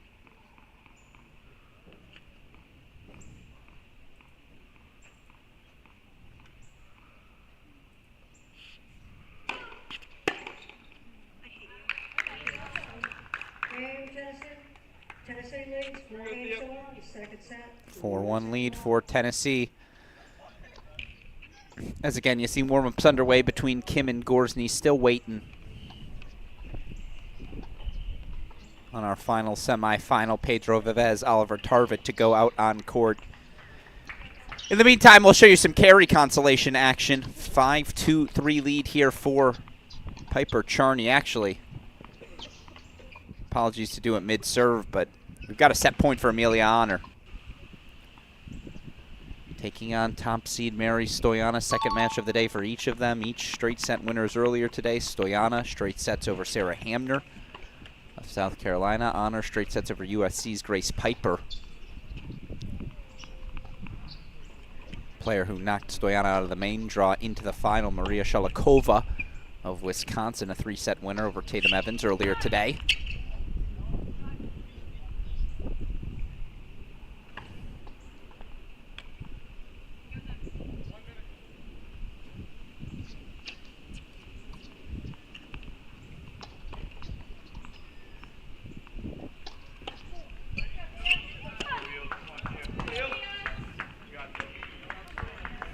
Amelia Honor, 6-1 opening set.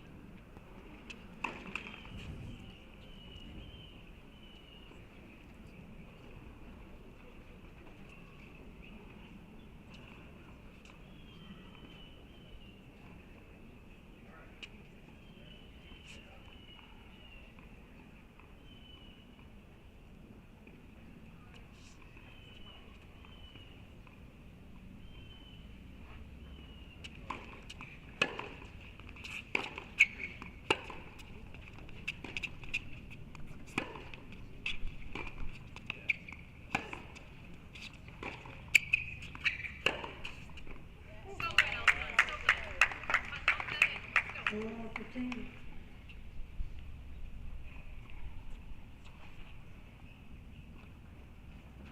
Tomas 3 points away. A little bit of an announcement.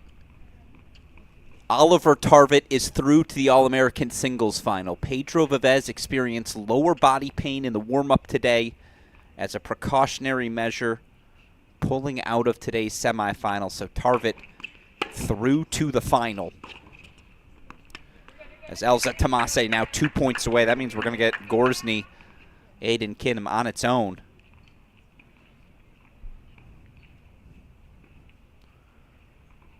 Obviously wishing the best for Pedro Vivez, quarterfinalist in doubles. Semifinalist here in singles.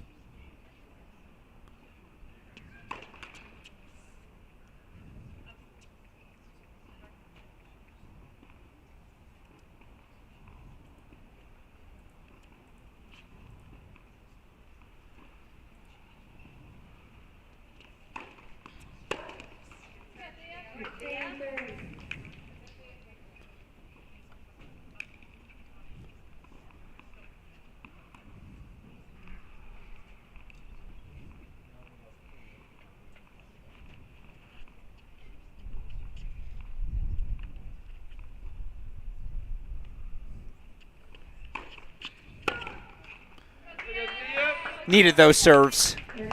Obviously has to hold, has to find a way to keep pace. Or else Tomase could just pull away. I suppose that's another scenario as well as, by the way, just about ready to get action underway in Tulsa. We'll head over to it in a moment.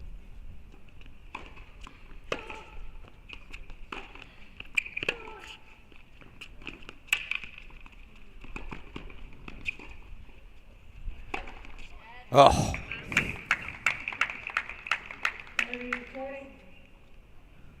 I mean, again, she's covered that drop shot so well, taking that play away from Rabman today. And that's typically a staple of Rabman's success. You see, again, closing well with the approach and then the easy overhead finish. Break point chances for 5-1 Tomase.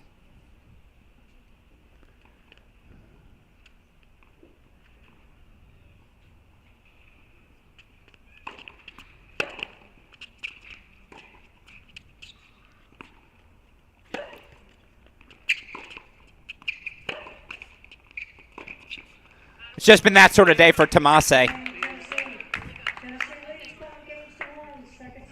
Let cord luck aside there. She has dictated from the start, and the weapons off both sides, but the backhand in particular. The backhand today, so effective. You see the angle she opens up, forehand inside out, and that backhand line, she's just striking it with such ease.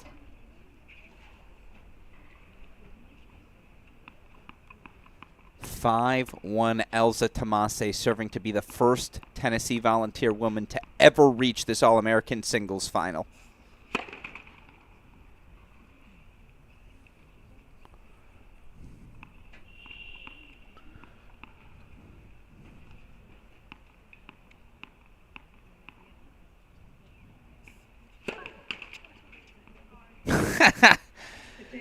It's just been that sort of day. The let cord trickles over. 3 points away.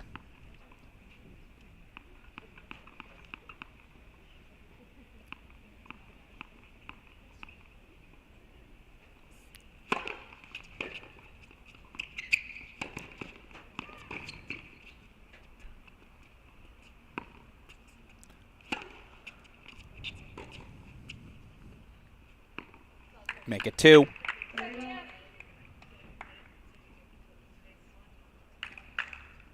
Firepower, firepower, firepower. She's got it in spades.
The year of first just continues for Tennessee women's tennis.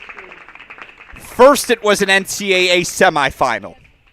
Now it's a first ever ITA All-American women's singles final for the Vols. Elsa Tomase, the lucky Vol to deliver. Rocky top Tennessee indeed as Tomase, 6'4", 6'1". Joins former Tennessee greats J.P. Smith and a man you might have heard of by the name of Paul Annacone. Those are your 3 volunteers to ever compete in the ITA All-American singles final. I'd want to be on that list. And again, an excellent tournament for the next generation of Tar Heels. Tatum Evans, Thea Rabman both knocked off today, but following the graduation of Crawley, Yarlagata, Forbes, Scotty, Tran. A lot of places in the singles lineup to replace.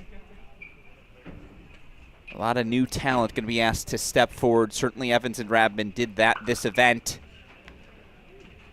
Elsa Tomase through to the final, a first-time champion guaranteed for the second consecutive season, as it'll be Tomase, Sholokova, Tennessee versus Wisconsin for the ITA All-American singles final. We'll have coverage of that one first ball to last, as we get into our coverage now of the action in Tulsa. Again, Pedro Vivez forced to withdraw due to injury. Oliver Tarvet through to the singles final. We'll see the San Diego Junior later for doubles. So instead we get to lock in. One single semifinal for us to focus on. Aiden Kim, the Ohio State sophomore,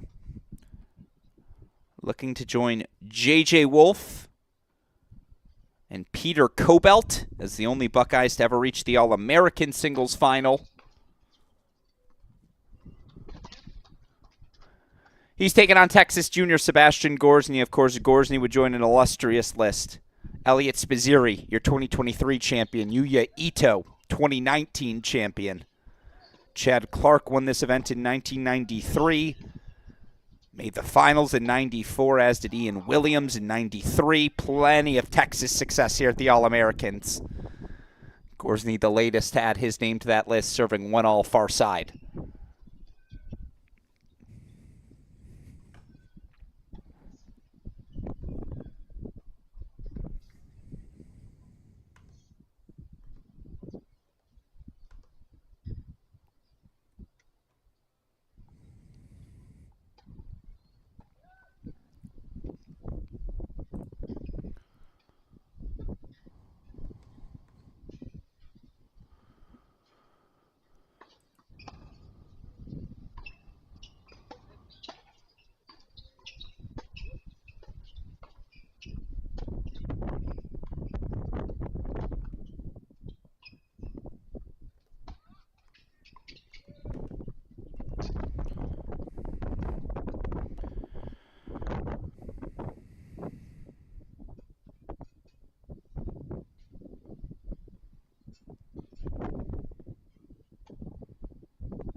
Kim goes a little long, of course. Aiden Kim transferring over from Florida.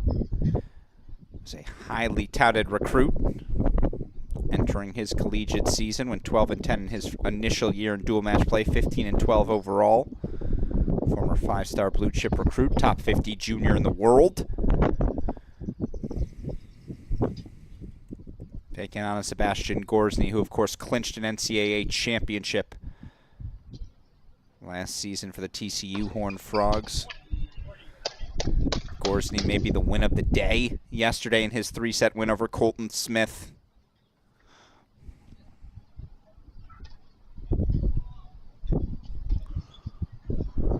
By the way, I do want to show...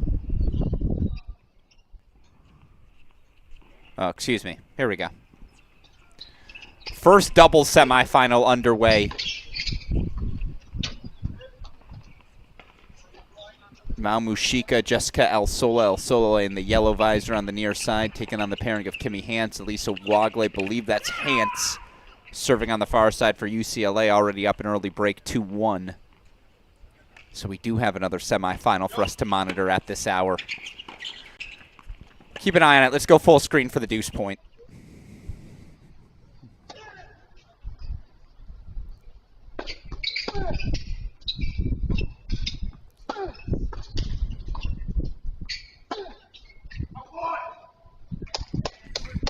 Deciding point goes to Sebastian Gorsny. 2-1 lead on serve as our men's semifinal gets underway.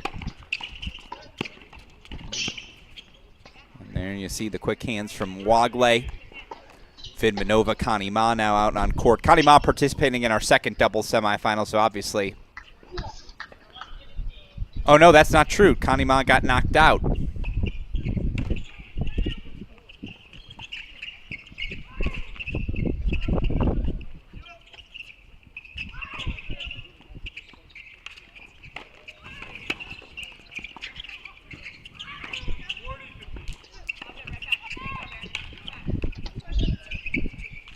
Connie Ma, knocked out yesterday, I forgot, by Zampardo Broadfoot in 3 sets, but that USC NC State doubles battle is about to walk on court. So we'll actually have to show you the two doubles semifinals simultaneously to our men's singles semifinal. Apologies, just needed some clarification on what our broadcast schedule looked like moving forward. I have that now. Still some time, I believe, before our men's doubles semifinals, so still have ourselves an evening ahead. Meanwhile, we'll go back to split screen here.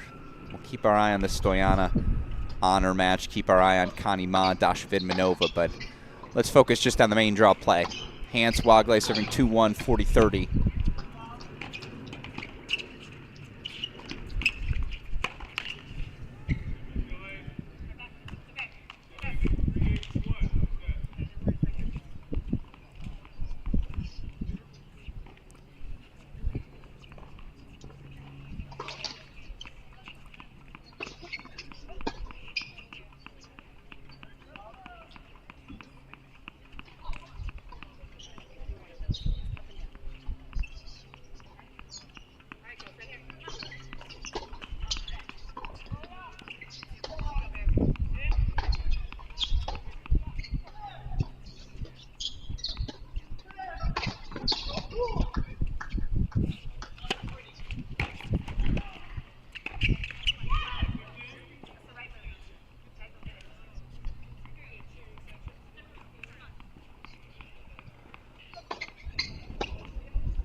Making a quick adjustment just for volume purposes. I apologize.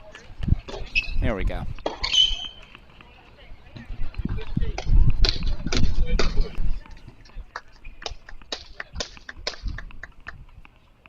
Volume should work a little bit better now here on court number 1 again.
changeovers here simultaneously.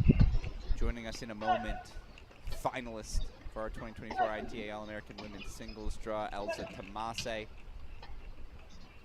away for one moment here. I think we should have her ready.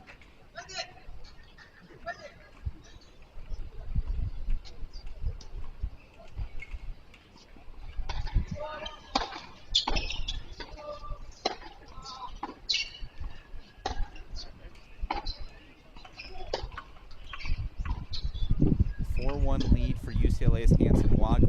Gorsny Kim still on serve 3-2. Again, our other double semifinal about to walk out on court. Lily Fairclough, Grace Piper taking on Maddie Zampardo. Gabriella Broadfoot will bring that one into our lives here shortly.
And joining us now on our broadcast, the first ever Tennessee women's tennis player, to reach the ITA All-American Singles Final. It's senior Elsa Tomas joining us. Elsa, first of all, congratulations on the victory today. Talk us through the win, what was going well, how you managed to advance in straight sets.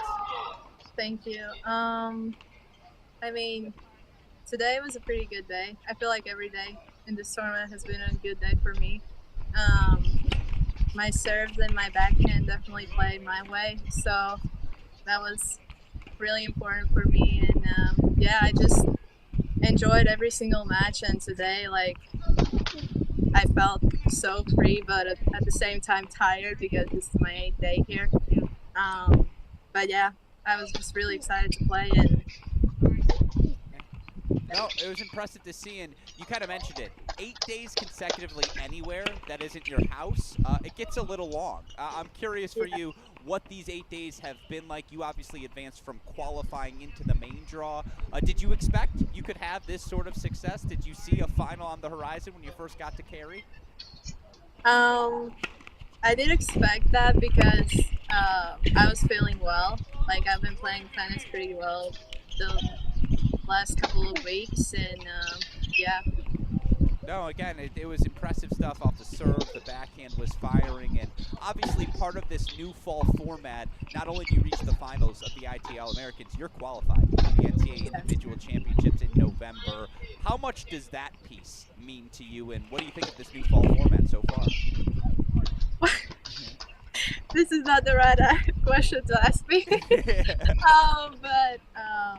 Yeah, I'm really happy that I got the ticket to NCAAs, and obviously it's a big achievement for me, and yeah, I'm looking forward to it. Sad that I will not be able to play regionals or sectionals, but no, I will figure out something. Yeah, no, well-deserved weekend off, I think, given all the success. Now, I'm curious if you've gotten the opportunity to see your opponent in the finals, Maria Sholokova, play it all this week. What's it going to take for you to come back on a 9th consecutive day and earn another victory? To be honest, I really don't look on my opponents. Like, I just take every match at a time, and I saw her playing a little bit, but to be honest, today was the first day when I saw her, and yeah, I'm focusing on myself, and yeah. And makes a lot of sense. Again, it's why you had the success you can have. My last question for you, I mentioned this earlier, first Tennessee women's tennis singles player to ever make the singles final. Obviously a pretty cool thing. But even beyond that, you guys make team semifinals last year and all of this success over the past year. Does that momentum from the spring translate to the fall? Like, do you come in that much more confident? Yeah, I feel like wearing Walls, Tennessee Walls, and being part of the Walls family, it means a lot to me because I will give my all for Tennessee every day, and yeah, I'm just really happy that my summer I didn't play a lot of tournaments, but yeah, like that mentality what we had in the Final Four and like the whole NCAA tournament in May. Yeah, I think it kind of brought it into the fall and in my last year. So, I mean, I don't have anything to lose, and this is my last time. I was telling myself that this is my last All-Americans ever, and that's probably what kept me going as well. Yeah, no, again, so impressive to see, and I mentioned first Tennessee women's player to do it. Here's a list of Tennessee players ever. It's yourself, it's Paul Annacone, it's J.P. Smith. That's a pretty cool list to find yourself on. Elsa Tomas, our All-American singles finalist, congratulations on the weekend. Obviously looking forward to watching you compete tomorrow. Thank you so much.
On the opening set.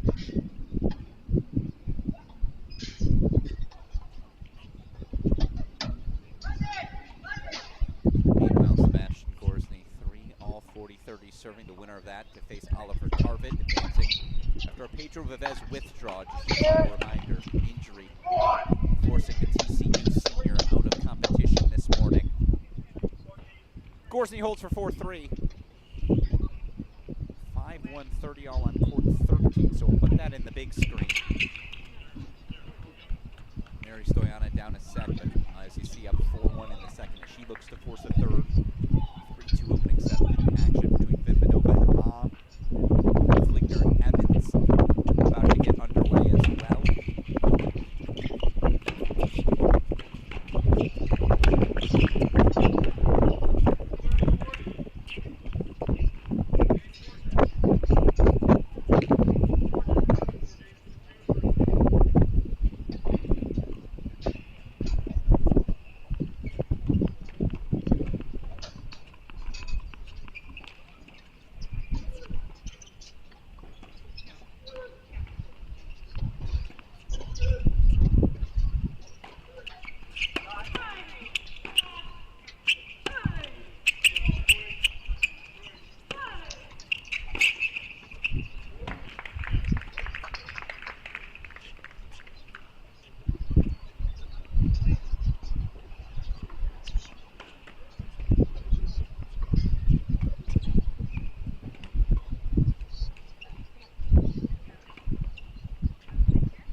And Alsola, still Hans-Wagle going to have at least 2 chances to serve for the opening set. Full screen we go now. Hayden Kim serving 3-4, love 15.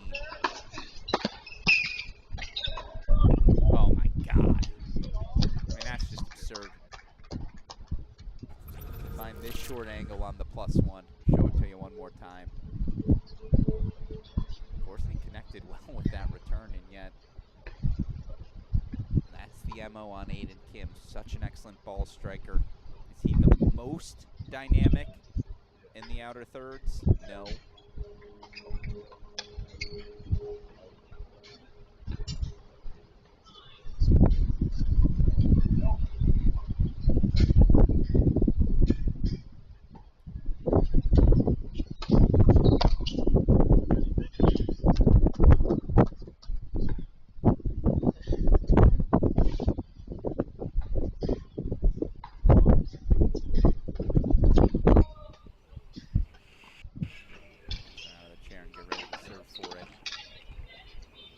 Let court first serve luck for Aiden Kim.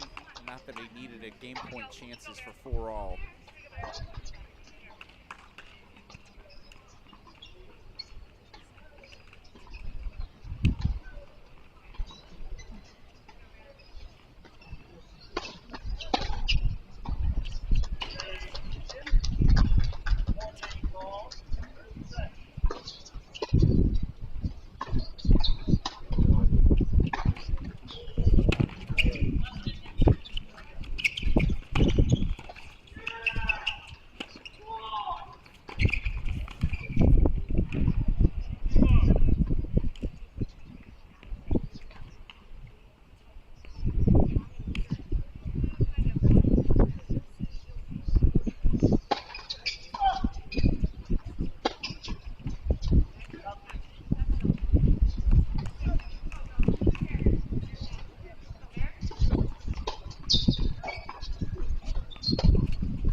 Chances coming up for UCLA.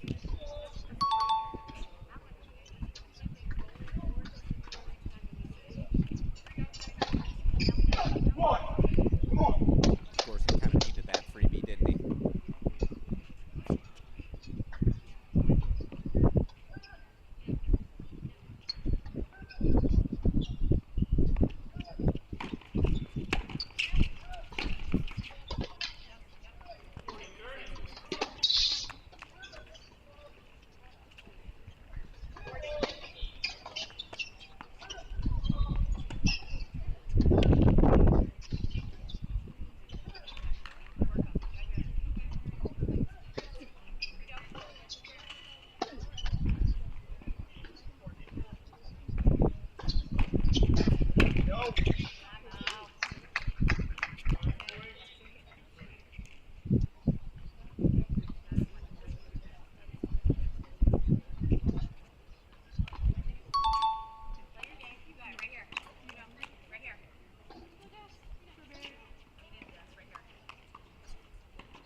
Set points fought off by Cal. They break for 3-5. We go over full screen to the break point chances here for Aiden Kim.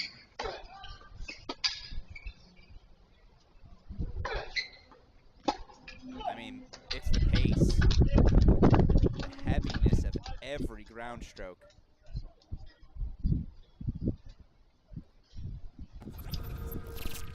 Show it to you one more time. Again, crushes the forehand return and then Stepping into the inside-out forehand. Aiden Kim breaks. He will serve for the set on court number 1. Winner to face Oliver Tarvet through to the final after the withdrawal of Pedro Vivez. Of course, we will get to see Tarvet later today.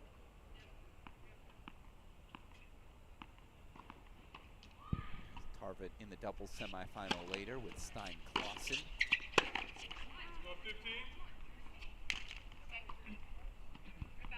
Thank you to the GOAT, Colette Lewis, providing me this stat. Aiden Kim, Sebastian Gorsny played once in the juniors.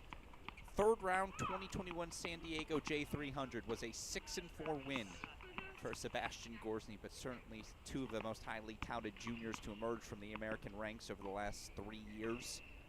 Gorsny, a former junior Wimbledon champion with Alex Mickelson. Kim, I feel like he was in the top 100 of the juniors and blue chip recruit since he was 11 years old.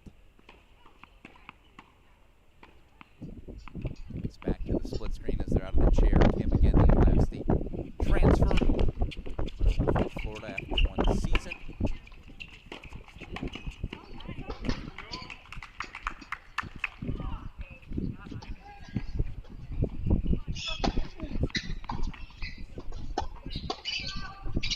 A little long, and again, they traded breaks earlier.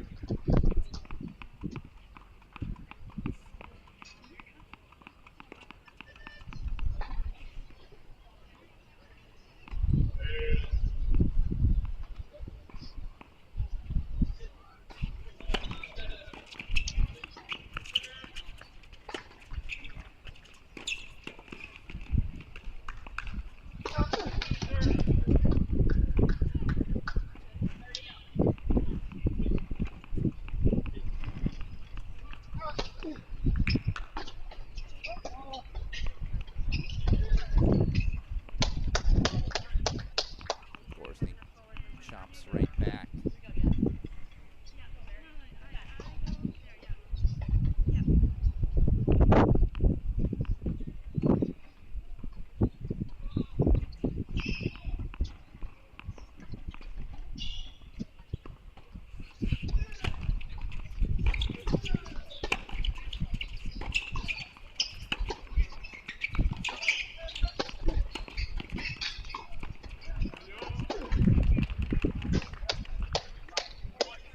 Somewhat of a disastrous service game for Aiden Kim. As good as he looked to break. On top of the net with a forehand and sends that one wide. So Seb Gorsny break point chances right back because sure.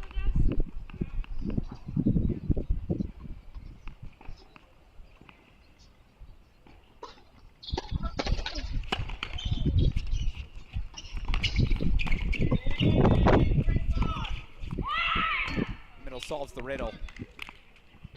Wagley with the winner. More set point chances for the Bruins. That is a loose service game.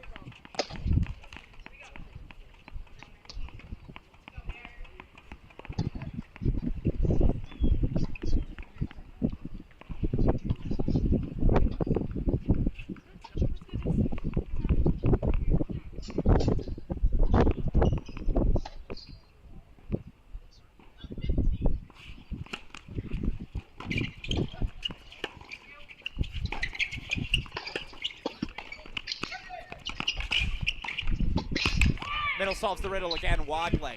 Excellent two-point combination. Her, Kimmy Hands. In the opening set, 6-3.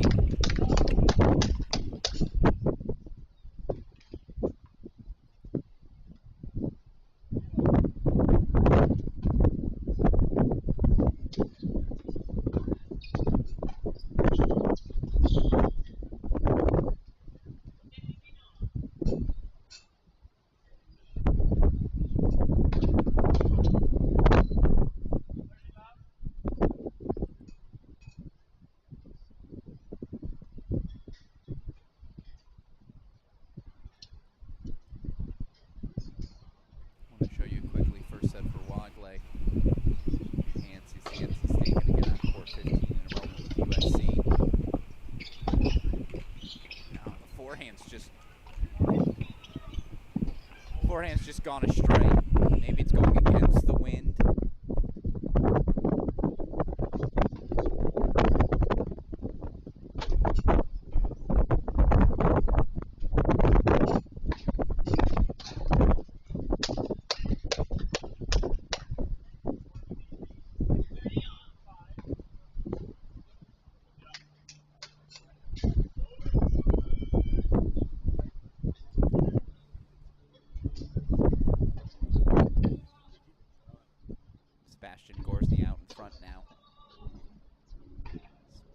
back over to the split screen. A little bit of a set break for our first women's doubles semifinal. Stoyana and Honor are going to a third set. Mary Stoyana takes the second 6-1. Sophia Johnson up 5-2. She's serving.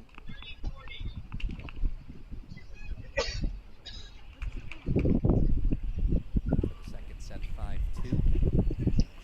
Top over there. Show it to you for a moment. We're going to go full screen for the 5-6 Kim service game.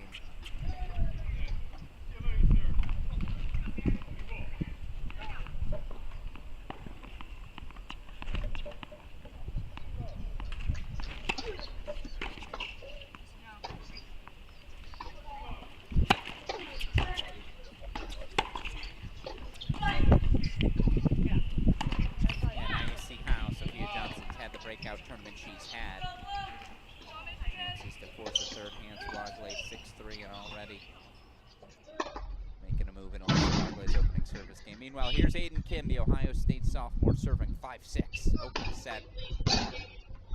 4 errors from Aiden Kim as he served for the set at 5-4. Needs a better game here.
As a compliment, excuse me. Feels like Gorsny, he'll play as well as the opponent on the other side of the net. His level can rise as high as any opponent he's faced. Sometimes it gets a little lackadaisical. Sometimes the power generation not always where it needs to be.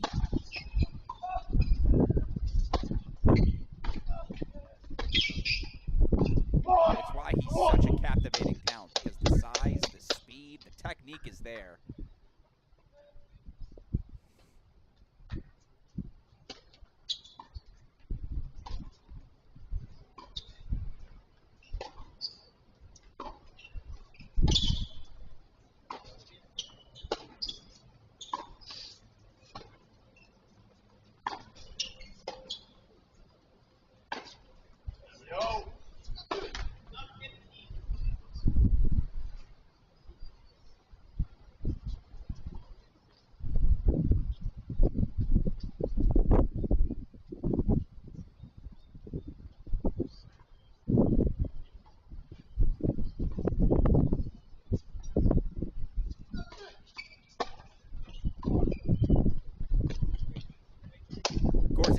Points. Aiden Kim was serving 5-4. He had momentum on his side, but a disastrous 10th game of the set. Now all of a sudden, set points for Gorsny. As we still have doubles to come in Tulsa. Doubles action underway now in Terry. Plenty of fun action ahead. Make sure you stick with us if you have the opportunity. Make sure you go check out the action on site.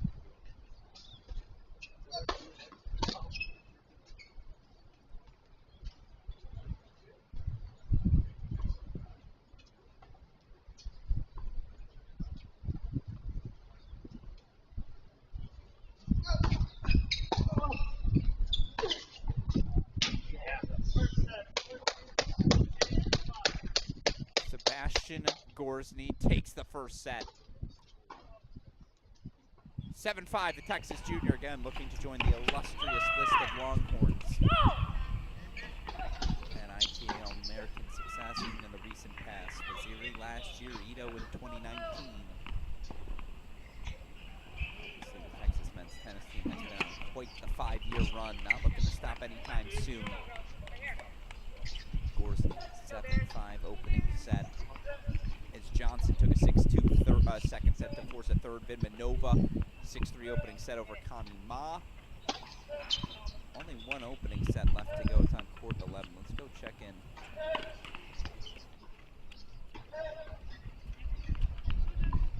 On the Vidmanova-Ma match. Vidmanova 6-3. Love one lead on the Stanford senior.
To the split screen, Sebastian Gorsny to serve to start set number 2, 7-5 first set for the Longhorn Junior.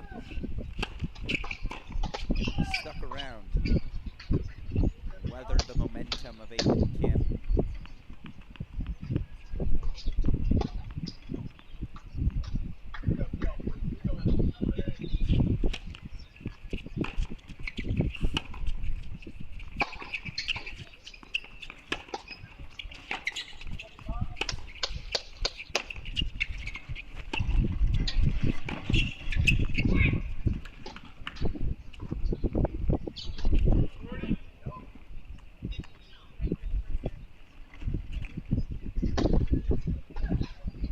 I thought I missed a hair wide.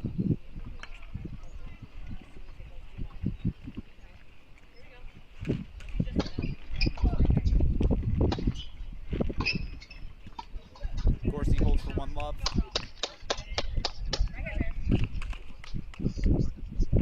Starting to find his range as the Texas junior.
Gorsky really starting to connect.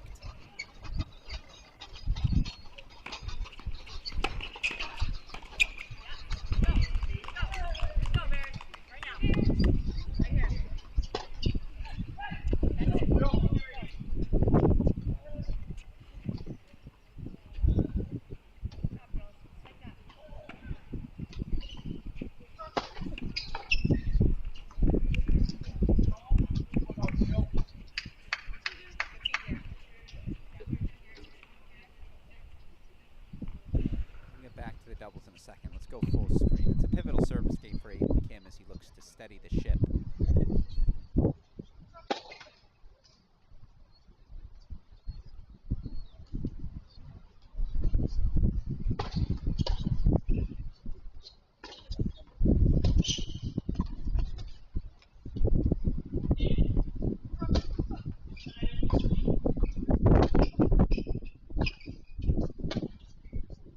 Now it's that forehand in particular. That forehand has just gotten leaky.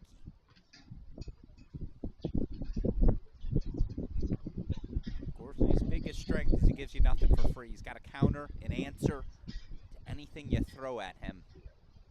Again, moving forward, how he begins to generate his own pace and the ease with which he can do that. That defines Gorsny's ceiling, but boy, again, so many different options.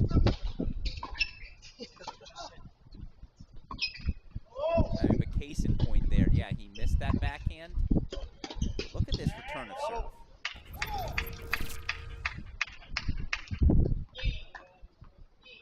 Hard to ask for better than that on a return of a first serve.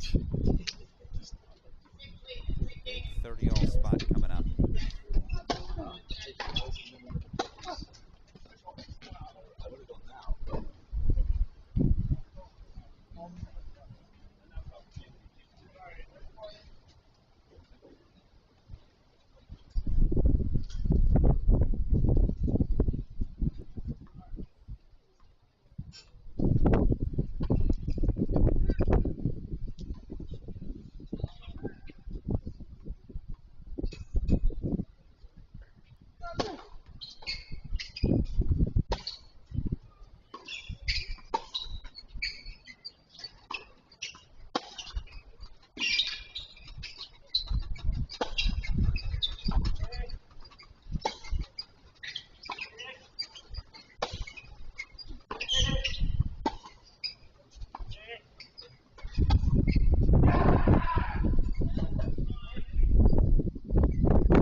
For Gorsny to start the second.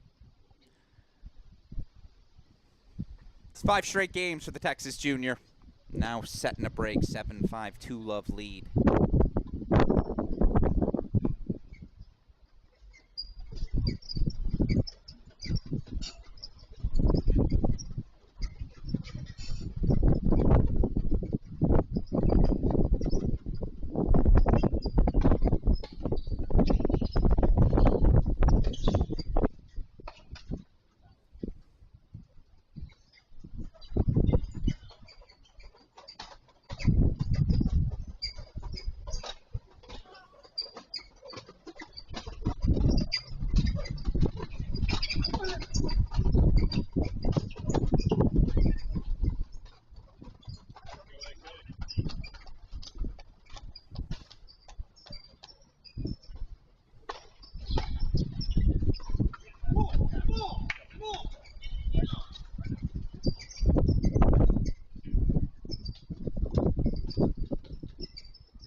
All right, folks, here's a pleasant surprise. Joining us now on our stream, the only man still alive in the main draw in both singles and doubles, and the second San Diego men's tennis player to ever reach the All-American final. It's Oliver Tarvet, the junior, joining us now. Oliver, first of all, congratulations. No, you didn't have to play today, but obviously plenty of success throughout this All-American. Let's start with that first fact. What does it mean to you to be the second San Diego man to reach the final?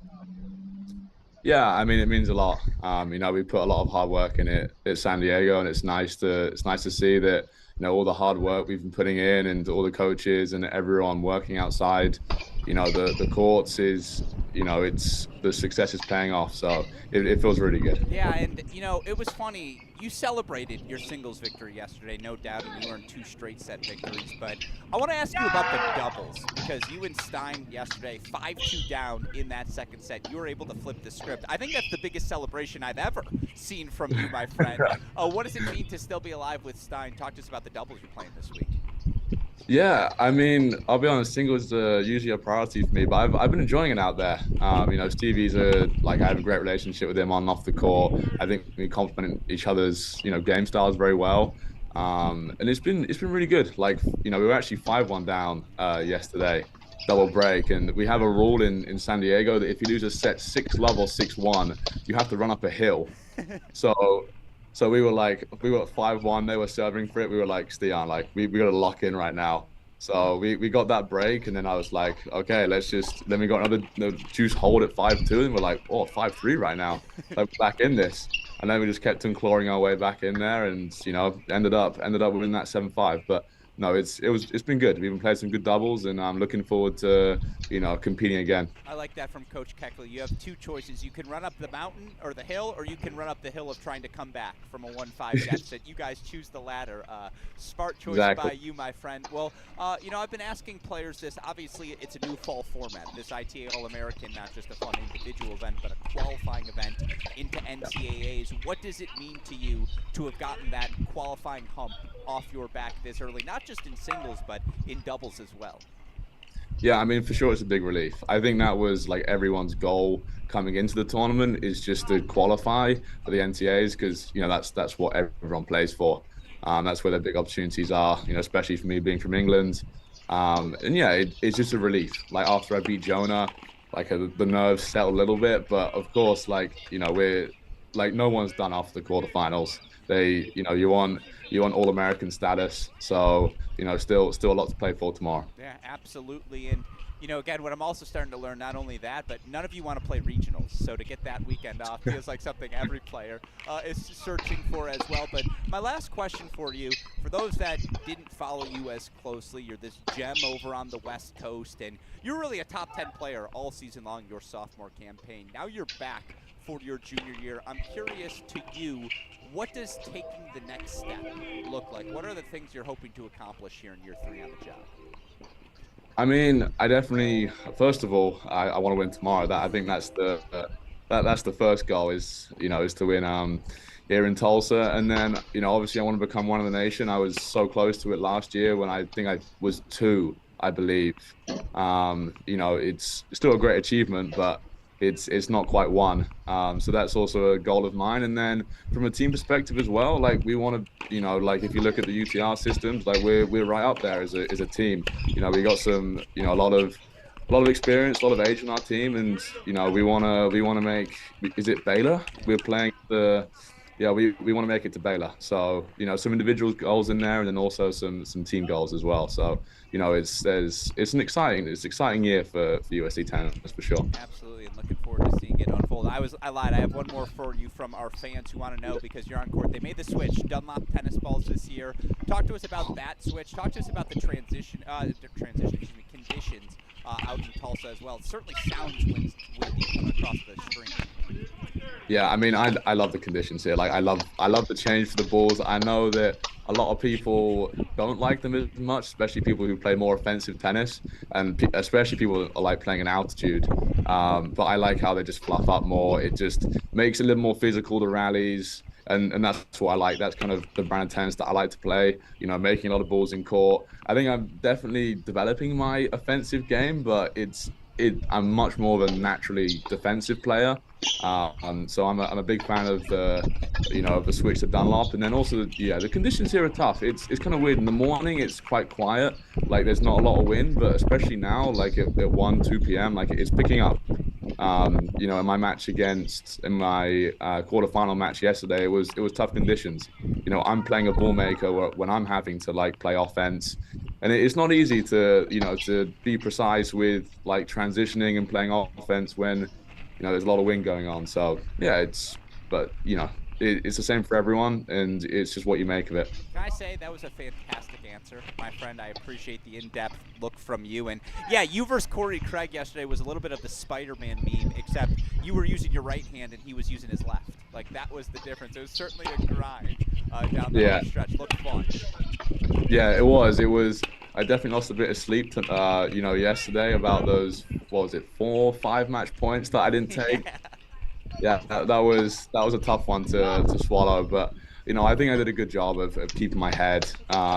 Big juice hold at 5-all, and that kind of just steadied the ship a little bit.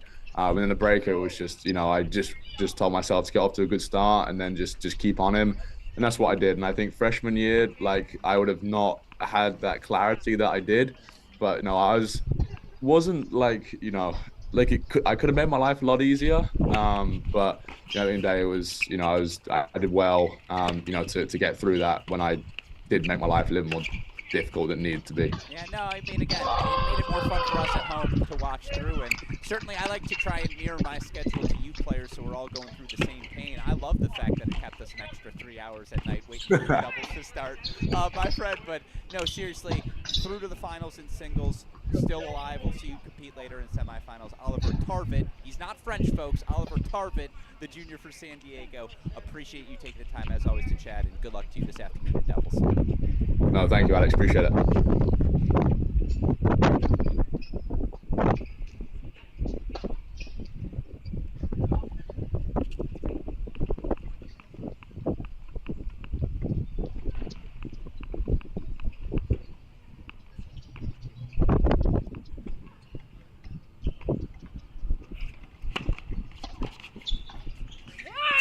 All right. 6-3, 4-1 lead for UCLA's Wagley and Hans. In the meantime, Aiden Kim does get on the board. Still Sebastian Gorsny setting a break lead, and when he's pushing forward to the net, he's at his best.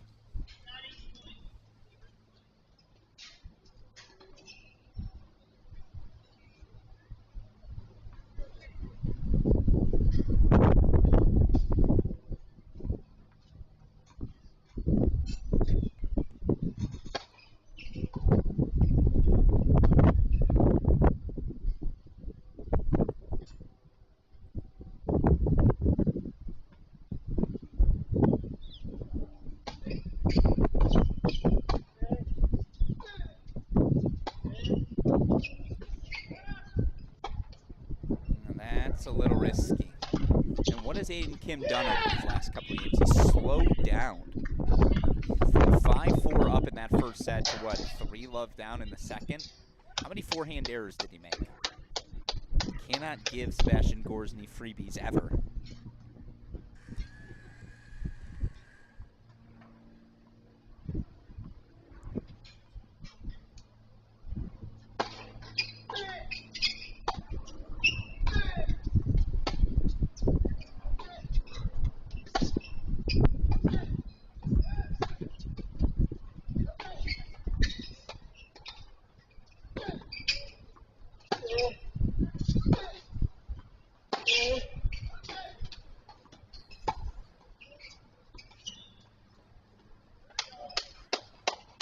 Yeah, can understand the frustration.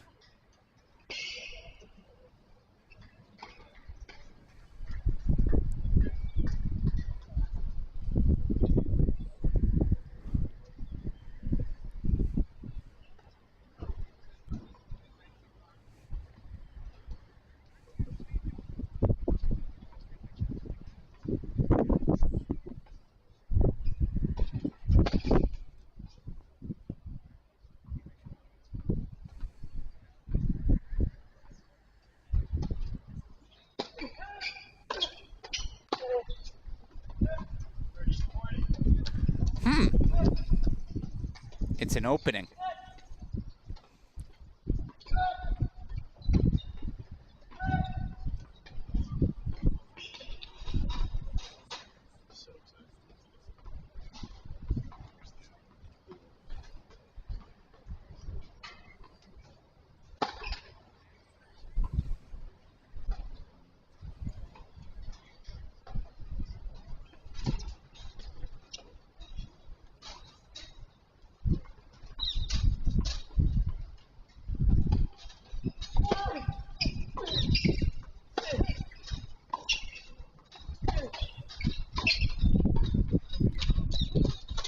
Call confirmed by the chair.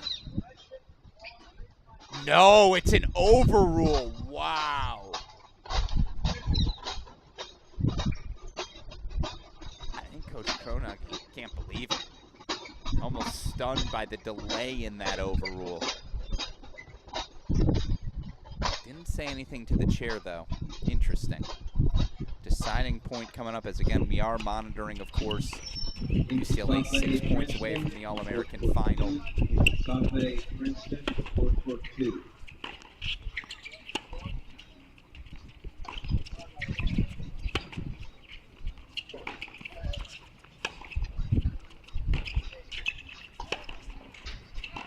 Breakpoint chances coming up for Hanson Wagley. By the way, now on court, Broadfoot Zimpardo, 2-1 lead on serve against Fairclough and Piper.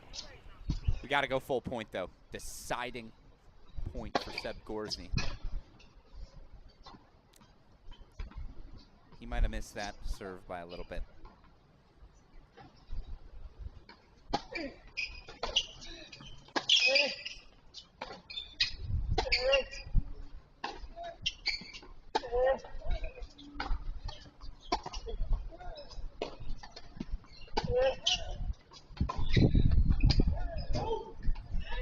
Just missed it.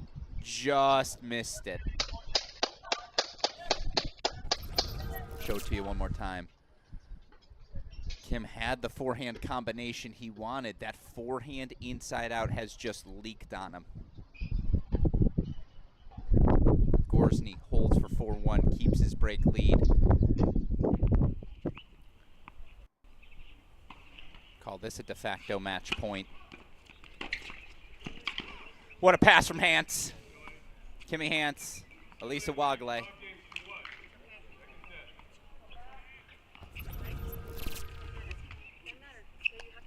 Breaking Mau Mushika. They will have at least 2 opportunities to serve for a spot in the final. They would join an illustrious list, the only UCLA Bruins women's doubles finalists, and there have been so many good Bruins over the years. But here's the list. Robin Anderson, Jennifer Brady. It's a pretty good list. Jennifer Brady, slam finalist. Robin Anderson, former #1 player in the country.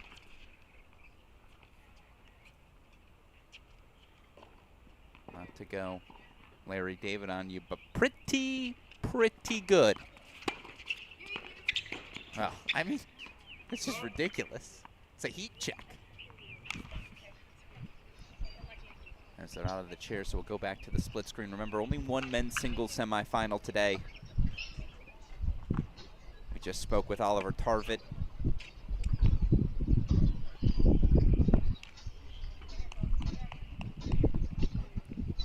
Tarvet advancing after Pedro Vivez forced to withdraw due to injury. The good news is you get some Tarvet today. He'll be in the doubles final a little later.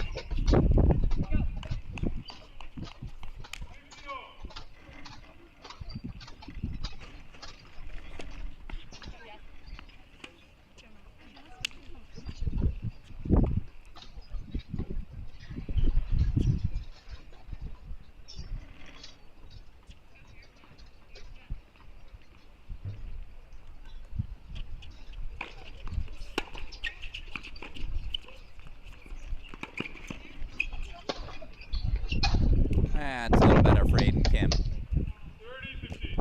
He's got weapons. Finding consistency, improving the fluidity in and out of corners. That's his mission. And I don't know if there's a better place to do that than in Columbus with Ty Tucker.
point match point coming up to your right.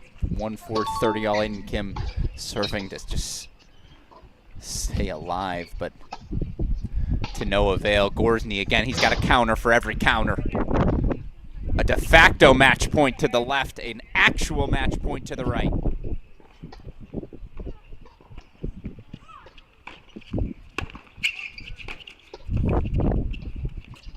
Match point fought off, a delicate touch. Still 6-3, 5-2.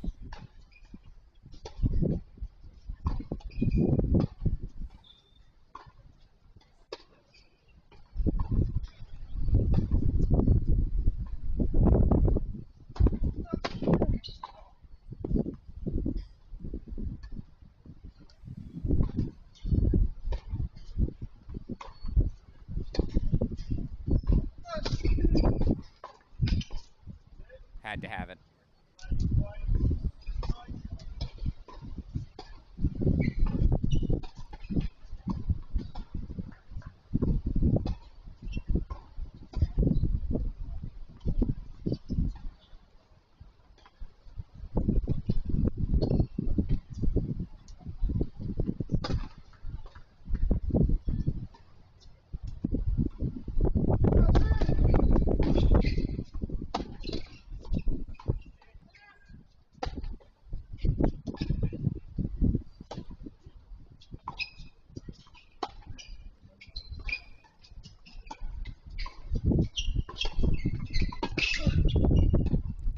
Oh no!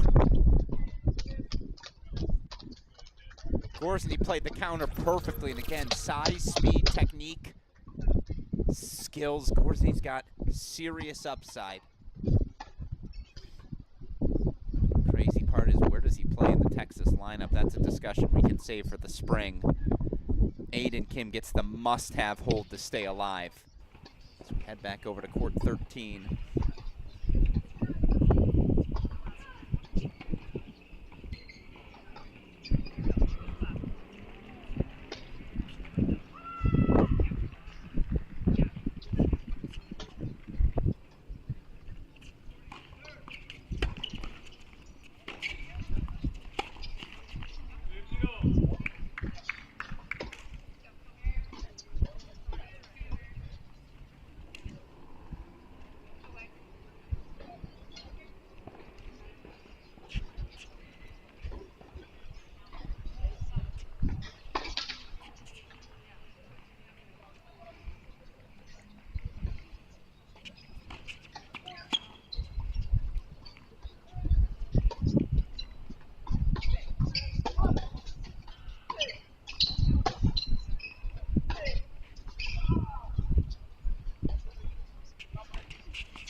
UCLA 2 points away. Love 15. This qualifies as a little bit of a look. Not a lot, but a little bit of a look.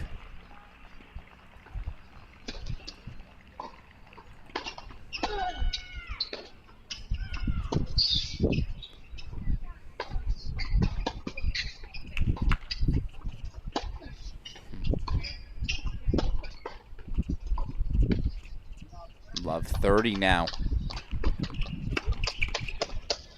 As it's match points for Hanson Wagley.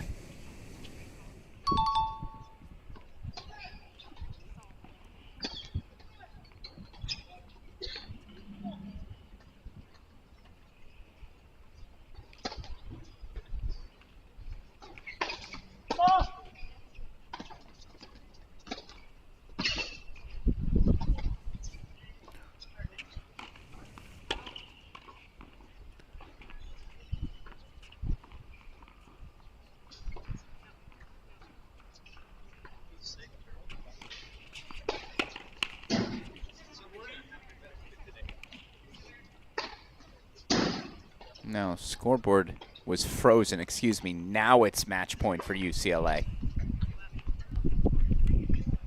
30-40 here in the service game of Jessica Alsola.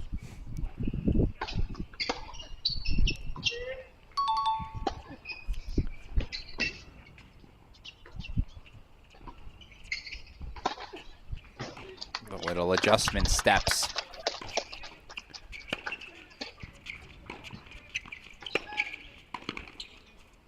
Got break point chances for a moment. We'll go full screen, but first team through to the women's doubles final. Kimmy Hans, Elisa Wagle, 6-3, 6-2. So full screen we go for the Aiden Kim break point chances.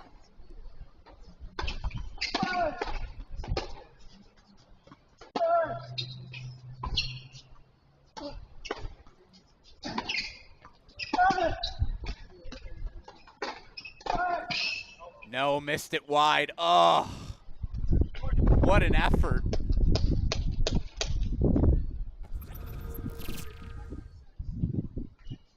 It's an excellent approach. And Aiden Kim was there.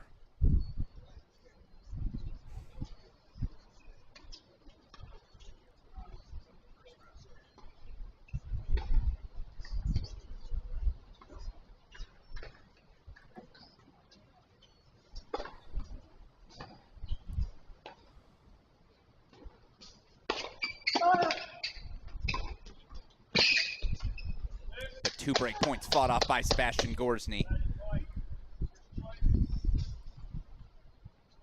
On serve 3-2 in our other double semifinal. We'll get over to it in a little bit. Women's singles final now set. Wisconsin junior Maria Sholokova to take on Tennessee senior Elza Tomase.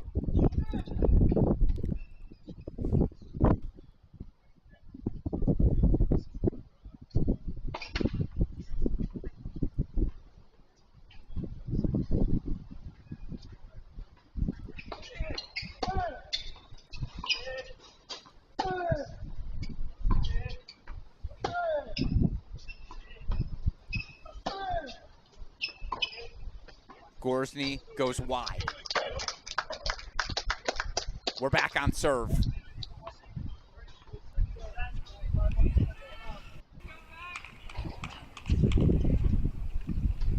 See game point chances for the Trojans to level things at 3 apiece.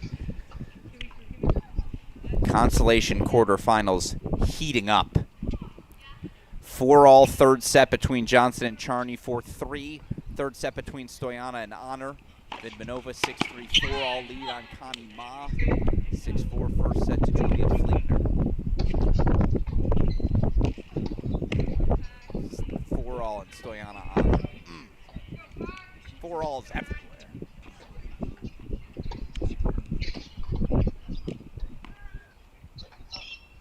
Let's check out the top seed first.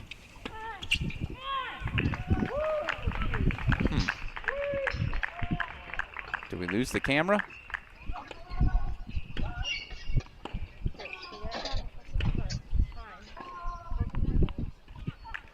We lost the camera on court 15 for a moment. Sure. Apologies for that. We'll get it back for us. Nope, we're back.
Now you see it back once again. Apologies for that.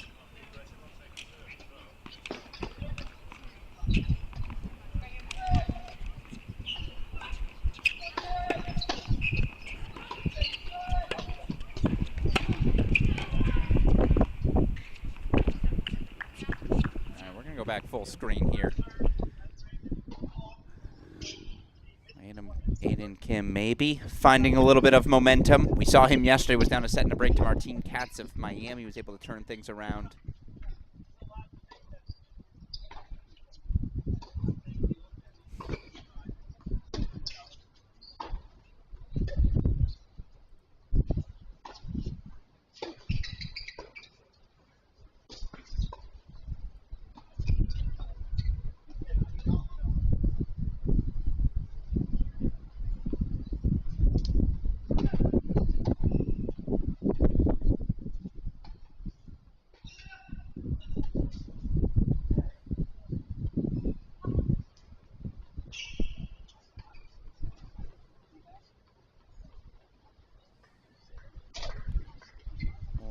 Discussion. While they have that, let's go over to our double semifinal.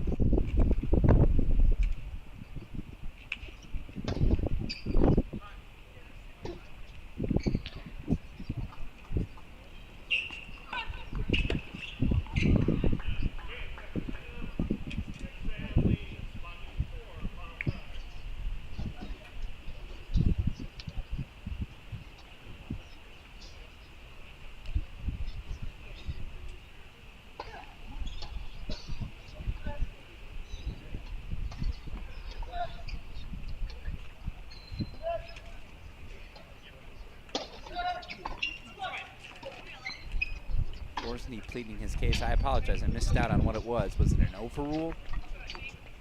Let's go, Trojans. It's a long plea, a conversation now being had between Kronagi and Gorsny.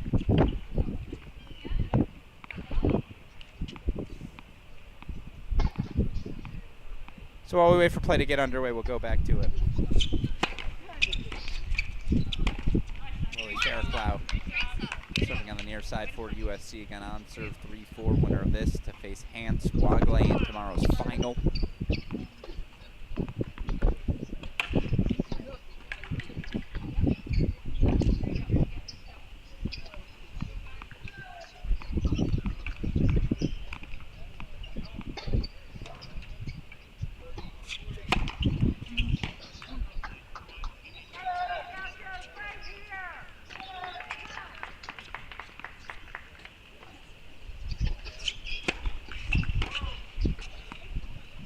No, yeah, had to change that call. That was inside the line. A long conversation. We've brought out a head official. It had something to do with the electronic line calling, some sort of disagreement.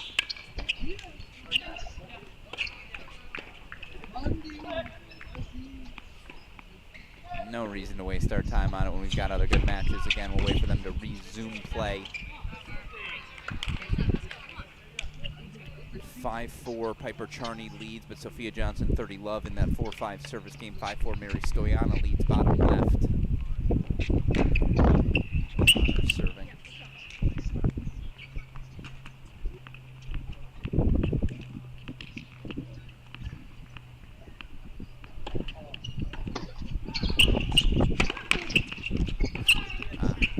Thank you for the clarification. So Kim looked to miss a serve long. Gorsny played. Kim missed. Kim appealed the serve long. Chair umpire confirmed the serve was long. I see. Gorsny's argument was that wouldn't he have had to appeal sooner?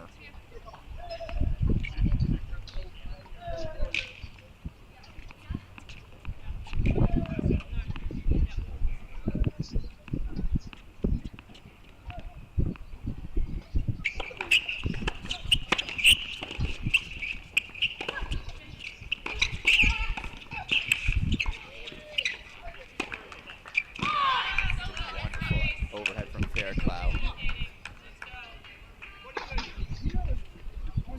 40-30 game point chances, 4-4 all. Meanwhile, you see Stoyana is 2 points away from the match. Connie Ma is set point chance to force a third versus Vidmanova because of course.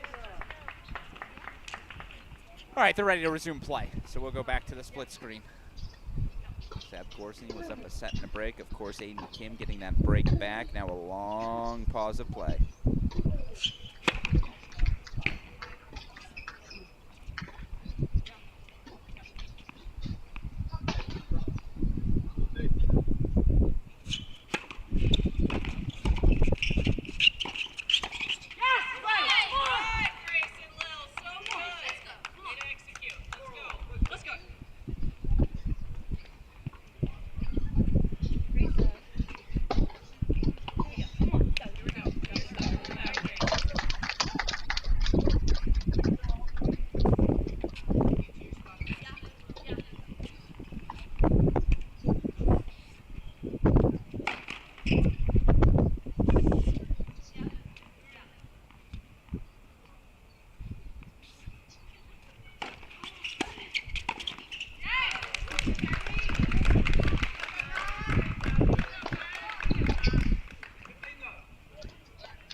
It's a breakpoint chance right back for Sebastian Gorzny.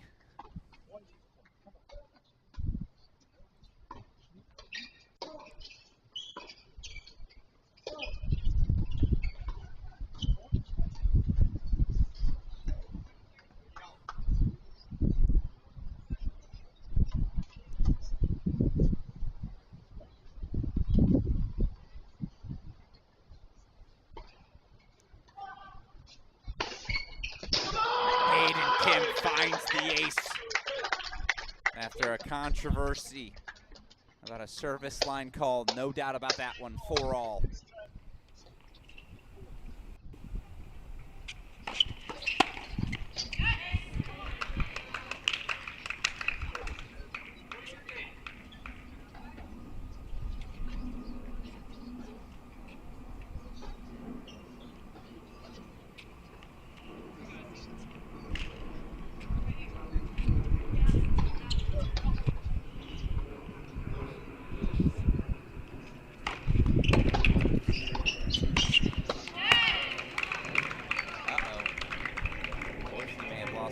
As NC State holds for 5-4, keeps it on serve.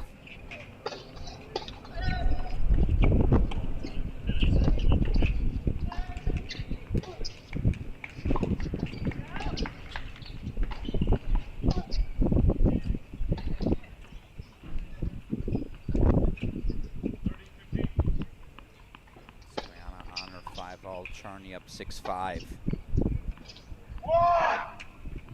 There's a little roar from Gorzny, trying to re-energize, refocus. You know what, let's just go full screen. Who am I kidding?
Apologies for the delay. Was just doing some scoreboard checking on my end. Julia Fligner up a set and a break, 6-4, 2-1.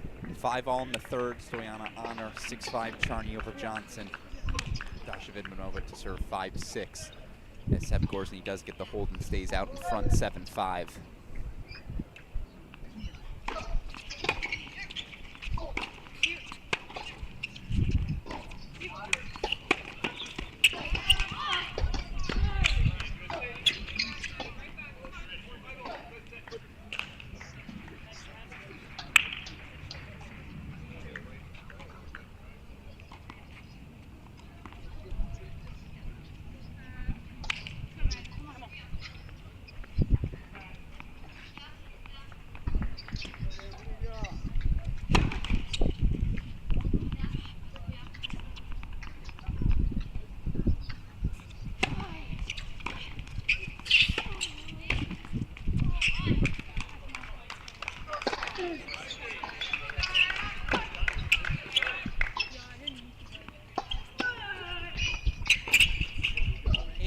joining us now on our broadcast, first team through to the women's doubles final. Of course, the second team in UCLA women's tennis history to accomplish the feat. It's Kimmy Hance, Elisa Wagley, joining us once again. First of all, congratulations to the two of you on the victory. I'll start with you, Kimmy. Talk me through the performance, what it feels to reach the final. Well, it obviously means a lot. We haven't played doubles together since our sophomore year defeat in NCAA first round. So we just came back to school a week ago and we're getting back in the groove. And I think that we're really proud of like our results. And we weren't really coming into the tournament expecting much, but just wanting to get a lot of matches in. So I'm really proud of Waggle and I, and it's a good start to our senior season. Not the worst. No, I'm glad you remember the last match too. At least it didn't stick with you. But same question to you, Lisa. I'm curious. Talk me through the match, and not only do you guys reach the final, but to get that NCAA qualifying berth off your back this early in the fall. What does that mean to you both? Yeah, I mean, it means a lot. Obviously, this is a new experience. I don't think it's been results based anymore beforehand. So same thing, like Kimmy said, we didn't really have any expectations going into this. Obviously, we didn't really practice. We didn't see much of each other throughout the whole summer. We came to school a week ago, and so we were just thinking like, yeah, let's play free. Let's kind of just keep it going. And like she and I are like so close. We're best friends, and so it's just really like the chemistry's obviously worked so far. So yeah, no, again, picking things up there, I say where for the most part you left things off back in your sophomore season. And something I want to ask each of you, we'll start with you, Kimmy, but if you guys don't mind answering. Talk me through the conditions. We've been indoors, we've been outdoors. They changed the tennis ball on you all. We had a tornado warning in effect yesterday. What's it been like in Cary for this week? Do you think you guys have found your best tennis? It's definitely been a little bit of a roller coaster for us Californians. I think that the tornado really just like pushed me over the edge yesterday. But I mean, what's a little bit of adversity? If we can handle that, like we can get through anything. And I think that we're doing a really good job of just like kind of rolling with the punches and like taking things as they come. And I'm proud of us for like doing this so early on in the season. Like, good job. But yeah, on the balls, the balls are like definitely a little bit heavier. I'm feeling a little bit in my shoulder. I think that everyone else is like kind of like seeing ice bags every day on people's shoulders and arms and elbows. But yeah, it's okay. We did a good job. Is that a fair assessment? Yeah. No, I agree with Kimmy. Like, I mean, everyone's in the same boat with all the conditions and everything. So I think everyone's honestly done a great job adapting to all the different conditions. And I think Kimmy's done a really great job, especially not growing up. Like, I'm from New York, so I'm used to indoor tennis a little bit more. And so I think Kimmy's done a great job of adapting. And obviously tornadoes, not everyone's used to. But no, it's been great. And yeah, it's been an interesting tournament, so. No, certainly. Kimmy, just wait till March and you're playing that Purdue match in snow. Like, that's going to be that's going to be the wake-up call, and certainly enjoyable. Well, again, I was telling you before we started the interview, it's great to see you both. Great to have you back for another season, and congratulations to each of you on reaching the ITA All-American Finals through to the doubles finals, the UCLA pairing. Job well done to both of you. Thank you.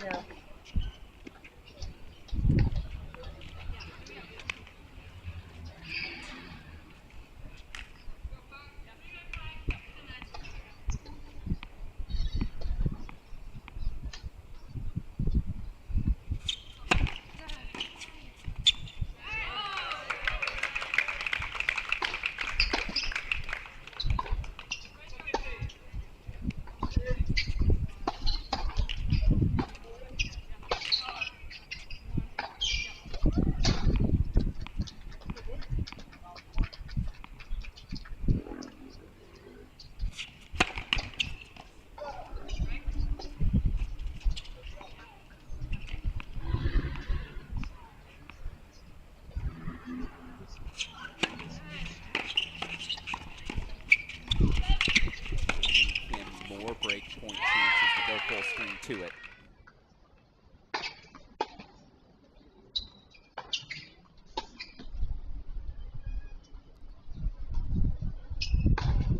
Oh my God! Come on! First of all, the wind grabbing that Aiden Kim defense and bringing that lob back in was funny enough. After Gruskin steps into a backhand. But that overhead, put it on the list of best shots we've seen this week.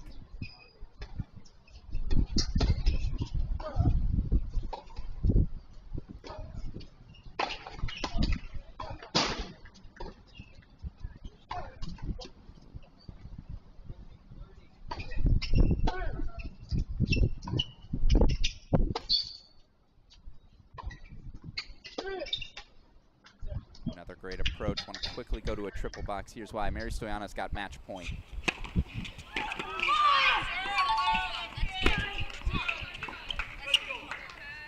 Well, we said we'd be monitoring the Consolation action because we got fun tennis ahead, and through to tomorrow's Consolation semifinal, a chance to qualify into the NCAA tournament main draws. Top seed Mary Stoyano, 1-6, 6-1, 7-5.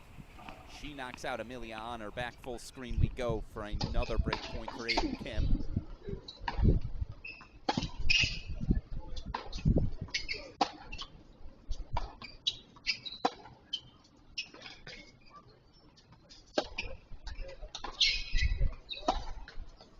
He had the ball. He had the ball he wanted. It's perfect point construction. I work you to the outer third. Now I work you to that one. Now I step in on the one you leave short. That's been the difference. And a match where the margins are so thin, just a few loose approaches, whether it was that 5-4 service game in set one. That's a backhand he'll want back. A seesaw sort of match here. Deciding point coming up. As first he fights a fly. Now Sebastian Gruskin takes on Aiden Kim.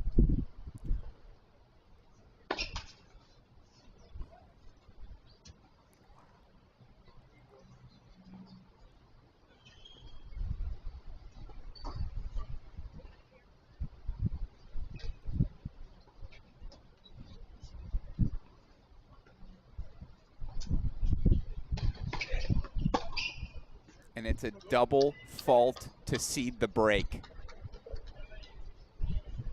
He was up a set in 4-1. Now it's Aiden Kim who, for the second straight day, will serve to force a third.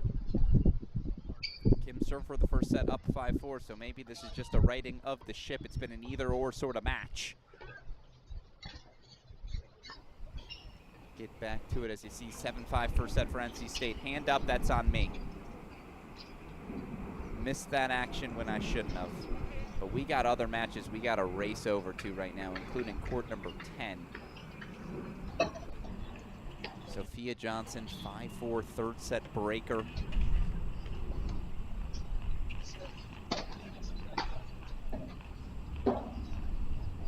Court number 5, second set breaker between Vidmanova and Ma, 3-all on the turn.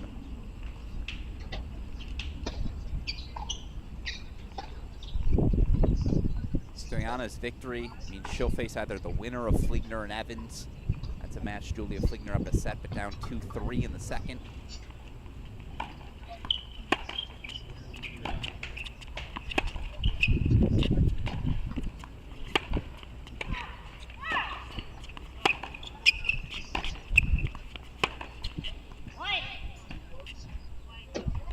Yeah.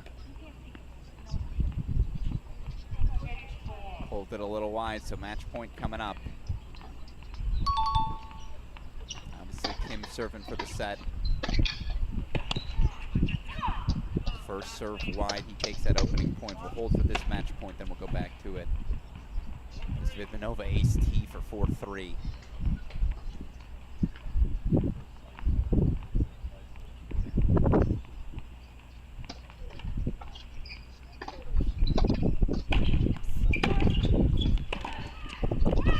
Two ridiculous serves from Aiden Kim for 30 love. Meanwhile, Sophia Johnson will have a shot again to qualify for the main draw. Johnson, 3-set win, 4-6, 6-2, 7-6 over Michigan's Piper Charney.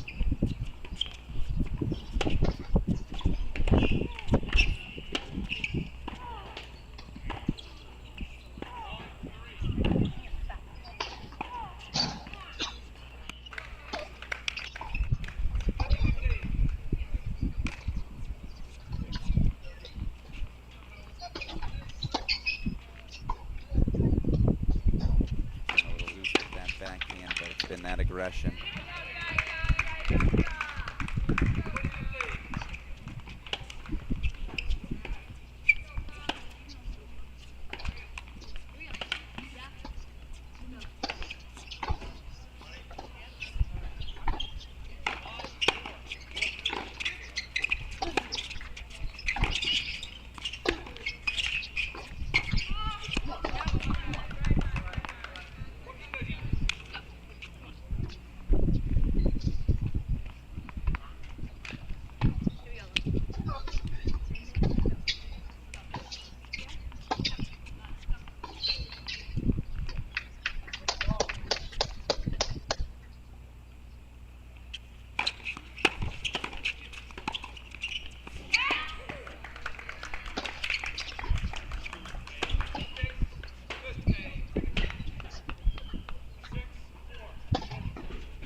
No way. Oh, he guessed correctly, but the forehand goes wide. So match point Vidmanova. Let's pop to it quickly as Kim will have set point on the other end.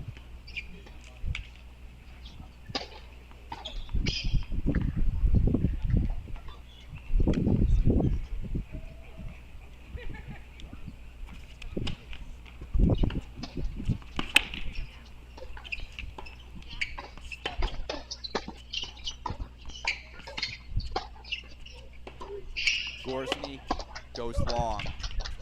7-5 second set to Aiden Kim. We are going the distance. As Dasha Vidmanova clinches her spot. An impressive 6-3, 7-6 win over fourth seeded Connie Ma. Maybe not the pathway she expected, but Vidmanova going to have an opportunity to qualify for the NCAA main draw. 6-3, 7-6 sets up a date with Sophia Johnson in tomorrow's Consolation semifinal. So again, maybe not the most linear of pathways. Vidmanova though.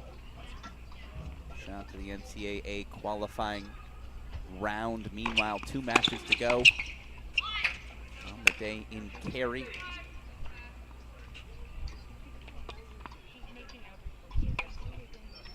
Still have doubles action, of course, to come in Tulsa.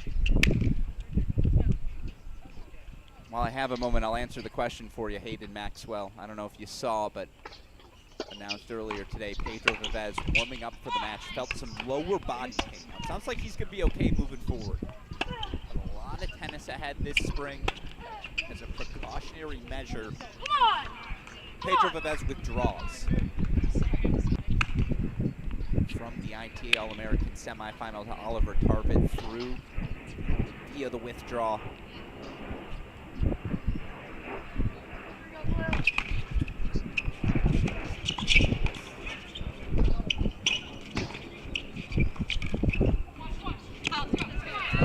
For the reigning NCAA champions, TCU. Still, again,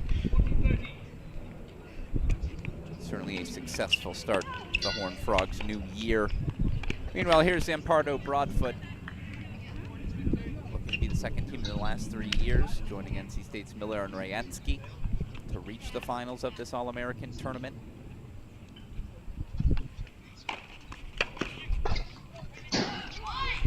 Said it's a Grace Piper hold 4-1 all. Saw this USC team yesterday from 6-2, 5-2 down, won 8 of the last 9 points to advance in a third set breaker, so definitely can't write them off yet. Evans with Evans with game point chances. And Evans holds 4-4-3, so back to a split screen we go. We'll keep an eye on that Consolation match. Full third set to come. Aiden Kim, Sebastian Gruskin, ITA All-American final spot on the line.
behind the big screen.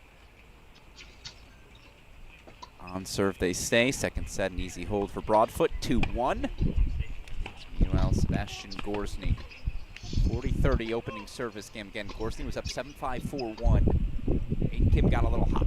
Connected on a couple of backhands. That's how Kim works, relentlessly aggressive. As they look for the third tennis ball here, Sebastian Gorsny again, 40-30. A little bit of a reset needed here.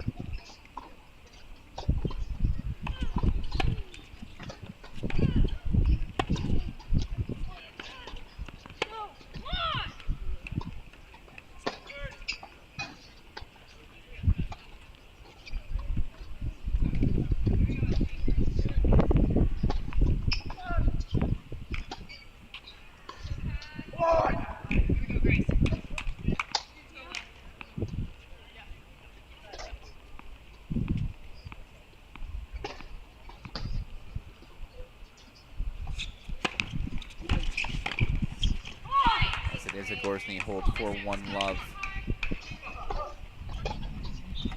Again on serve, 2-1 second set. Of course, Maddie Zampardo was top 10 doubles player in the country last year alongside of teammate Amelia Rayetsky. Now, Rayetsky's quite the crutch for the freshman to have, then freshman to have the opportunity to lean on, but few, if any, developed doubles, as well as that NC State coaching staff.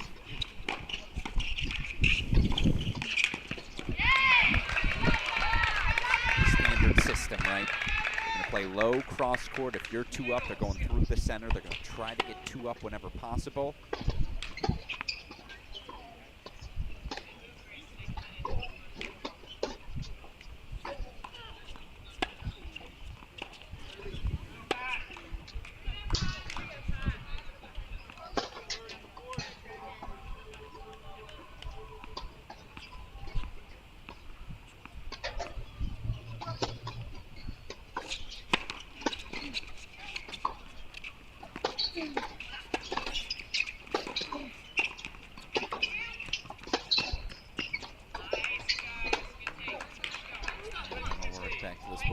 Go.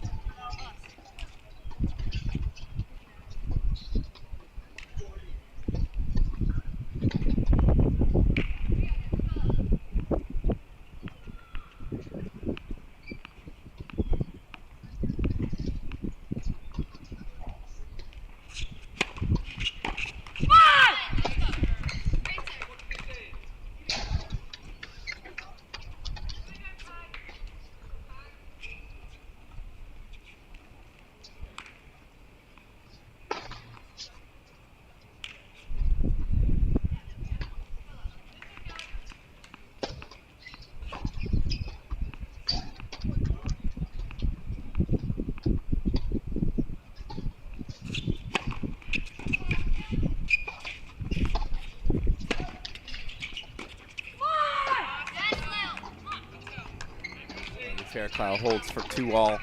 Aiden Kim holds for 1-all.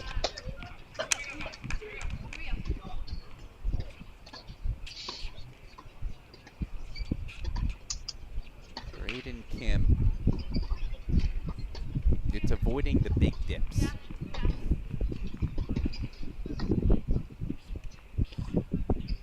A 20-minute stretch where he's struggled to find the court.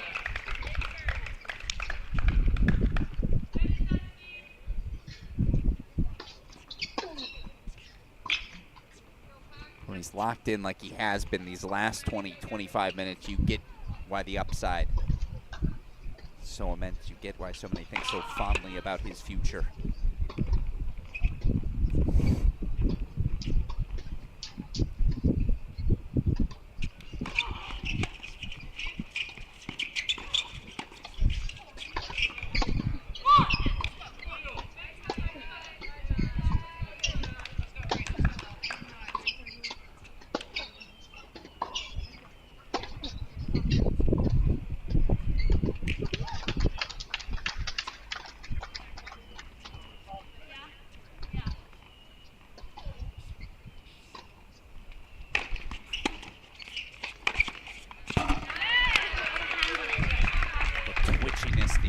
Explosiveness there from Broadfoot.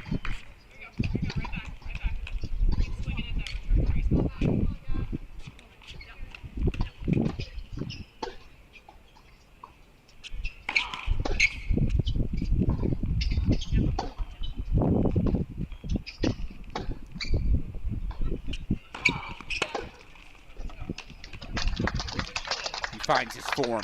Aiden Kim's got breakpoint chances. Let's go full screen for it. When he gets hot, he gets hot. And you hear about these balls slowing down, a little bit more difficult for these players to hit through the court in these conditions. Heard Oliver Tarvet talk about that earlier.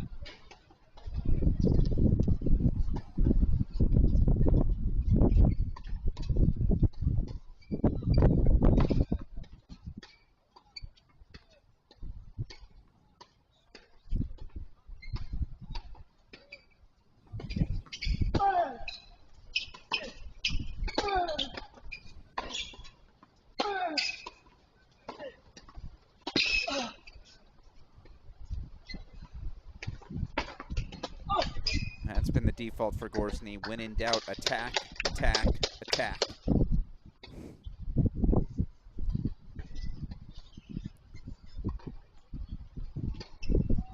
Couple break points fought off. Still 2 more here for Kim.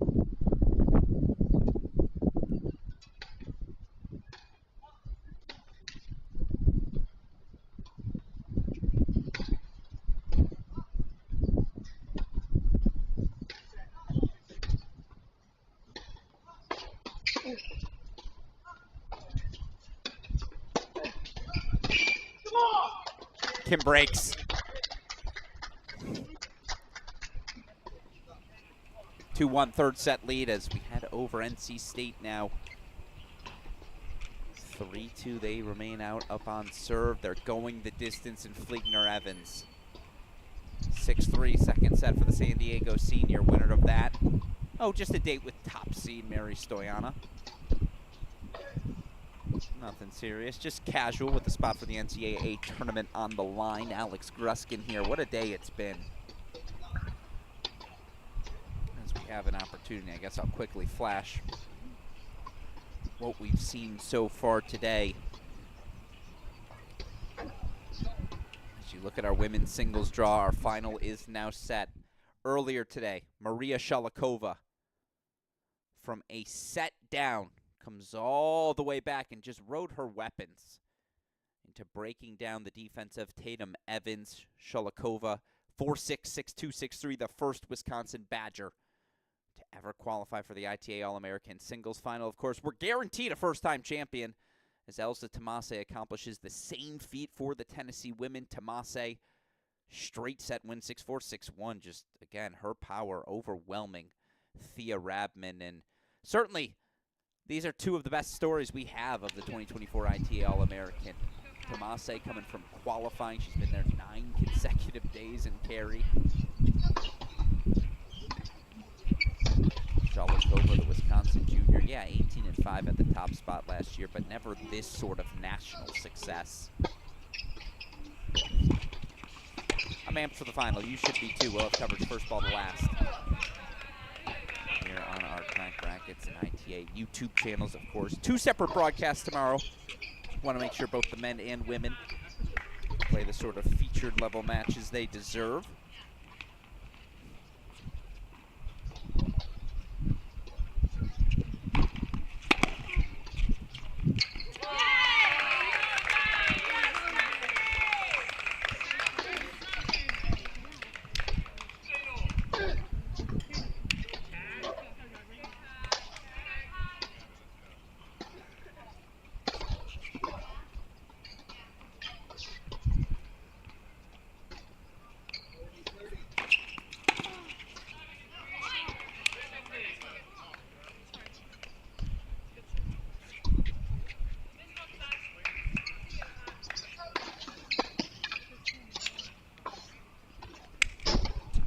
So, of course, Sebastian Gorsny has breakpoint chances right back.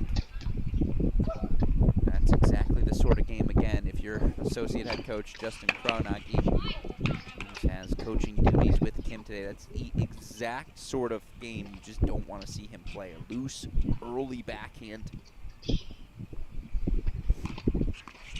Three quick errors here and 3 points. Love 40 breakpoint chances right back for Gruskin.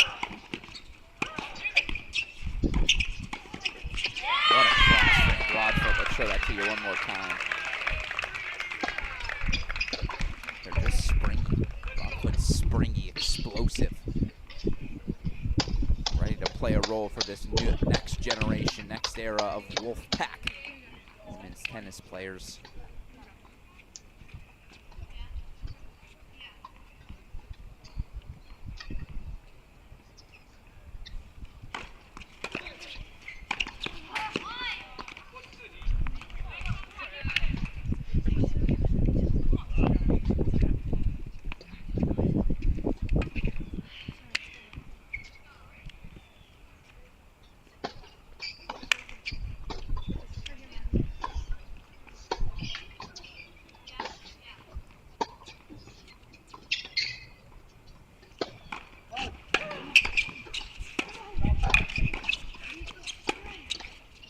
USC hold for 3-all, keeping pace.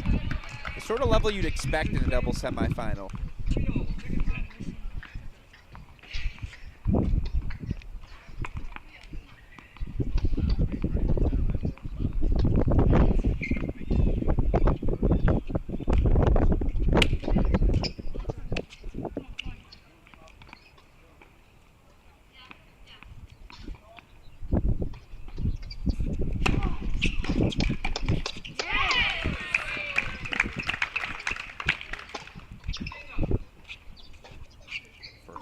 The Wolfpack who keep finding answers. Again, every service game these teams have had answers. It's pretty crisp.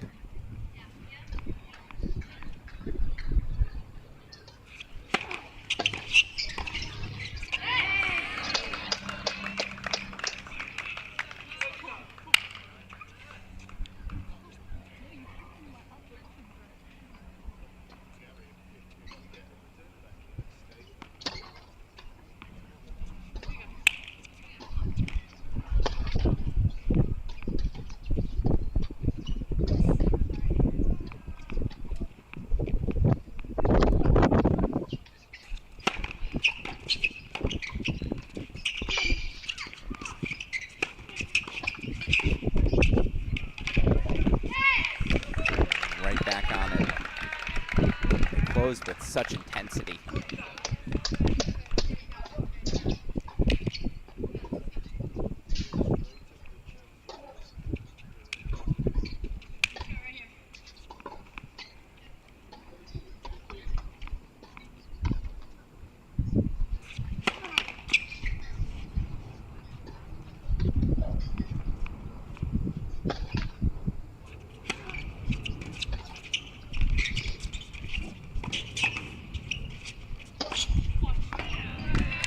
Shot from Grace Parker to the back fence it goes.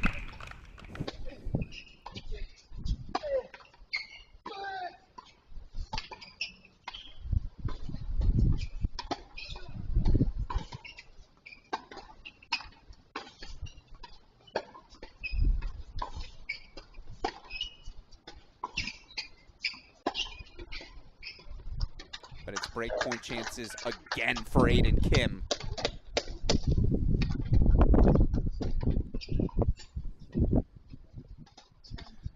Straight breaks already here on court number 1. Might we see a third here to begin set number 3?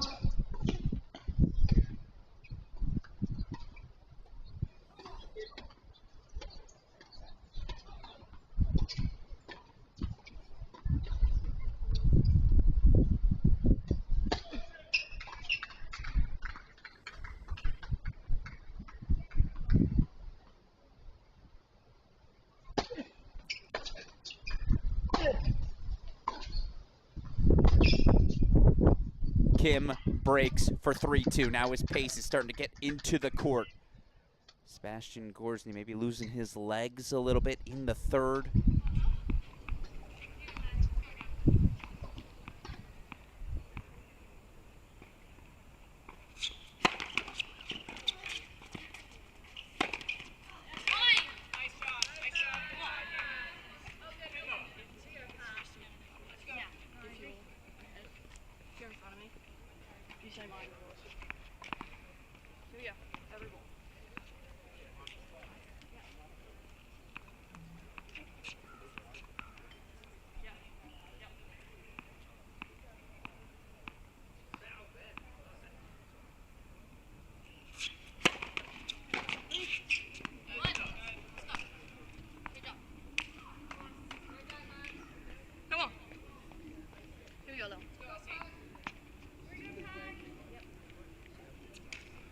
30 love here for Lily Fairclough.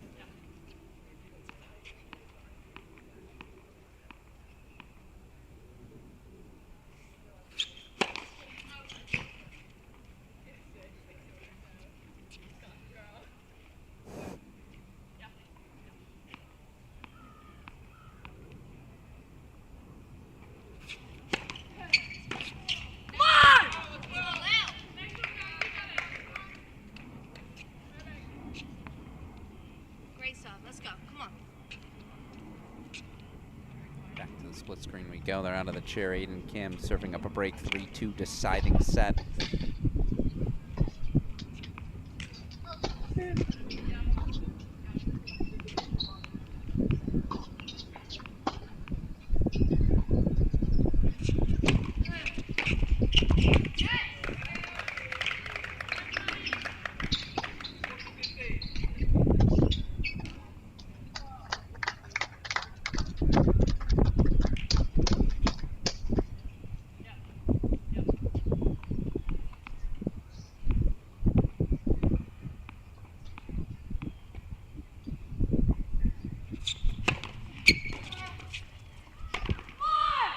USC holds for 4 all more. Scoreboard pressure deep into the set.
Holds for 4-2. Break, lead consolidated for the first time.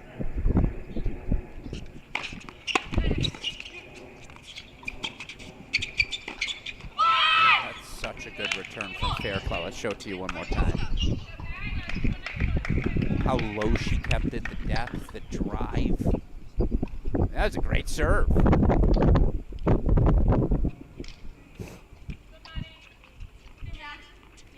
Trojans taking the net away from the Wolfpack.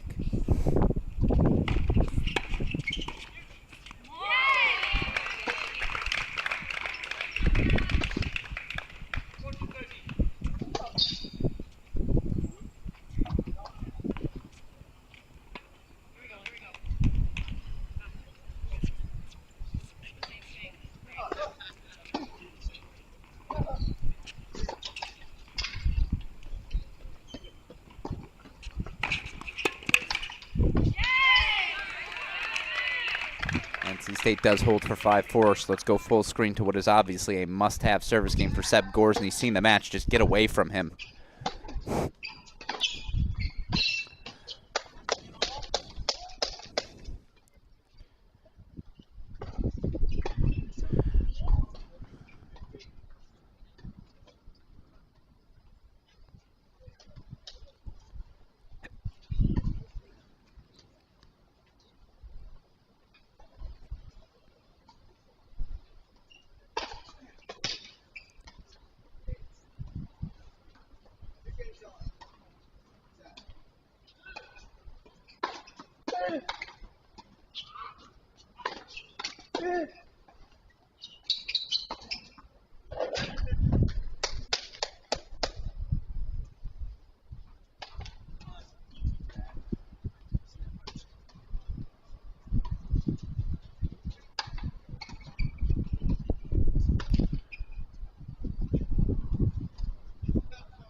No.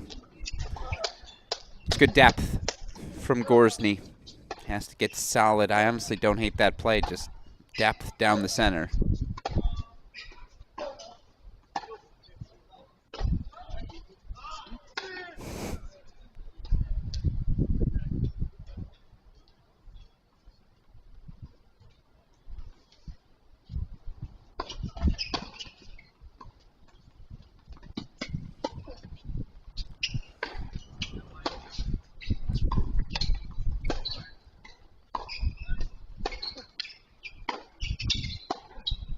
Gruskin holds for 3-4. We go full screen here. Zampardo, Broadfoot, 2 points away.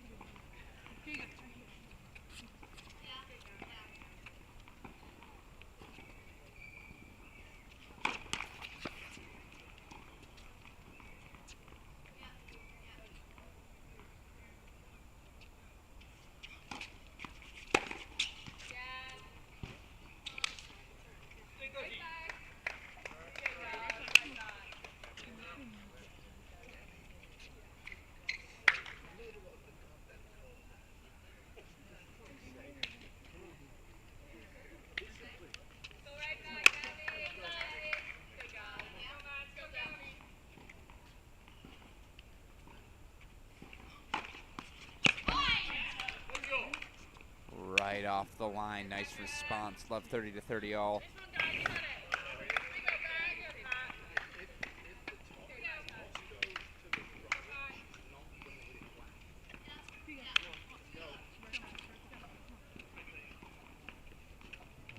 To a split screen we go. Out of the chair, Aiden Kim up the break 4-3. Spot in the finals against Oliver Tarvet on the line.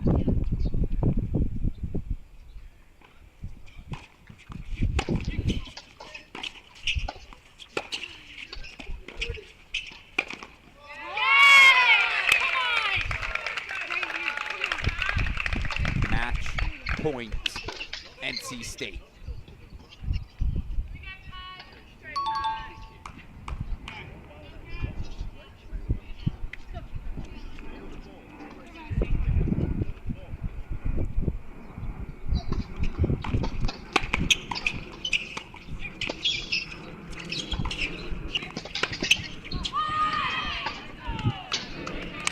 Great stretch from Gruskin, better execution from Kim for 15 love. Meanwhile, match point number 2, a deciding point. Who takes it? Zampardo, Broadfoot. Coach Earnshaw, I think, saying, let's go Batty Z. Let's go at side.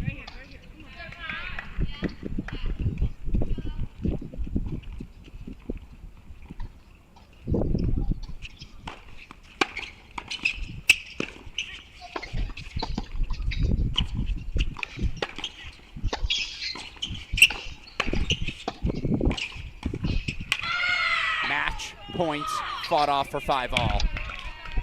As Gruskin says, I see your overhead, I raise you one. We stay split screen. Crunch time in each of our matches.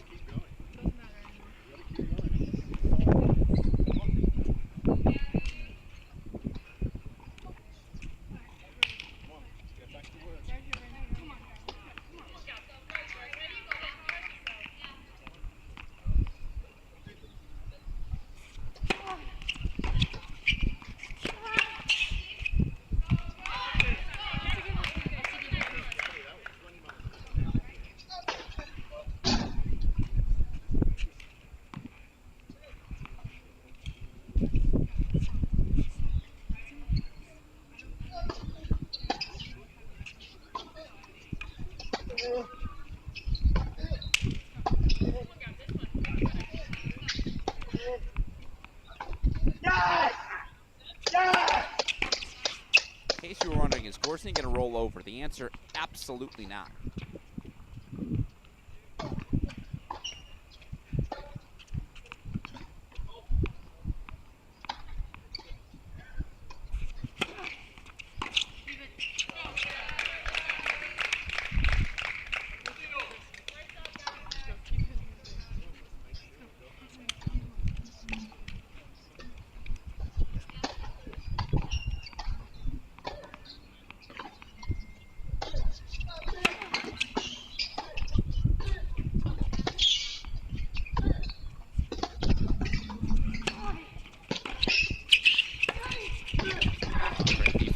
Gorsny loses the better offense from Kim. Show it to you one more time. Pushing forward comfortably.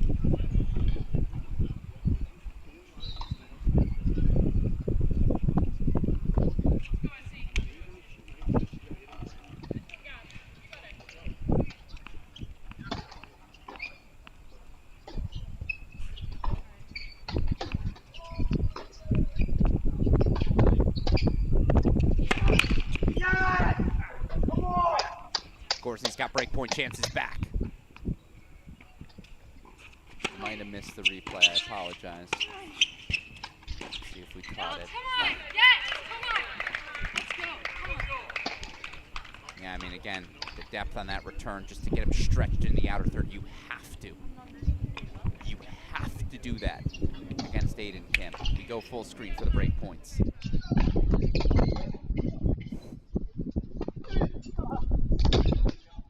And again, Aiden Kim delivers a response.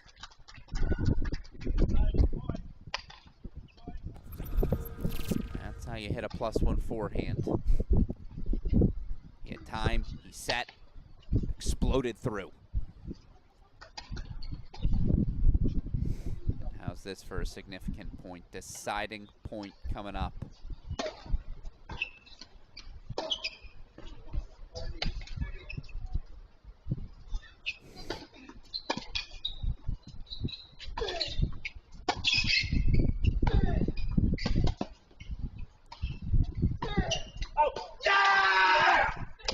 Sebastian Gorsny breaks back.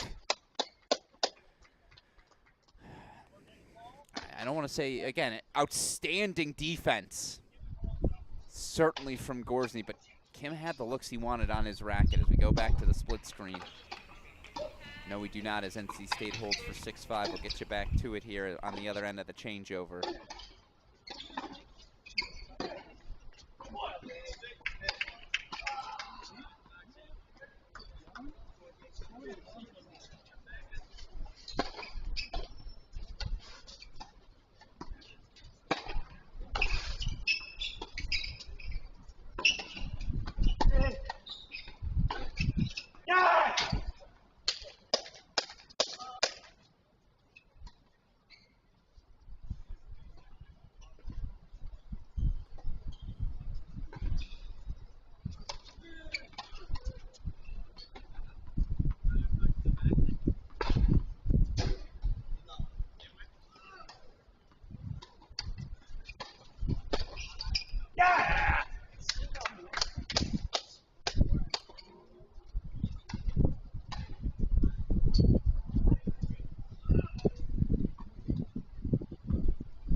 Reminds me a lot of set number one. Kim served for that first set 5-4, just played a really sloppy service game, and I'll tell you what, his 4-3 service game here in the third, not dissimilar. The level is there, certainly for Aiden Kim.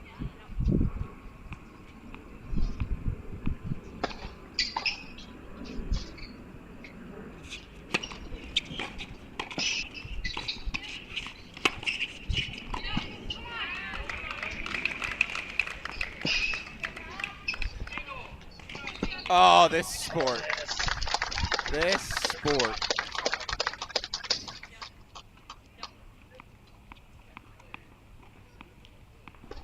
You only got to see two of the impressive flicks of the wrist. Anything you can do, I can do better.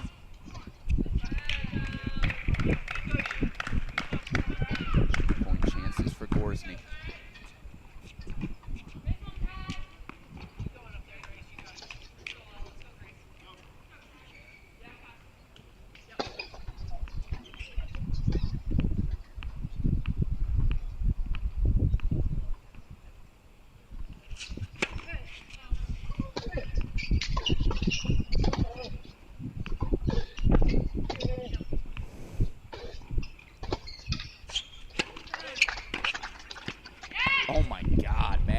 Pardo absolutely blitzes the forehand, and I thought it was good. Chair umpire seems to agree. Match points, Wolfpack. USC's already fought off 2. What do they have in them this time? Go full stream, but it's 40-30 here for Sebastian. It's 40-34, like 4-all. We just have to keep it on our screen.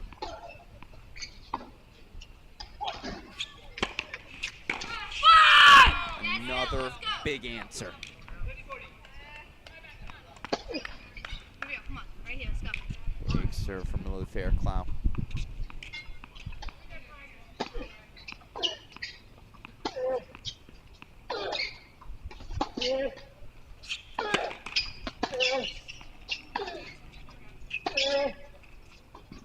Oh, how did he steal that point? How?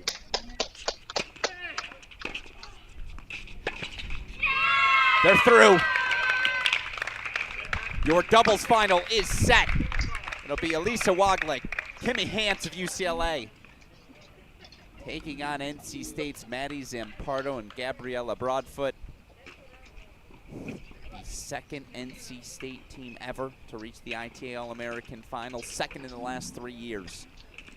Joining Amelia Rayatsky, Nell Miller, as the 2 NC State pairings to have reached an All-American Final, so indicative of the rise of NC State to the top of the collegiate ranks over the last, what, half decade now, since 2019 was probably their big announcement to the scene, but a half decade of success punctuated by the next generation. Zampardo, Broadfoot, through to the final. Hopefully we'll get a chance to chat with them here on our broadcast shortly. Meanwhile, if you're just joining us, what a day.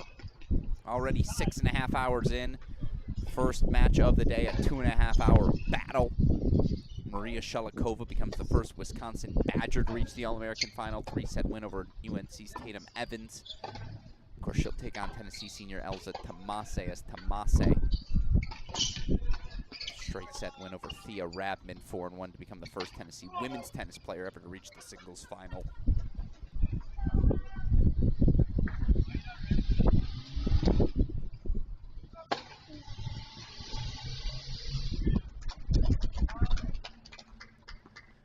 This match has been a match of back and forth. Aiden Kim, the Ohio State sophomore on the near side, served for the first set up 5-4, was broken at love.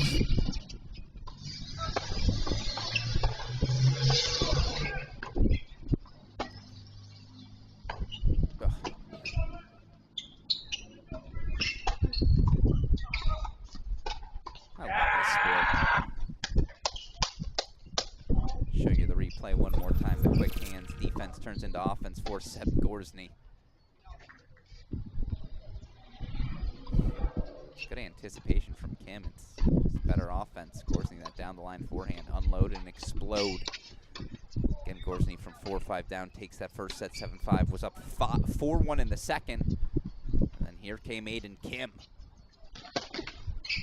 Kim taking that second set 7-5. Was up a break here in the third 4-3 before Gorsny able to get the break back and a hold for 5-4. Now we are where we are. Kim serving 15-all. Spot in the final on the line.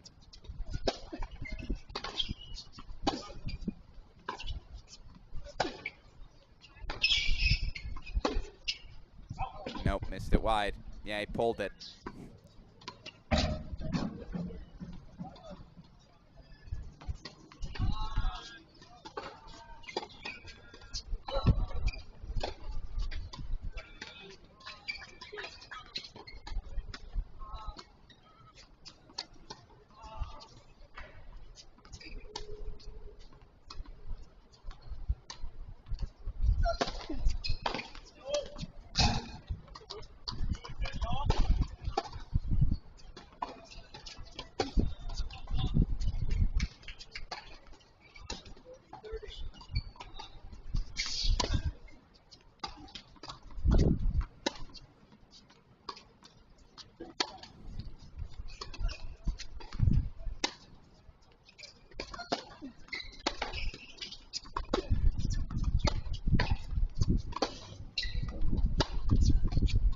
It's a match point for Sebastian Gorzny, 2 of them.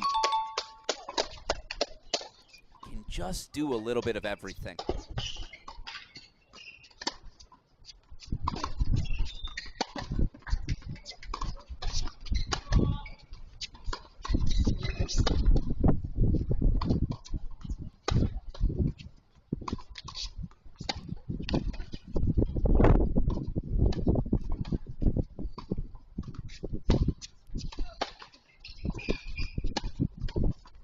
Yeah, great response there from Kim. A great first serve to find.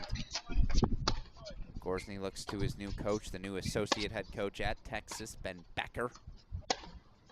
Becker ever win the All-Americans, or was it just NCAAs?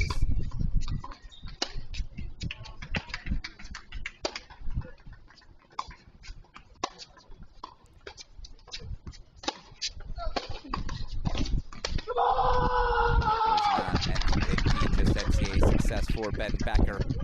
NCAA success for his coaching counterpart today, Justin Kroenage as well. But how about their players delivering the goods? 5-all deciding set. Kim fights off 2 match points.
That Sebastian Gorzny, that version of him right there, that guy might be a future top 100 player in the world. Now, finding that gear consistently obviously takes some work, some dedication, but man, weight of shot there and how simple he made it look.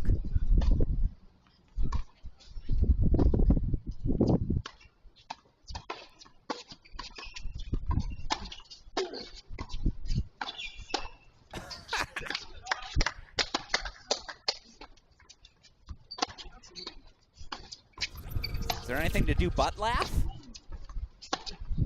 First of all, serve might have been out. So as he say, let me grip and rip.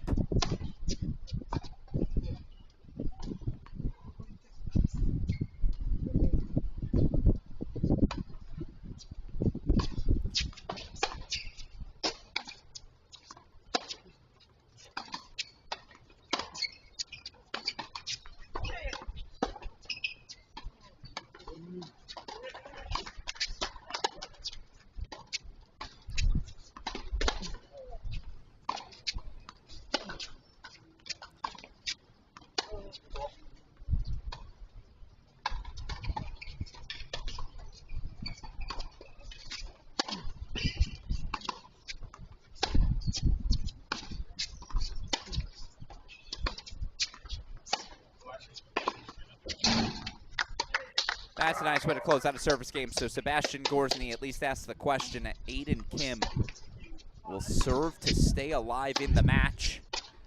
Appreciate all of you joining us. Of course, doubles semifinals coming at 5 p.m. Eastern time.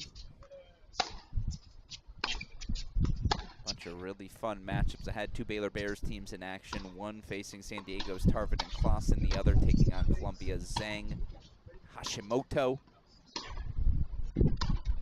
Be back here, obviously, for the 5-6 service game. In the meantime, take a moment to hear from our friends, proud partner of the 2024 ITA All-American Championship. Let's hear from our friends at Dunlop. Balls, please. At Dunlop, we've been making tennis balls for over 100 years. Balls played at more tournaments globally than any other brand. Officially endorsed by the ATP Tour. Performance runs through our DNA. Dunlop, the #1 ball on tour.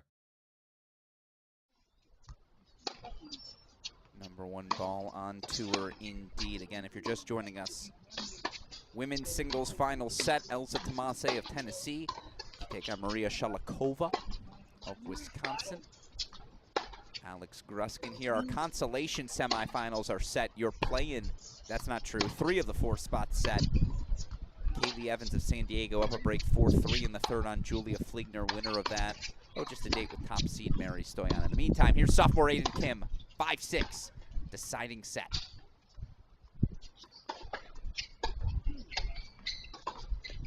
That ball, that's the one.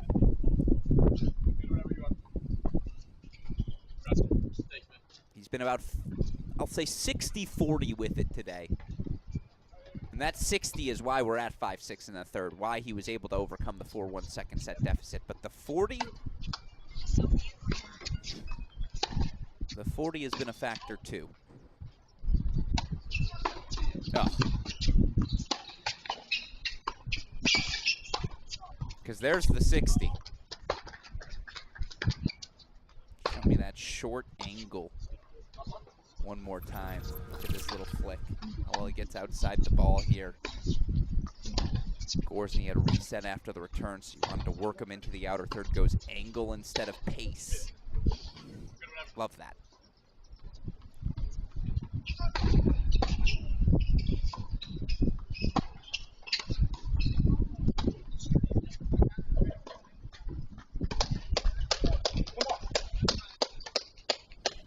Kim takes the long retreat over.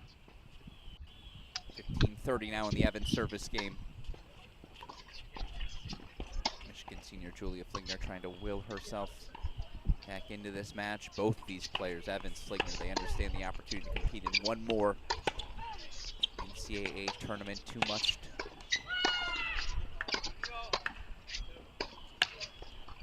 much to quit on. Keep an eye on it. We go back full screen.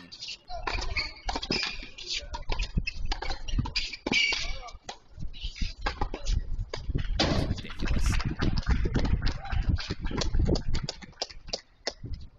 It's been the 60-40 proposition.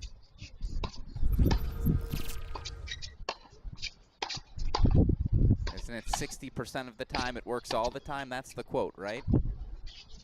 That's the Aiden Kim forehand today.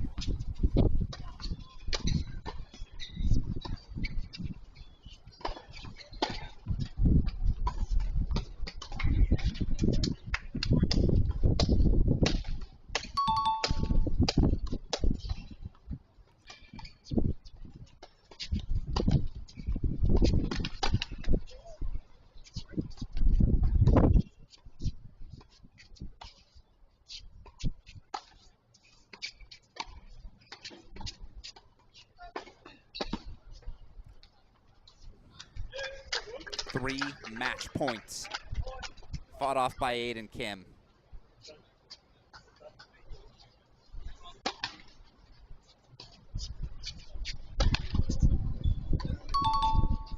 Last time he went ad side, does he go back? Yes, he does.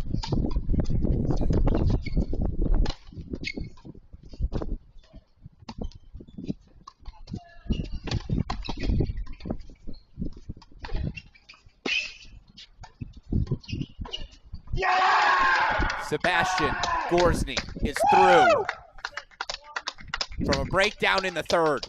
7-5, 5-7, 7-5. The match was as good as the scoreline indicates.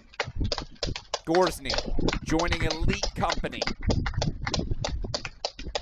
Third Texas player in the last 5 All-American events to reach the singles final. He joins Ito, Spizzirri, Chad Clark, Ian Williams. Your list of Longhorns to reach the singles final prior to Sebastian Gorsny, who just keeps on rolling. Clinched a national championship when we last saw him in May. Now through to the singles final here in September again. 7-5, 5-7, 7-5. Tomorrow's battle with Oliver Tarvet will be exceptional. In the meantime, tip of the cap to Aiden Kim. Again, the highly touted, highly sought after recruit. Now in year number 2 on the job. This is his national arrival to the scene. just waiting for a big moment, a big result like this for Kim. And certainly, again, the come-from-behind 3-set win yesterday over Martine Katz to follow that up. Takes the first set over Banerjee when he received the retirement victory then. And still, the way he fought in this match, really could have won all 3 sets. Was up a break in the first, was up a break in the third. A little too inconsistent today, but how he attacks on top of the baseline, the weapons he presents off both wings, I'm in. I am all in on Aiden Kim's upside. Buckeyes got another talent that they're going to get to work with these next 3 years. Meanwhile, we know what Junior Seb Gorsny is capable of, and hopefully we'll have the opportunity to speak with him shortly. In the meantime, I guess we'll show you some consolation matches. We got one going on right now on the women's side. I believe we've got one, if not 2, going on for the men. Yeah, Suresh. Oh, excuse me, Thomas Pulsell, 7-5, 7-5, knocks out DK Suresh. So he's through to a consolation semifinal as a winner gripped and ripped from Julia Fliegner.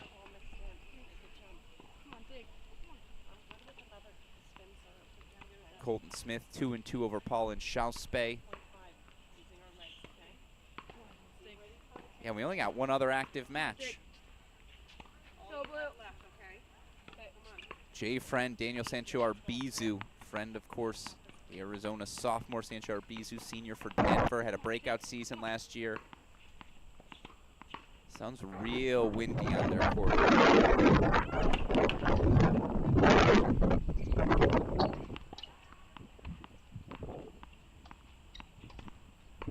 Keep it on our screen for now. 2 backdraw matches. Again, hopefully we'll have the chance to speak with Gorsny.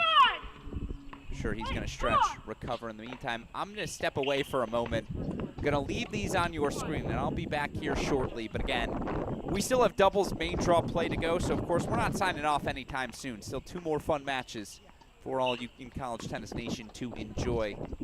Finals are set. It'll be Tennessee's Tomas versus Wisconsin's Sholokova, and Texas's Gorsny versus San Diego's Tarvet.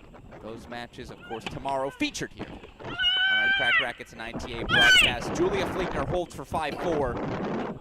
Going to keep both these matches on your screen. Again, consolation matches for now for the next 12 minutes. And then I believe we've got our main draw action underway in doubles, so stick with us. Don't go anywhere. You are watching our coverage of the 2024 ITA All-American Championships exclusively here on the Crack Rackets and ITA YouTube channels.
so often I'm allowed to say I'm proud, right? Said it before, I'll say it again. Julia's older brother Max going to be the best man at his wedding coming up this May. Having known Julia as long as I have. Impressive victory for the Michigan senior. Gives her a shot as she'll take on top seed Mary Stoyana in an NCAA tournament qualifying match tomorrow. So now your consolation semifinals are set. 10th-seeded Julia Fliegner to take on top-seed Mary Stoyana. 2nd-seeded Dasha Vidmanova taking on one of the stories of the tournament, unseeded Sophia Johnson of Old Dominion. Again, 2 final qualifying spots on the line. All right, again, until we get to our doubles action coming up here in 5 minutes.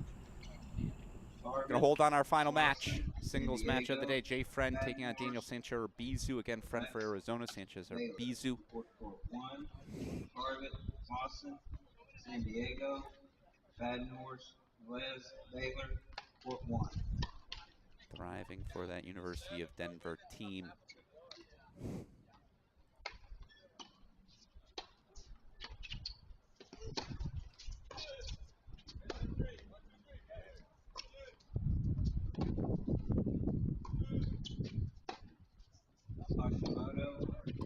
Feels worth noting, Denver men, of course, went undefeated through the regular season, win the conference tournament last year as well. Credit to Coach Drew Epperly. Program keeps on raising the bar for what might be possible.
here, everyone. Alex Gruskin.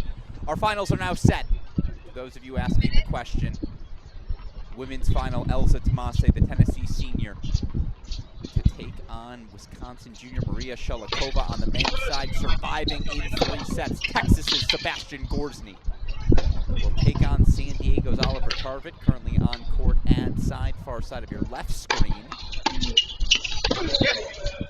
Tarvet advancing via withdrawal today, obviously, as Pedro Vivez forced to withdraw, unfortunately, due to a lower body injury. They think he'll be good the rest of the way. That was a precautionary withdrawal just to prevent any further injury here early in the season. It's a great hit from Hugo Hashimoto. Hashimoto, the senior, on the right, Michael Zhang, the junior, on the left. They're taking on the Baylor pairing of Marko Milutinovic, Oscar Brostrom-Poulsen. 2 Baylor teams you see on your screen, by the way. Milutinovic serving far side on the right side of your screen. Stian Clausen serving on the far side for San Diego.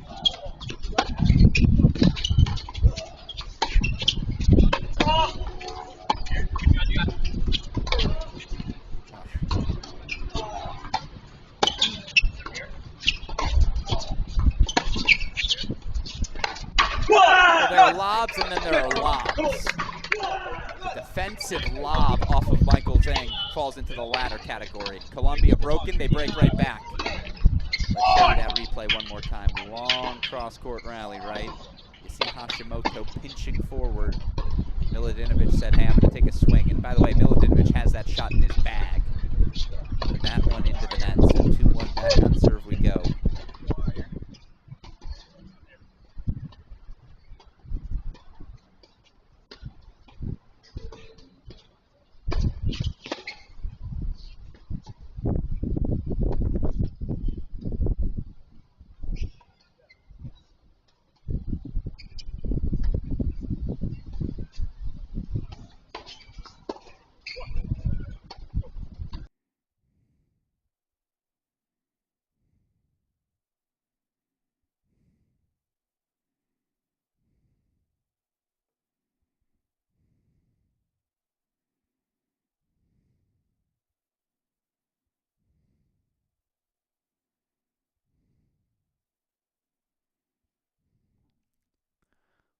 Apologies, I see the camera went out there. I was trying to fix it.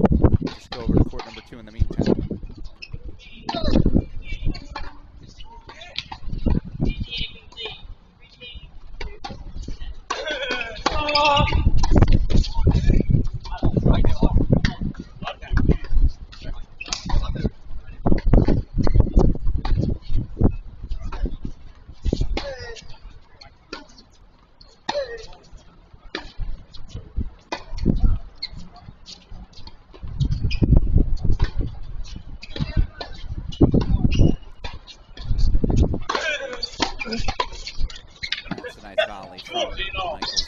Have it back, I apologize. San Diego did hold for 3-2, still on serve though, court number 1. Yeah, we'll get back over to it as soon as they're out of the chair. Thankfully, we can see that top right corner of our screen here. Hugo Hashimoto serving 15-all. Again,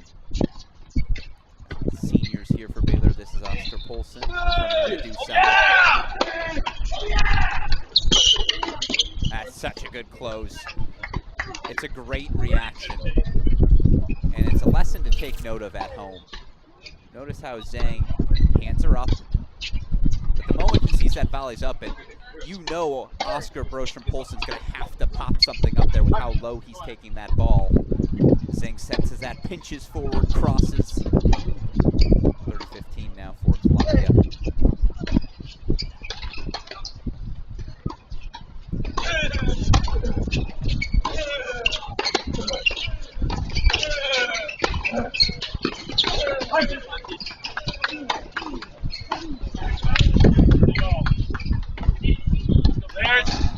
Miscommunication there from Clausen and Tarvet.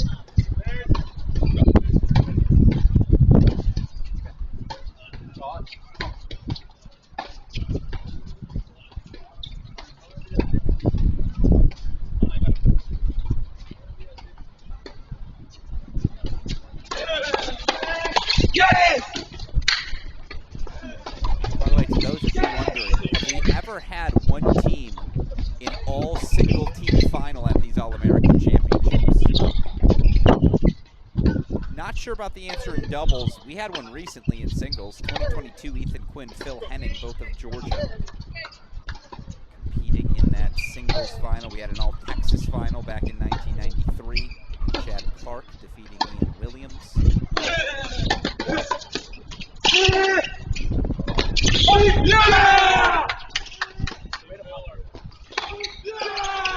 All Mississippi State final, 96 in singles. Baylor gets another break right back for 3-1. Have we ever had an all-single-team doubles final? Yes, we have. 2021, duh. Cash and Voetzel knocking out Trotter and Boulay, the All-Ohio State final.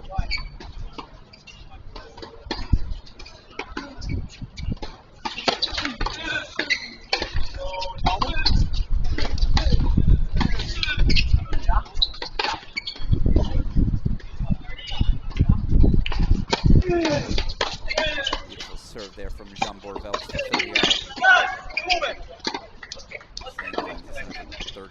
It's happened twice on the men's side. 2021, the all-doubles final, all-Ohio State doubles final. Also happened in the very first iteration of this tournament, 1985. Jensen, Jorge Lozano, USC knocking out Rick Leach, Tim Posse.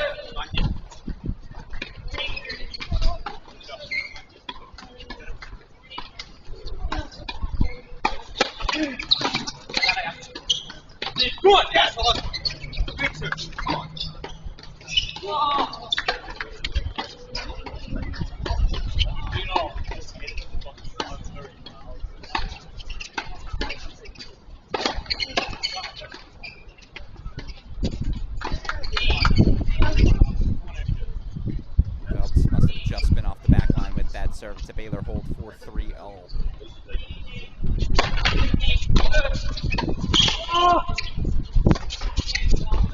No way.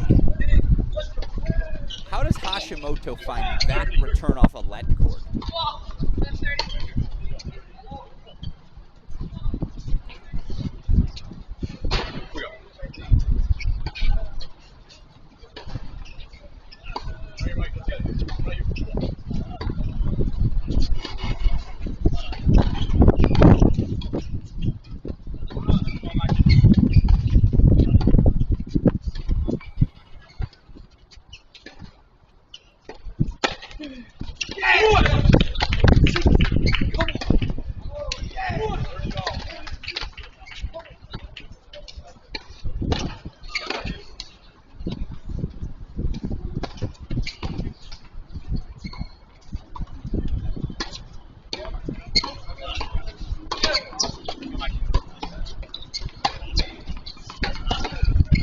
And popping in as we enjoy our double semifinal action. Finalists in the men's singles draw. Of course, it's Texas Junior Sebastian Gorsny joining us once again. Seb, first of all, congratulations on the victory.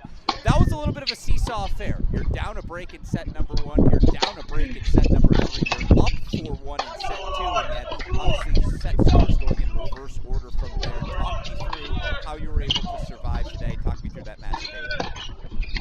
Yeah, it was a weird match for sure. Down 5-4. He was serving for the first, and then I won 6 games in a row, feeling really good. And yeah, 4-1, 40-30. Got an overhead to go up 5-1, lose 5 deuce points in the second. Lose that second set, and I'm like, what am I doing? I'm like, this should be over. But I mean, he played unbelievable. He served really well in big moments. Yeah, down a break in the third, kind of dropped my energy, down 4-2, and yeah, Benny, our assistant, just said you gotta find a way to raise your energy here, and yeah, I just clawed my way back, and really happy to get the win. No, it was impressive to see, and I'm curious for you, when you say raising your energy, the way I saw that manifest itself, you just started to push forward to the net, more so in set number 3. Was that a tactic you were purposefully employing in that match? Was that what you had to do to make Aiden uncomfortable? Yeah, I mean that's kind of what I've been trying to work on, just using my big body, big serve, big forehand, so that I've improved for sure. Yeah, I'm just trying to put pressure on him because he likes to come forward, so it's kind of a race of who can control, who can dictate. And towards the end, I was trying to do that more. Yeah, no, it was really impressive to see, and obviously yesterday I asked you about what it meant to reach the NCAA tournament. Today I asked, what does it mean to you to start out the new season? Obviously you're with a new program as well, and now you're through to an ITA All-American final. Obviously, you pick up a win over an Aiden, you beat a Colton. Just the wins you've picked up this week, what does that do for your confidence? What does that say about your level? Yeah, I worked pretty hard last couple weeks of the summer in Florida with my coach there, and the first month and a half here at UT. So I'm really happy the hard work has paid off, and just looking forward to for sure going to be another big battle tomorrow with Oliver. So looking forward to it. Tell me about that matchup if you don't mind. Have you seen Oliver play at all, and your thoughts on what it's going to take for you to walk out as champion? Yeah, I mean, he played Jonah earlier this week, and I mean, he just looks really solid. I mean, pretty good serve, does not miss from the baseline. In the double semis right now, so he's obviously good hands. So I mean, yeah, going to be a great challenge. I'm looking forward to it. Yeah. He was talking to us about the conditions this week in Tulsa. Things a little bit slower. Obviously, that wind later in the day starts to get a little heavy. What have your thoughts been on the conditions this week? Yeah, coming to the end of the tournament, I wasn't really looking forward to it. I'm not a big fan of these balls. They're a lot slower. I like faster, hotter conditions. These courts are slow in the morning. It's cloudy, it's humid, so definitely something different. But I've gotten used to it and can't complain. I guess I'm in the final, so it's been working. Yeah, no, you're a Dunlop ball guy. Moving forward, that's what we learned, and certainly again impressive stuff. Down a break in that third set. Sebastian Gorsley through to the men's singles final. Seb, congratulations on the victory. Always a pleasure to get the chance to chat. Thank you, appreciate it, Alex.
Sebastian Gorsley through to the final again. Third time in the last 5 years a Texas men's tennis player has reached the singles final. Thus far, Longhorns 2-0 in those finals. Ito in 2019, and then of course last season Elliott Spizzeri capturing the title. Nice close there. It is all Baylor Bears. The Bears another look in a Columbia service game. Columbia's failed to hold. Not something you say very frequently in men's doubles. Oh, just long off the racket of Clausen.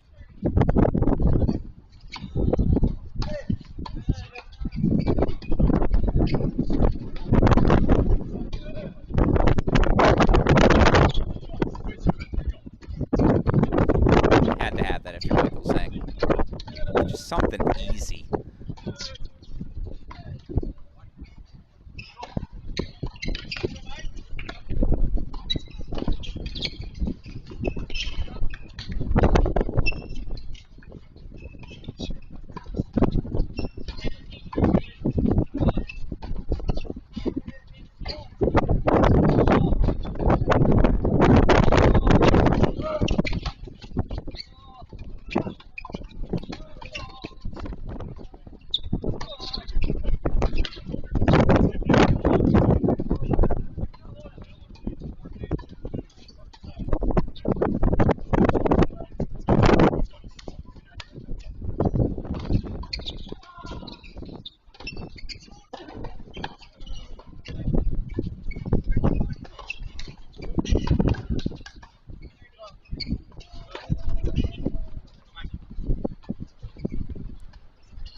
Oh, my goodness. There's just a dose of physicality you don't see in doubles right now. Employed on court number 2. I can't give you the full replay. I can give you the ending of it. Watch that, Hugo Hashimoto. Finds the short angle. San Diego breakpoint chances. Excuse me, now a deuce point deciding point. Quickly go full screen for it.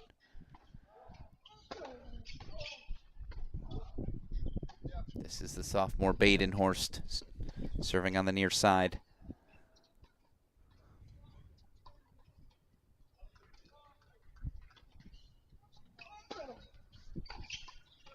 Ah, it's probably a ball Veltz has to have. Certainly, Badenhorst caught a little off guard by the Veltz swing, and just like that, San Diego going to serve for the opening set.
Every service game's tightly contested.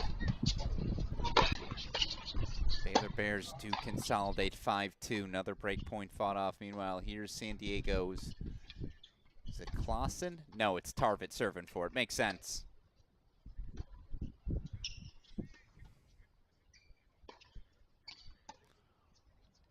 Tarvet again alive in both singles and doubles. We'll see him tomorrow against Gorsny.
6-3 opening set. Tarvet, Klaassen.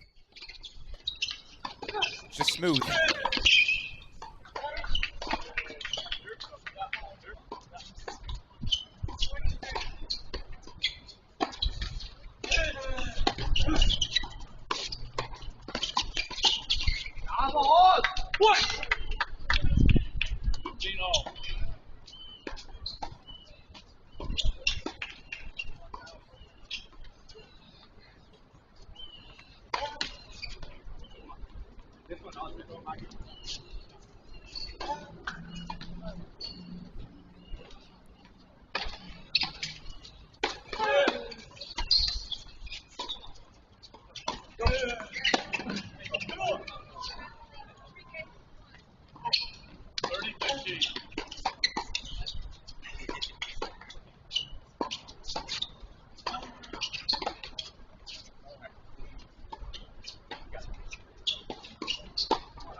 Columbia hoping to at least ask the question. We'll go back to the split screen. Obviously, if we get to a set point, we'll go full screen for it, but 6-3 first set to Tarvet. Klaassen.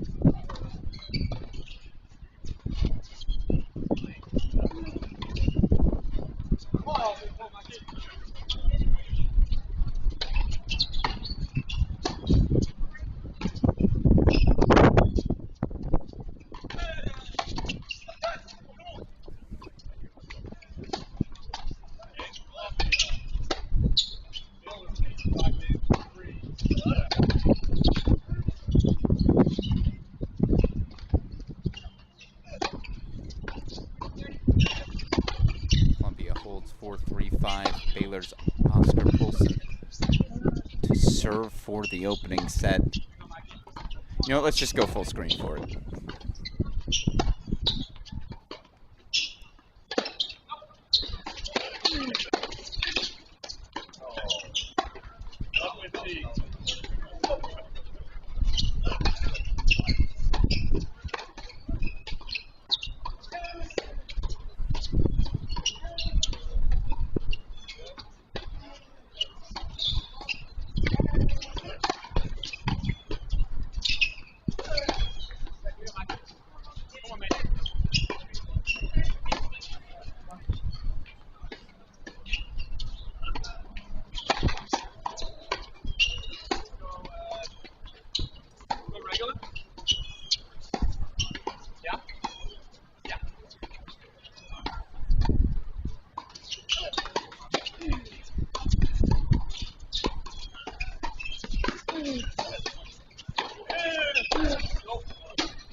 pop over. And San Diego does have breakpoint chances. Didn't want to miss those in the service game of Jean Borvelts.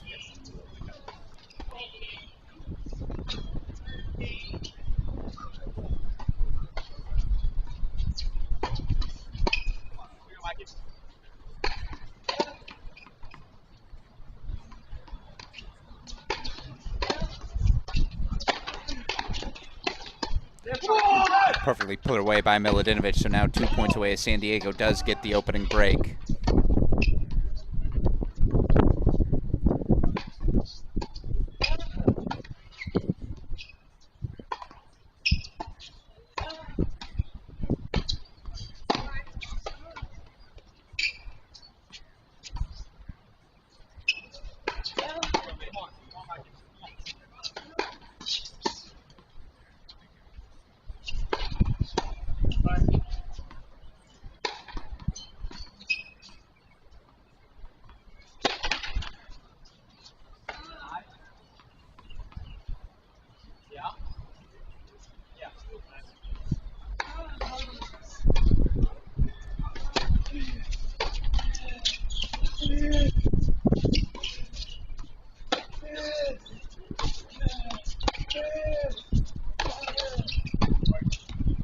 Breakpoint chances back for Columbia. Look, they've had looks in every one of Baylor's service games.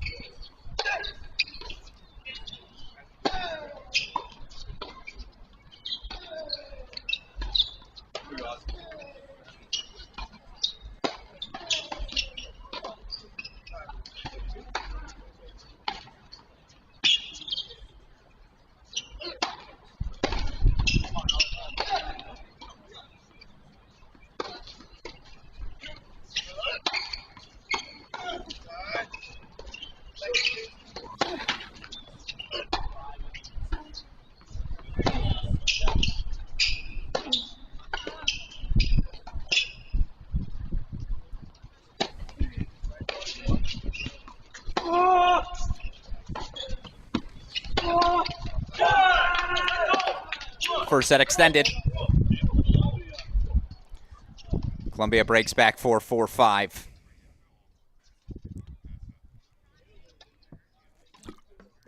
Actually going to use this moment very quickly to recap where we've been so far today. Yes, San Diego up a break. And we'll get back to them here in a moment, but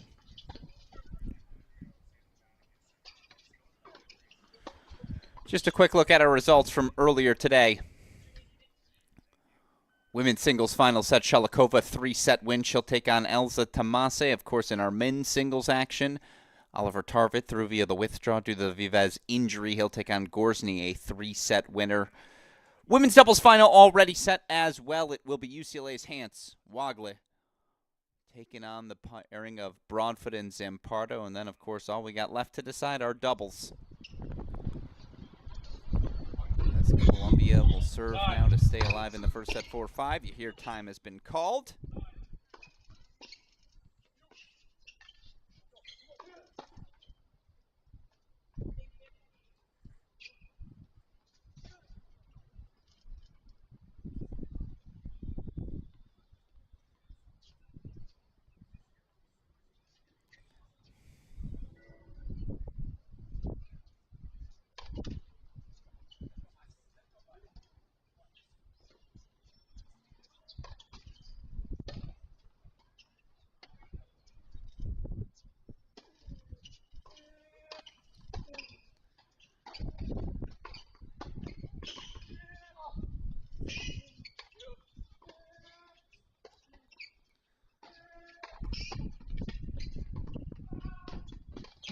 Job well done. Back to the split screen we go.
That's so good from Oscar Polson. Show you the replay one more time.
First set point fought off by Zhang. Hashimoto served there from Zhang. We're going to go full screen for it as you see San Diego did consolidate their break.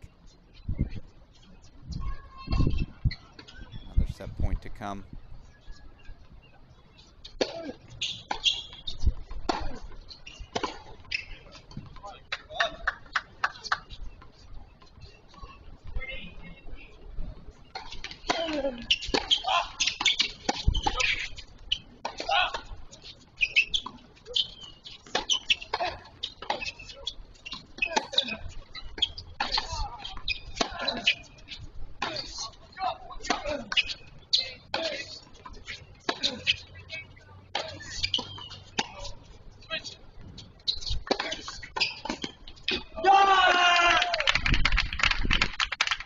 Excellent. That little flick of the wrist from Michael Zhang over the head. The very much leaking over Marko Milutinovic, and then Hashimoto covers the center. 2 set points fought off, deciding point, set point to come. Where do you go? I think Milutinovic takes the return if I had to guess. Yep. So sound off both wings.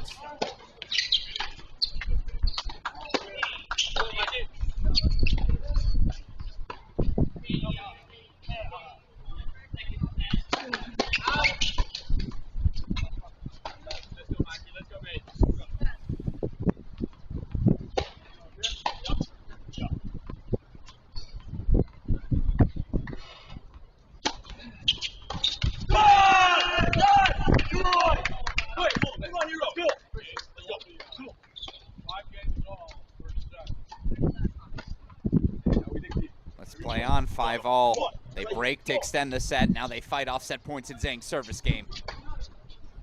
Back to a split screen we go. San Diego holding on to their break lead. 2-1 second set. Alex Gruskin here. It's our final draw, our final semifinal matches of the day.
Suresh Delgado, Wake Forest.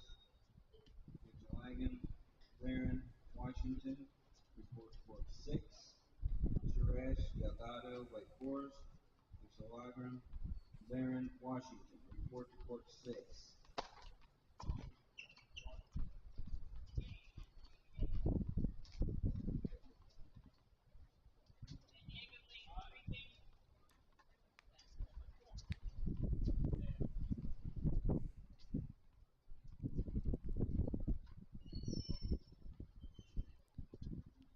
Tachi Powell, Wake Forest. Purdue Blades, Georgia, report to court 7. Tachi Powell, Wake Forest. Purdue Blades, Georgia, report to court 7.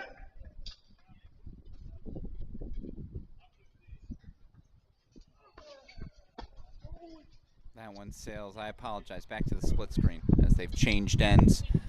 6-5 lead for the Baylor Bears.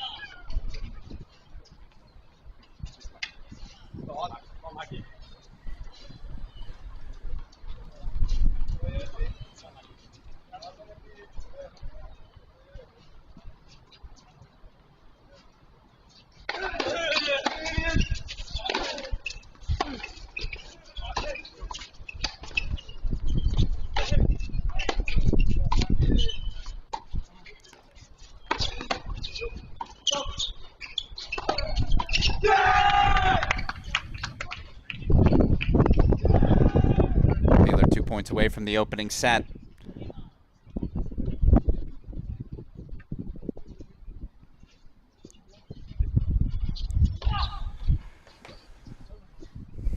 Miladinovich returning on the near side again. This is Hugo Hashimoto, the senior.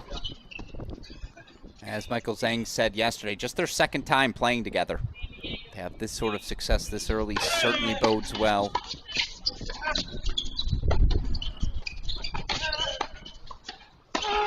Well, it's twofold. It's a volley that Michael Zhang will want back. Have to finish that first one, but quick hands from both Polson and Miladinovich. Smart on Miladinovich to close there. I think I'll have a replay of the finisher, yeah. Set point chances for the Bears.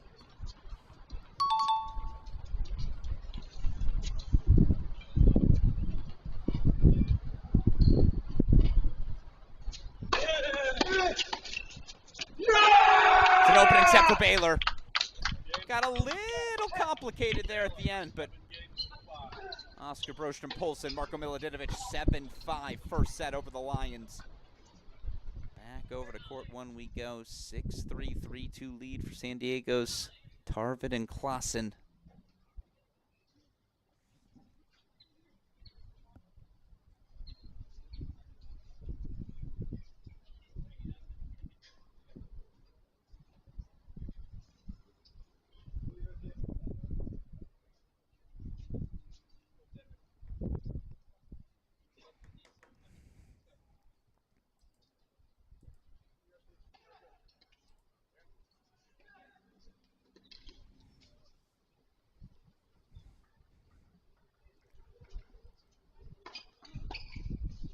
Yeah, that's how they've done it.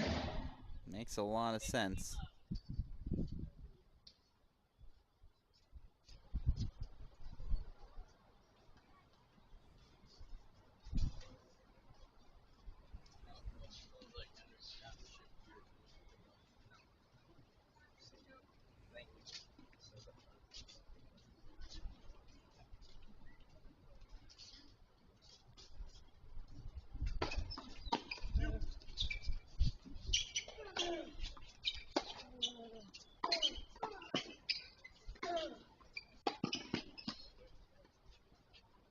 Yeah, again, it's just fundamentally sound. They're closing well.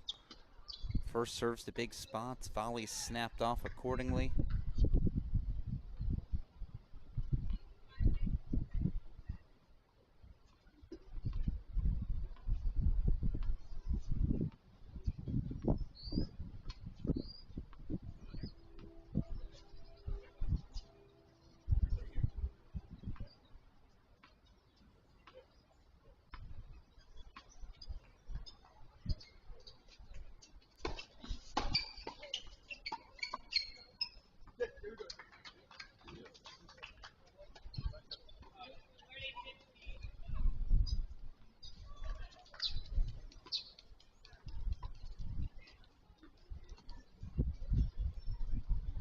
As soon as we see them out of the chair resuming action, and I do, so back to a split screen we go.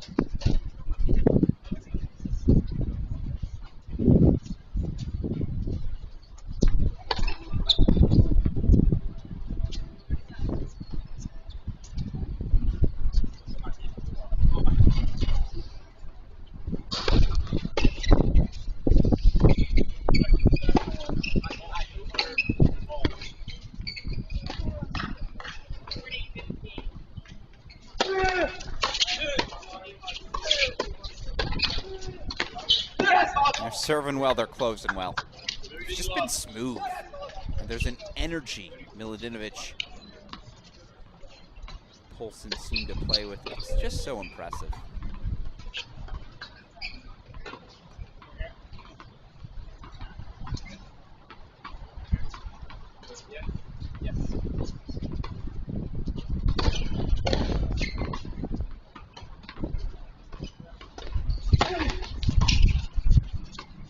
Love that serve, Oz. Love that serve. Come on. That's a great serve. I too enjoyed it. As you see game point chances for San Diego.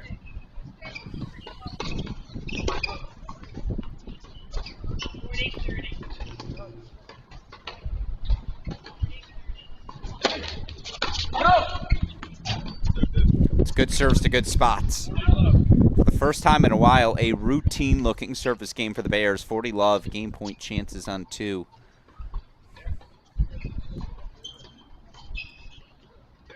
Looking to be the first Bears team since the 2018 duo of Bendick and La captured this All-American Championship.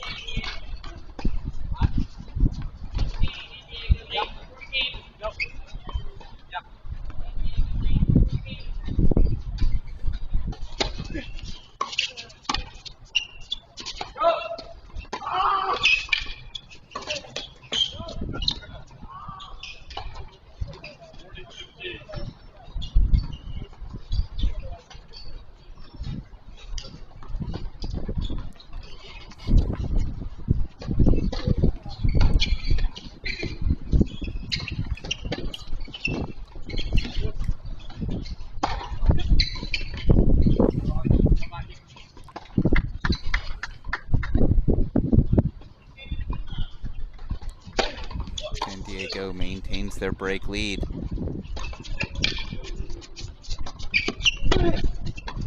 Hashimoto got casual with that volley, opened up his shoulders and just, it sailed on him. Baylor squeaks out the hold in the end. 1 love. Head on over. Court 2 for the quick changeover.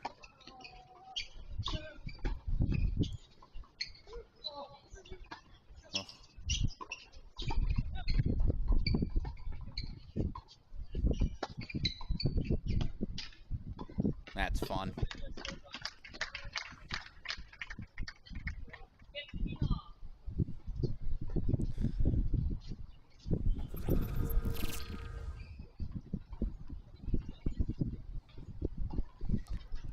Let's show it to you one more time. Again, great hands from Clausen. Somehow finds offense within all the defense he was playing. Great close as well as take you back to the split screen. Michael Zhang serving first for Columbia. They were down a break pretty much the entirety of that first set. Was a grind just to get to 7-5. And they find a routine service game for themselves.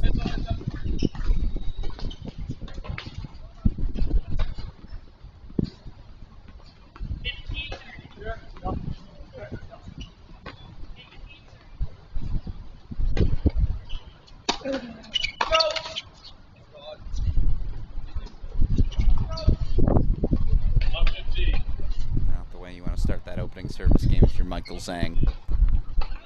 Of course, quarterfinalist in singles, semifinalist in doubles means he's qualified for both events already. Just 4 men you can say that about. Michael Zhang, Oliver Tarvet, of course, on your screen, and then the TCU pairing, Maxted, Vivez. Oh, excuse me, no. They did not qualify, so it's just Zhang, Tarvet that you can say that about.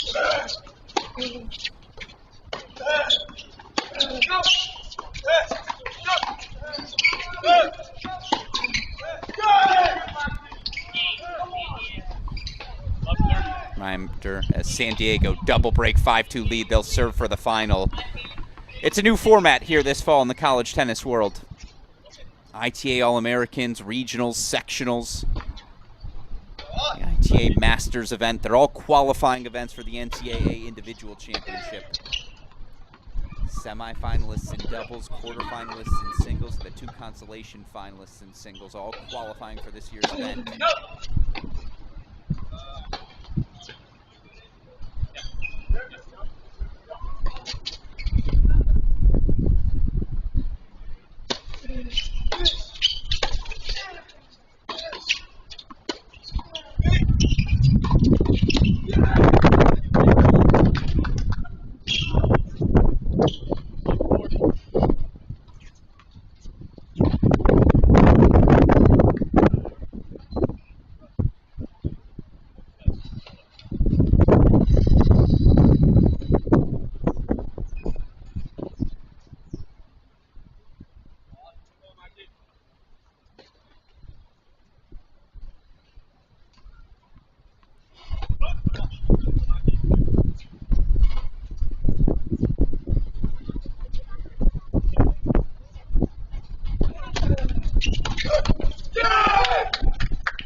Go full screen as San Diego serves for a spot in the final. Would be the first San Diego pairing to ever reach the men's doubles final here at the All-American event.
That was smooth. I'll show that to you one more time. Hasn't been the day for Veltz and Badenhorst, but that play, Badenhorst cracks a first forehand volley. Veltz, the backhand slice poach. I've seen him hit that a couple of times now. You do it once, you're renting it. You see it multiple times. He just owns the shot.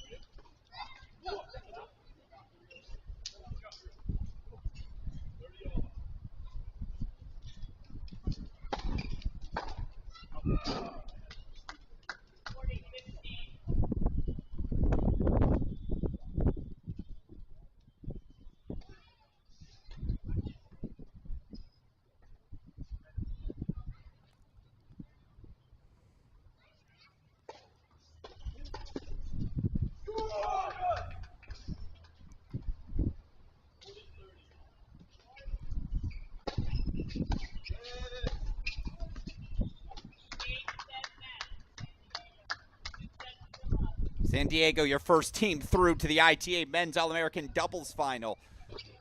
First San Diego team in history to accomplish the feat, and once again, Oliver Tarvet's going to be chasing some history. Tarvet through to the singles final tomorrow. He'll play for both titles.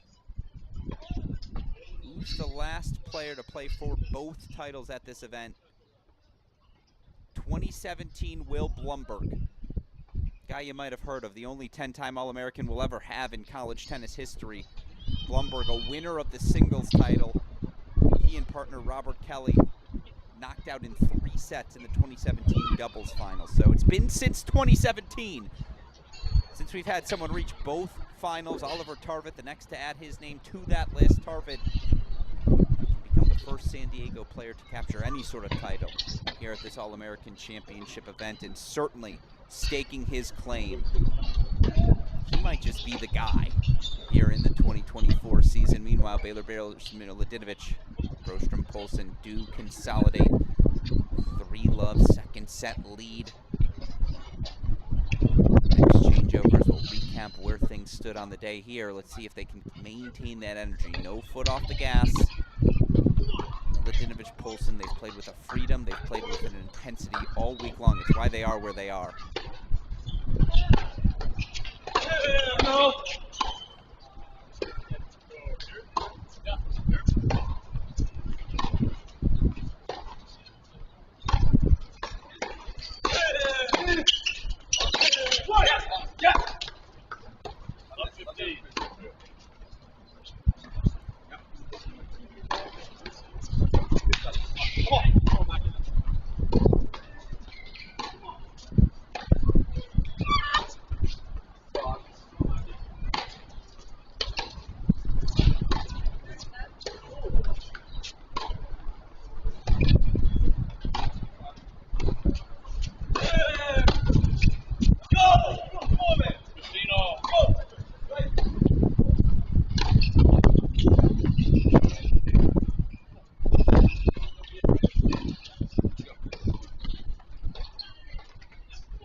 The returns have just been so easy for Marko Miladinovic this week. Every contact point out in front, sneaking forward behind it now as well.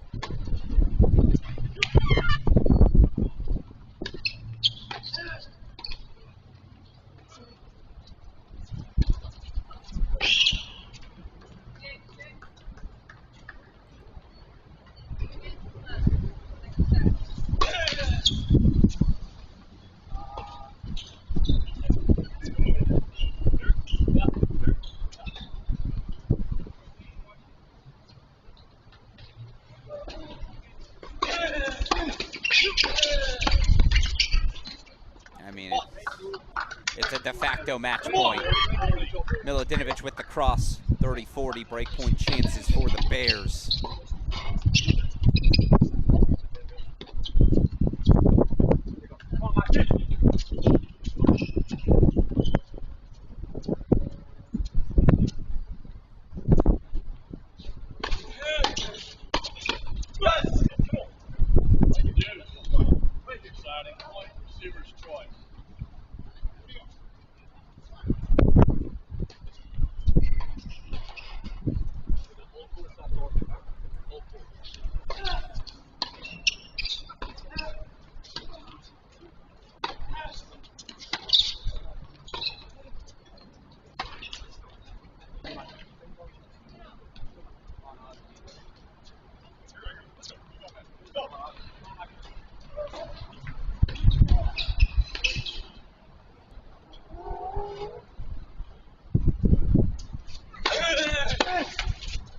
I mean, it's all just going their way. It's unbelievable. And they kind of earned it, right? Yeah, the let court luck gives the double break lead for Baylor for love, but they've executed that well from the start. And it's just been a little loose on a couple of finishing volleys from these Columbia Lions. So now Miladinovic serving Brostrom Poulsen serving 4 love second set.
And that's the play. 30 off.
Baylor Bears do their job. They hold for 5 love. They are a game away. All right, in case you missed out on any of today's action, let's run through all of our results. It started, of course, in Cary with our women's singles semifinals.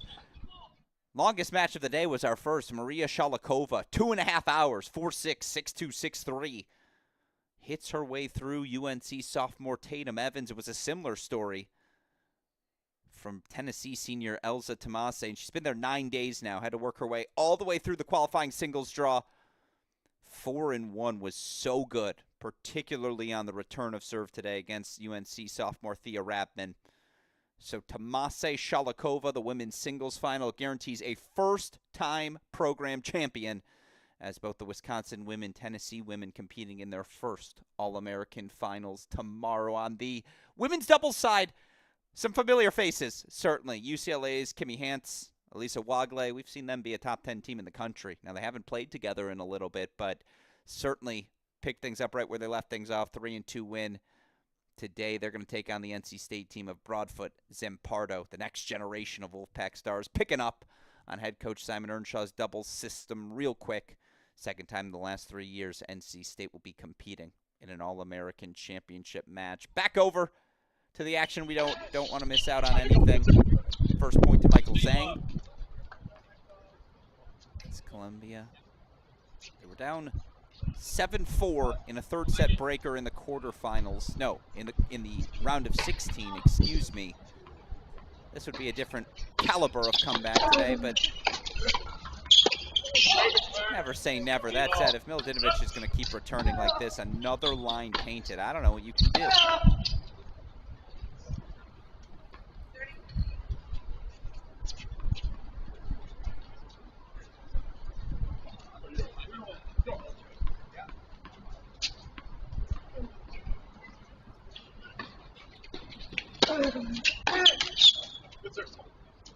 30-15. Right here.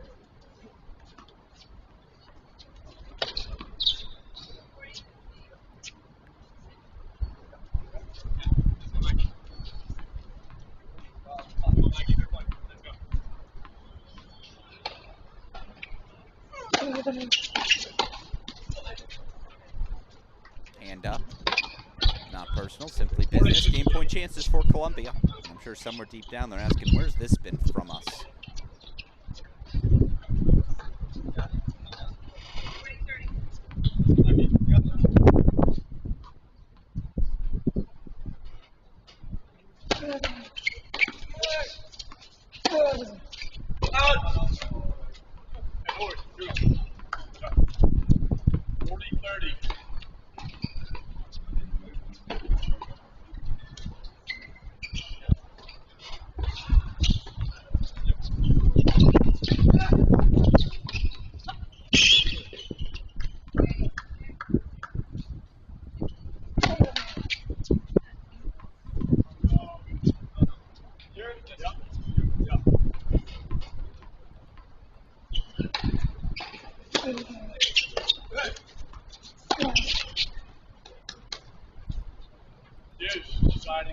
And it's a match point coming up. Just put so many returns in play.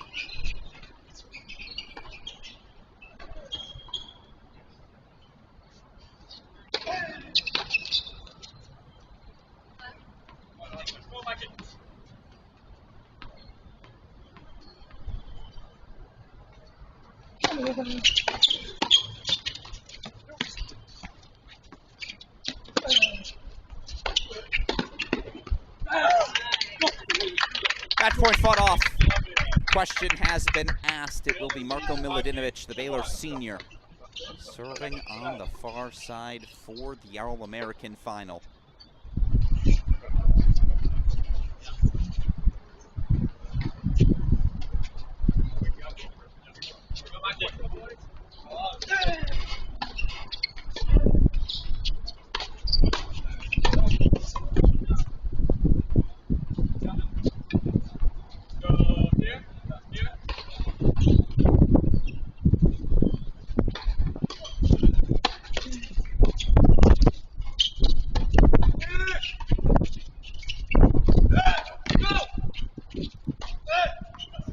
That's the first forehand I've seen him miss like that. And then on the run little cross-court flick is not an easy shot to pull off. Your momentum going one way, try to send the ball the other. Makes the hard one, misses the gimme.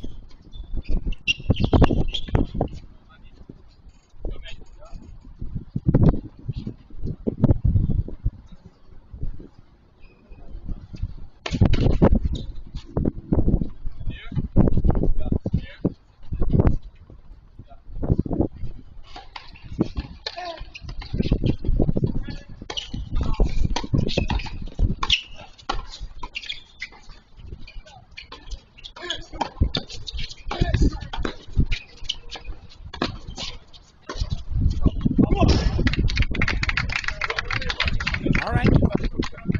Down 5 love. You might as well start playing loose. Take some cuts. Look to close.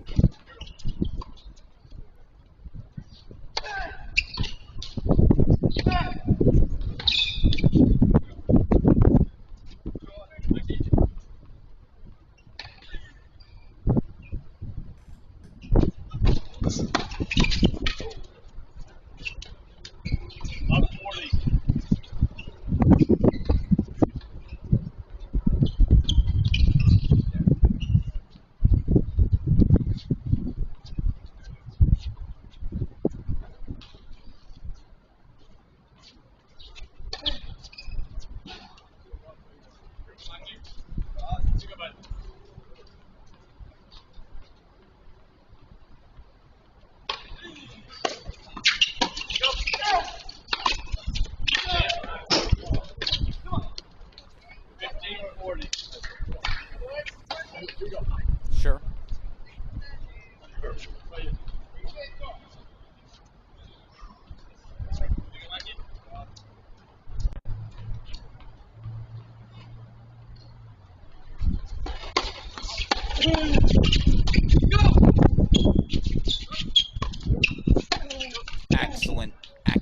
footwork. 30-40. It's the extra effort there from Marko Milutinovic. If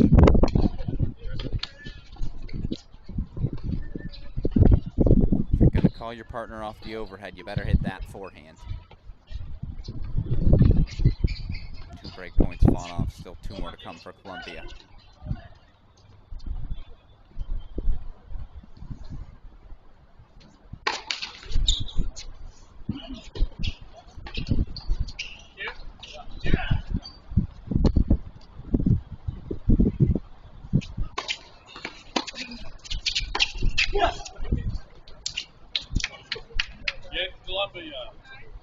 Columbia breaks, match extended. It's perfect. Gives me one more chance to show you our draws on the day. Showed you all the women's action. Now show you what happened on the men's side. Unfortunately, a lower body injury was bothering Pedro Vivez as he got ready for today's match. So TCU coaching staff said, let's not risk it. We got a lot of tennis ahead this fall. Pedro Vivez thus withdrawing from the semifinals. Oliver Tarvet through to the singles final. He's through to the doubles final as well. Tarvet, the first man since Will Blumberg of UNC in 2017. By the way, if anyone remembers that 2017-2018 season, Blumberg very quickly emerged as the best player in college tennis. In fact, as good as he was in capturing 10 All-American honors during his time at college, I would argue sophomore Will Blumberg, that 17-18 version. I know the freshman version made the final. Sophomore version of Will was probably the best Will. Scholars will be having that debate long after today's match concludes. But Oliver Tarvet, again, staking his claim. I'm the guy to beat this year. Finals in both singles and doubles. Who's he going to face in tomorrow's final? Well, Columbia's narrowed the gap. They got 1 of the 3 breaks back. 2 breaks back, excuse me. Still trail 2-5 here, second set. Hugo Hashimoto serving on the far side.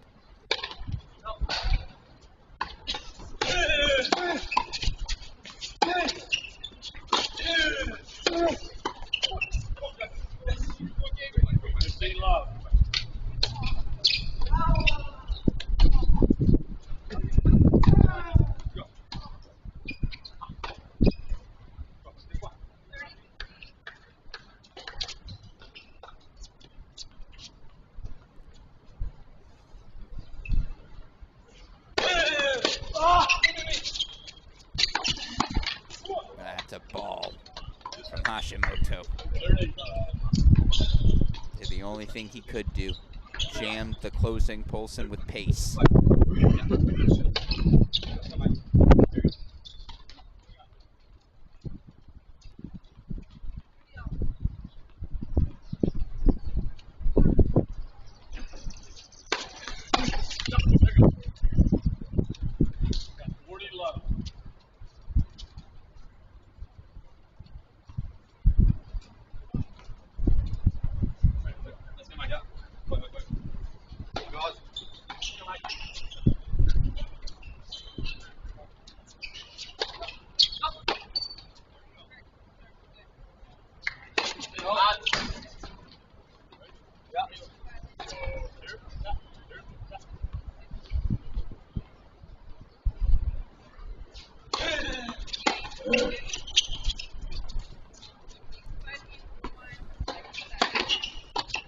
No way.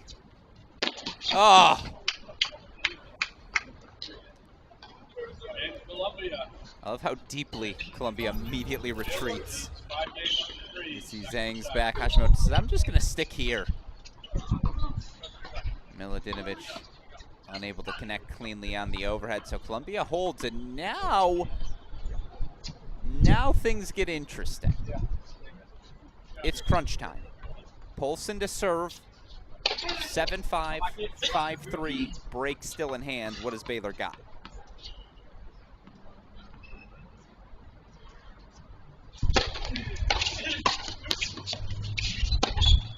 Oh.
stand corrected, by the way. Thank you to Josh from the ITA. Duh, I just didn't look closely enough at the doubles.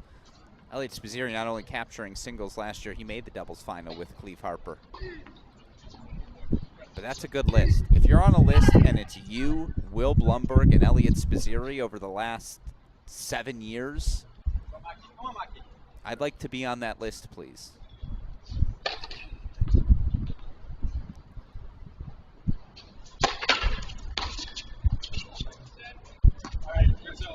Little left quarter luck for the Bears.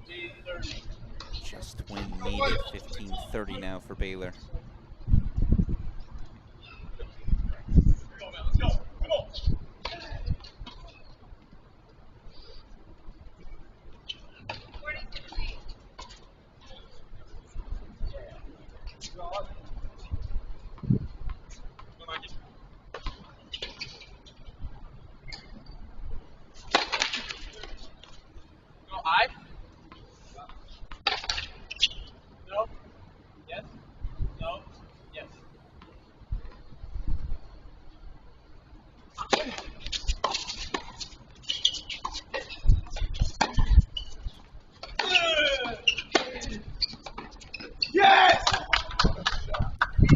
Well, it took a while for the play call. Are we going to go reg? No, I don't want this serve. I want that one. Guess what? They got what they were looking for. That's why you take the time to communicate.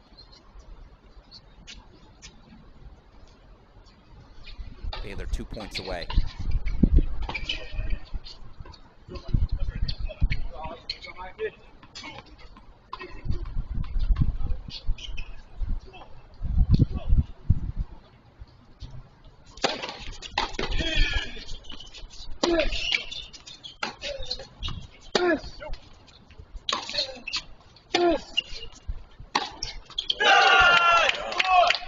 Break points, Columbia.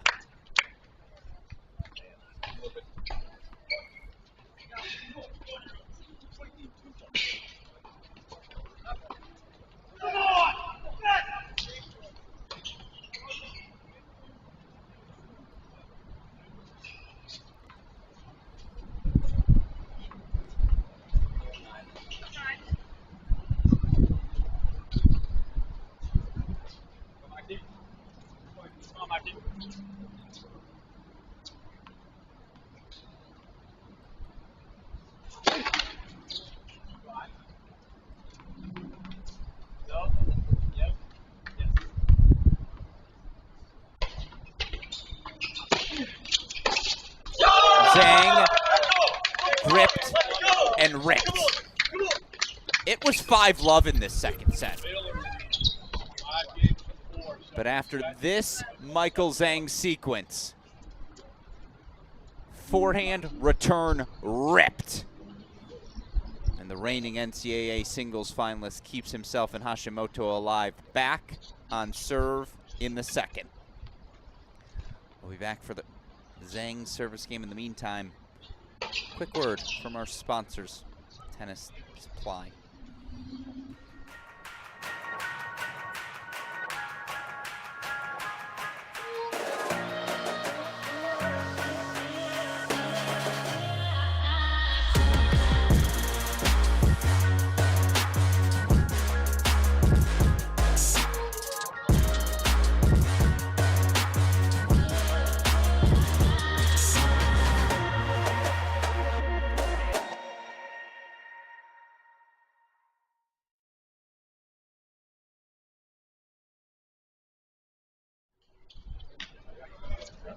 Go!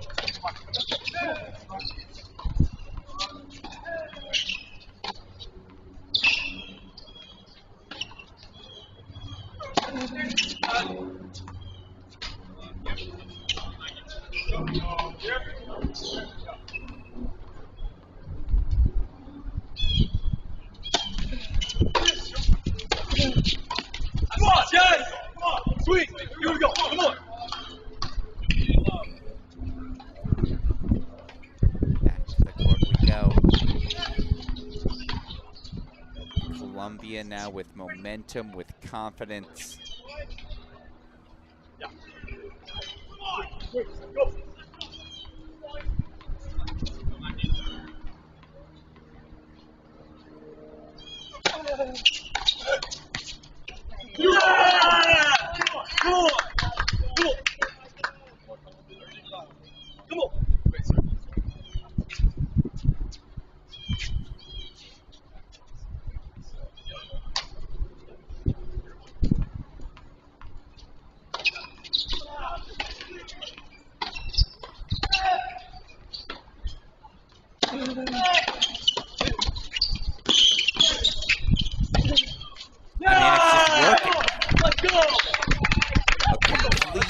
Flipping of the momentum. Those were the short of shots. Milutinovic was cruising forward to the net and hitting earlier, but again, Michael Zhang's forehand finding all corners of the court.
I mean, even the half volleys are going in now. Felt like to start that second set, Baylor could not miss. Now it's Columbia. Hashimoto with the quick hands there. Good close from Milutinovic. Still even hit that high forehand a little tentatively.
All right. Now all of a sudden, a little bit of a look.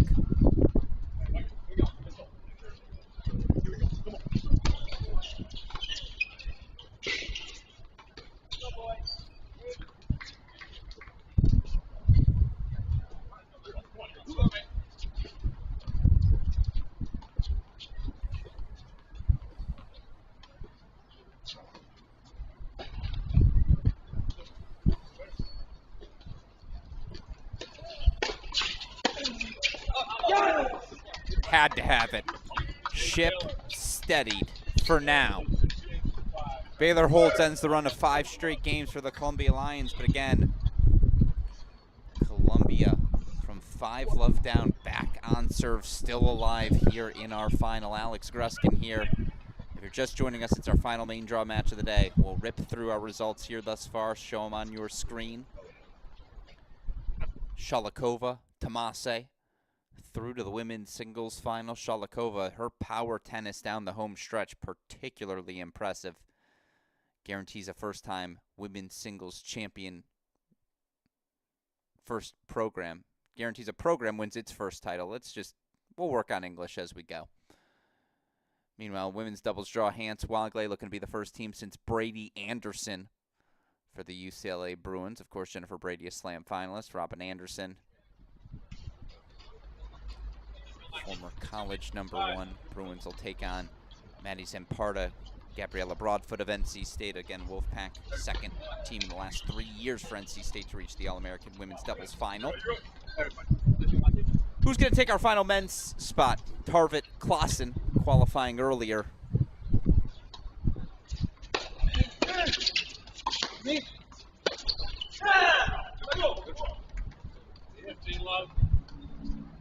First point, Lions.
Yeah. Polson very quick to confirm to Milivdinovic. Yeah, you pulled that one just a little wide. 30 all coming up.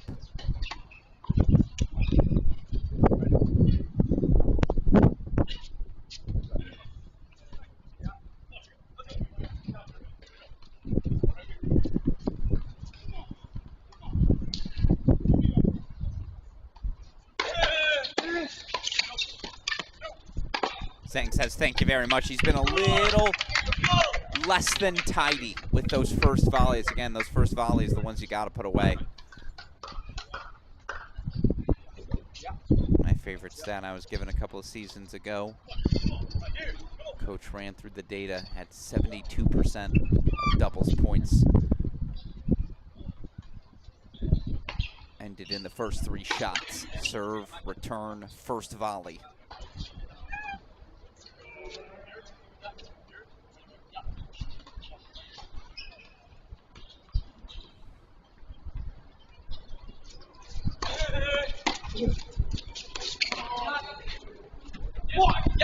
A deuce point, match point approaches. And I have to imagine they go back to Milivdinovic. That's the side they've typically gone to.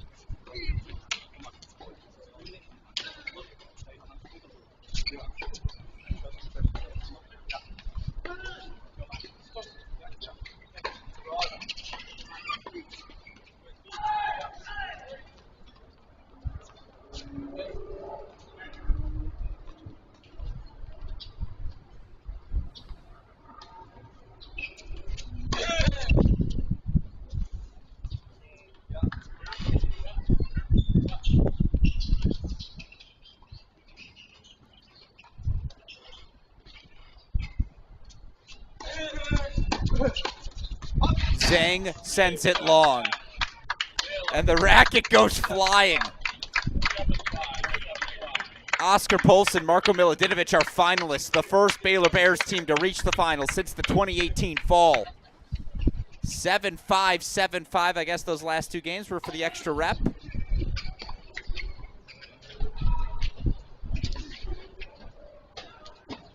Oh, I thought that was his racket. I apologize. Hand up. That was not his racket. That was a hat. It's like you won the match. To tomahawk your racket like that's an extreme. Hand up. Tomahawking the hat makes a little bit more sense. And a heck of a fight back, by the way, from Colombia. If you're Michael Zhang, mission accomplished. You came to this ITA All-American Championship. Yeah, you would have loved to have walked away with hardware, but you and Hashimoto have qualified in doubles. You qualified in singles as well. All right.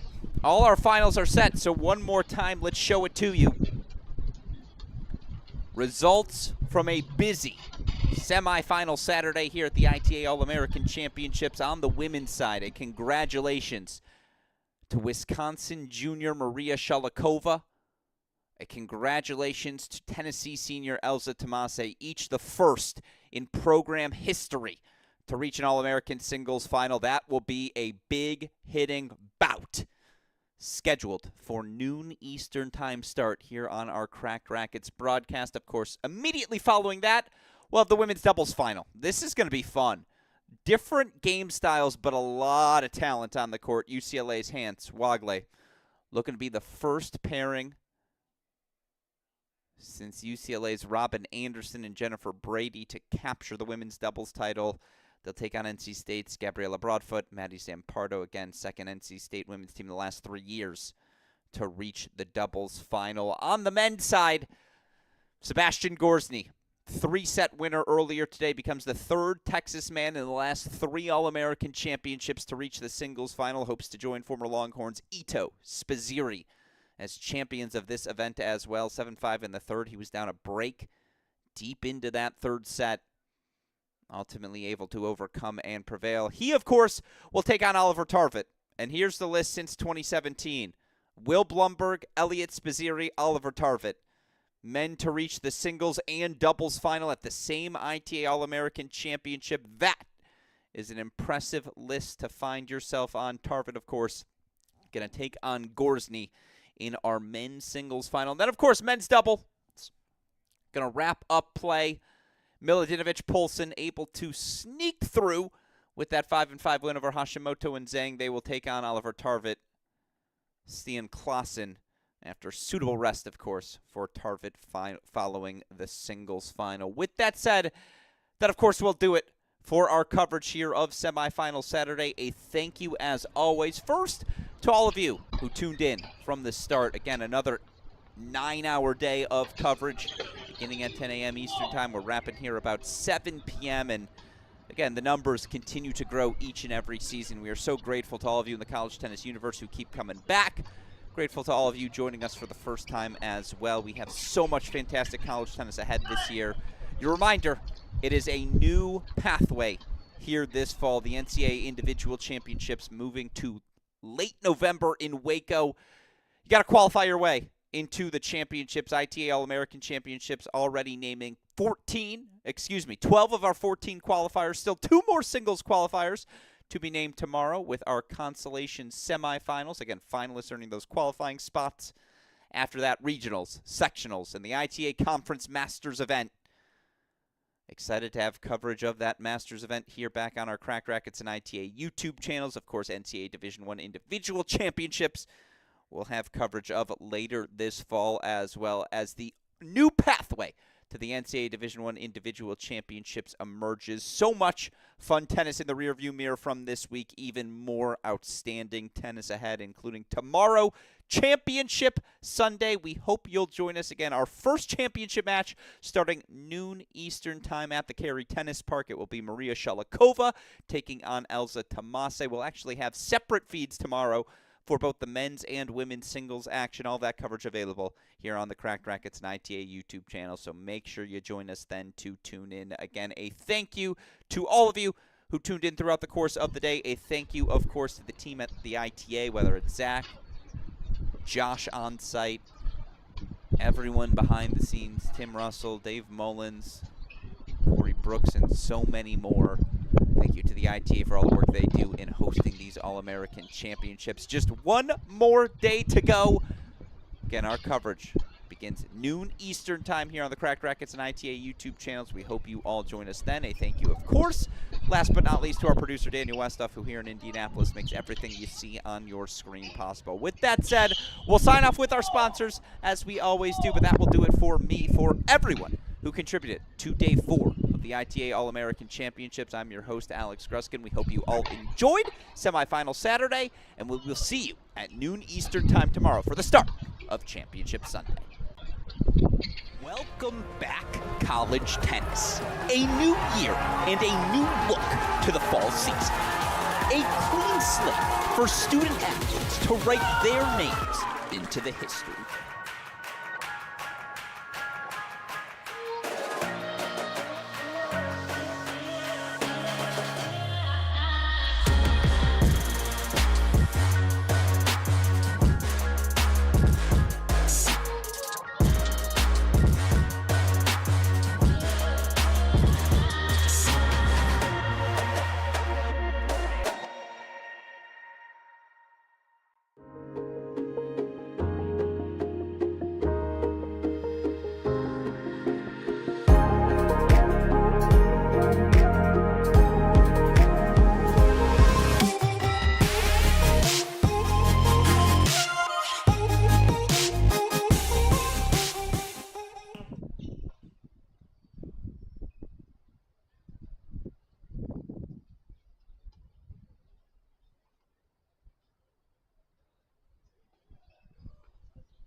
New balls, please. At Dunlop, we've been making tennis balls for over 100 years. Balls played at more tournaments globally than any other brand.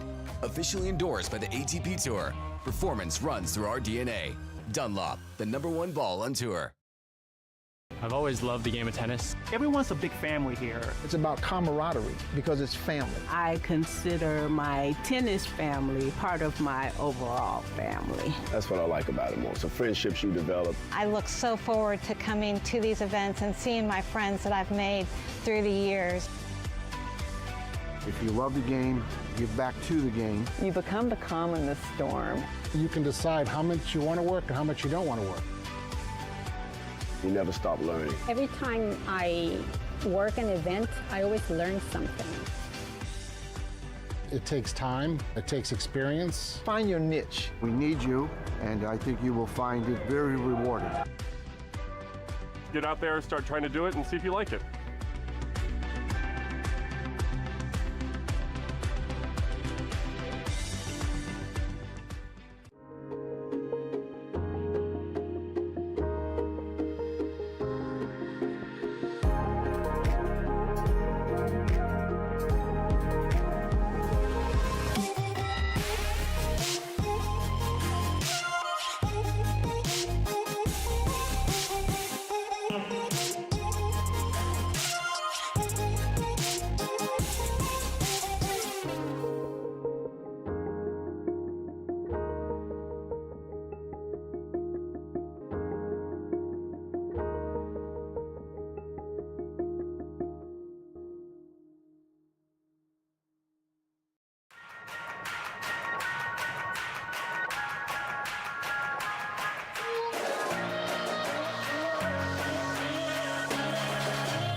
New balls, please. At Dunlop, we've been making tennis balls for over 100 years. Balls played at more tournaments globally than any other brand.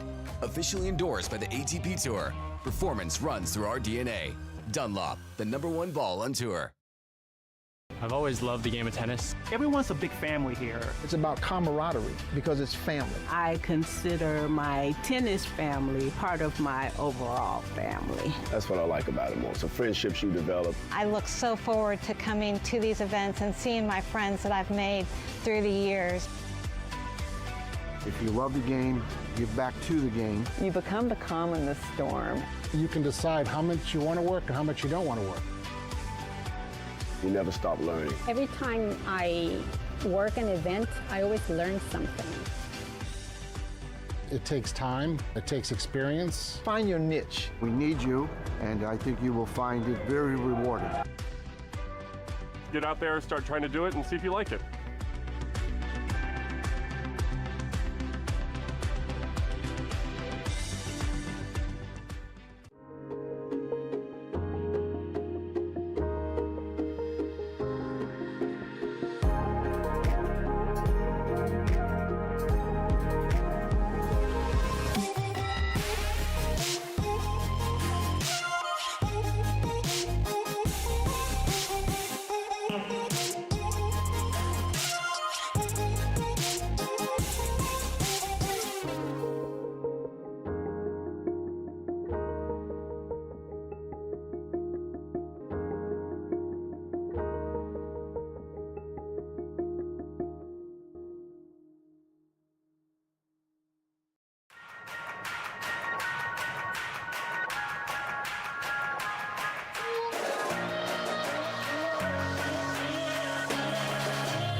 New balls, please. At Dunlop, we've been making tennis balls for over 100 years. Balls played at more tournaments globally than any other brand. Officially endorsed by the ATP Tour. Performance runs through our DNA. Dunlop, the #1 ball on tour.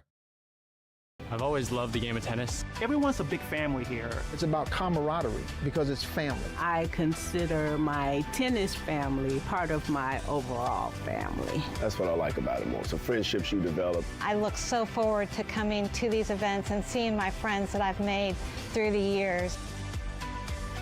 If you love the game, give back to the game. You become the calm in the storm. You can decide how much you want to work and how much you don't want to work. You never stop learning. Every time I work an event, I always learn something. It takes time, it takes experience. Find your niche. We need you, and I think you will find it very rewarding. Get out there, start trying to do it, and see if you like it.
New balls, please. At Dunlop, we've been making tennis balls for over 100 years. Balls played at more tournaments globally than any other brand.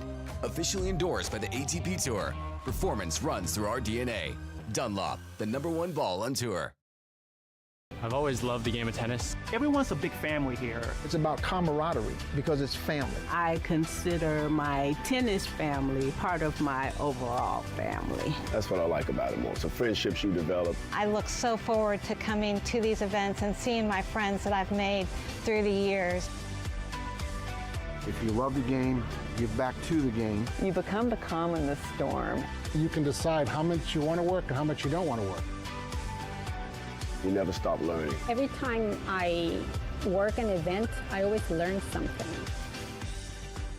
It takes time, it takes experience. Find your niche. We need you, and I think you will find it very rewarding.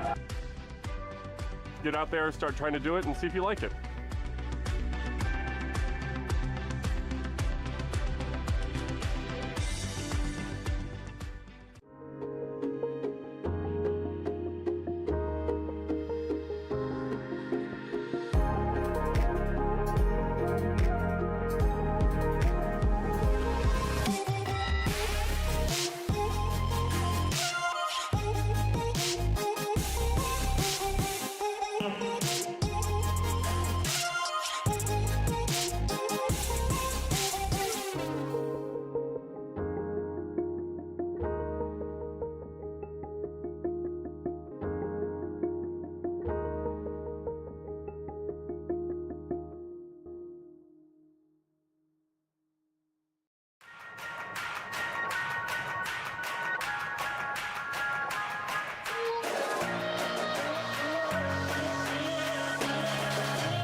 New balls, please. At Dunlop, we've been making tennis balls for over 100 years. Balls played at more tournaments globally than any other brand.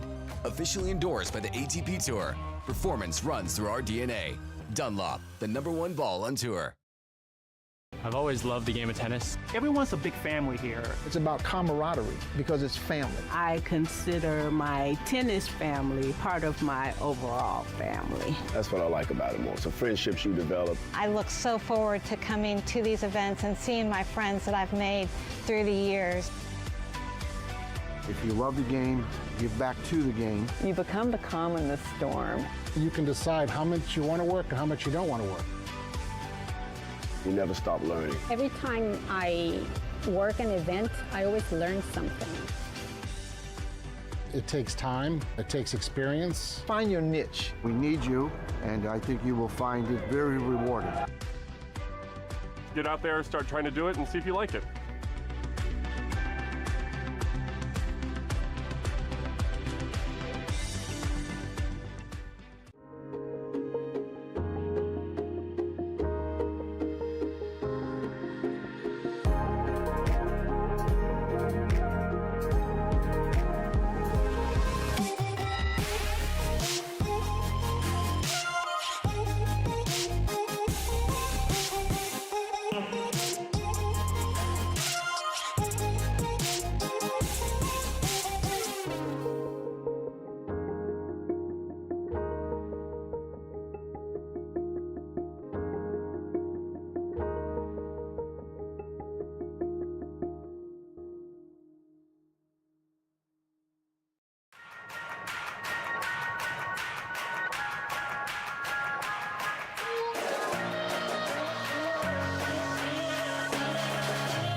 New balls, please. At Dunlop, we've been making tennis balls for over 100 years. Balls played at more tournaments globally than any other brand. Officially endorsed by the ATP Tour. Performance runs through our DNA. Dunlop, the #1 ball on tour. I've always loved the game of tennis. Everyone's a big family here. It's about camaraderie because it's family. I consider my tennis family part of my overall family. That's what I like about it more. So friendships you develop. I look so forward to coming to these events and seeing my friends that I've made through the years. If you love the game, give back to the game. You become the calm in the storm. You can decide how much you want to work and how much you don't want to work. You never stop learning. Every time I work an event, I always learn something. It takes time, it takes experience. Find your niche. We need you, and I think you will find it very rewarding. Get out there, start trying to do it, and see if you like it.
New balls, please. At Dunlop, we've been making tennis balls for over 100 years. Balls played at more tournaments globally than any other brand.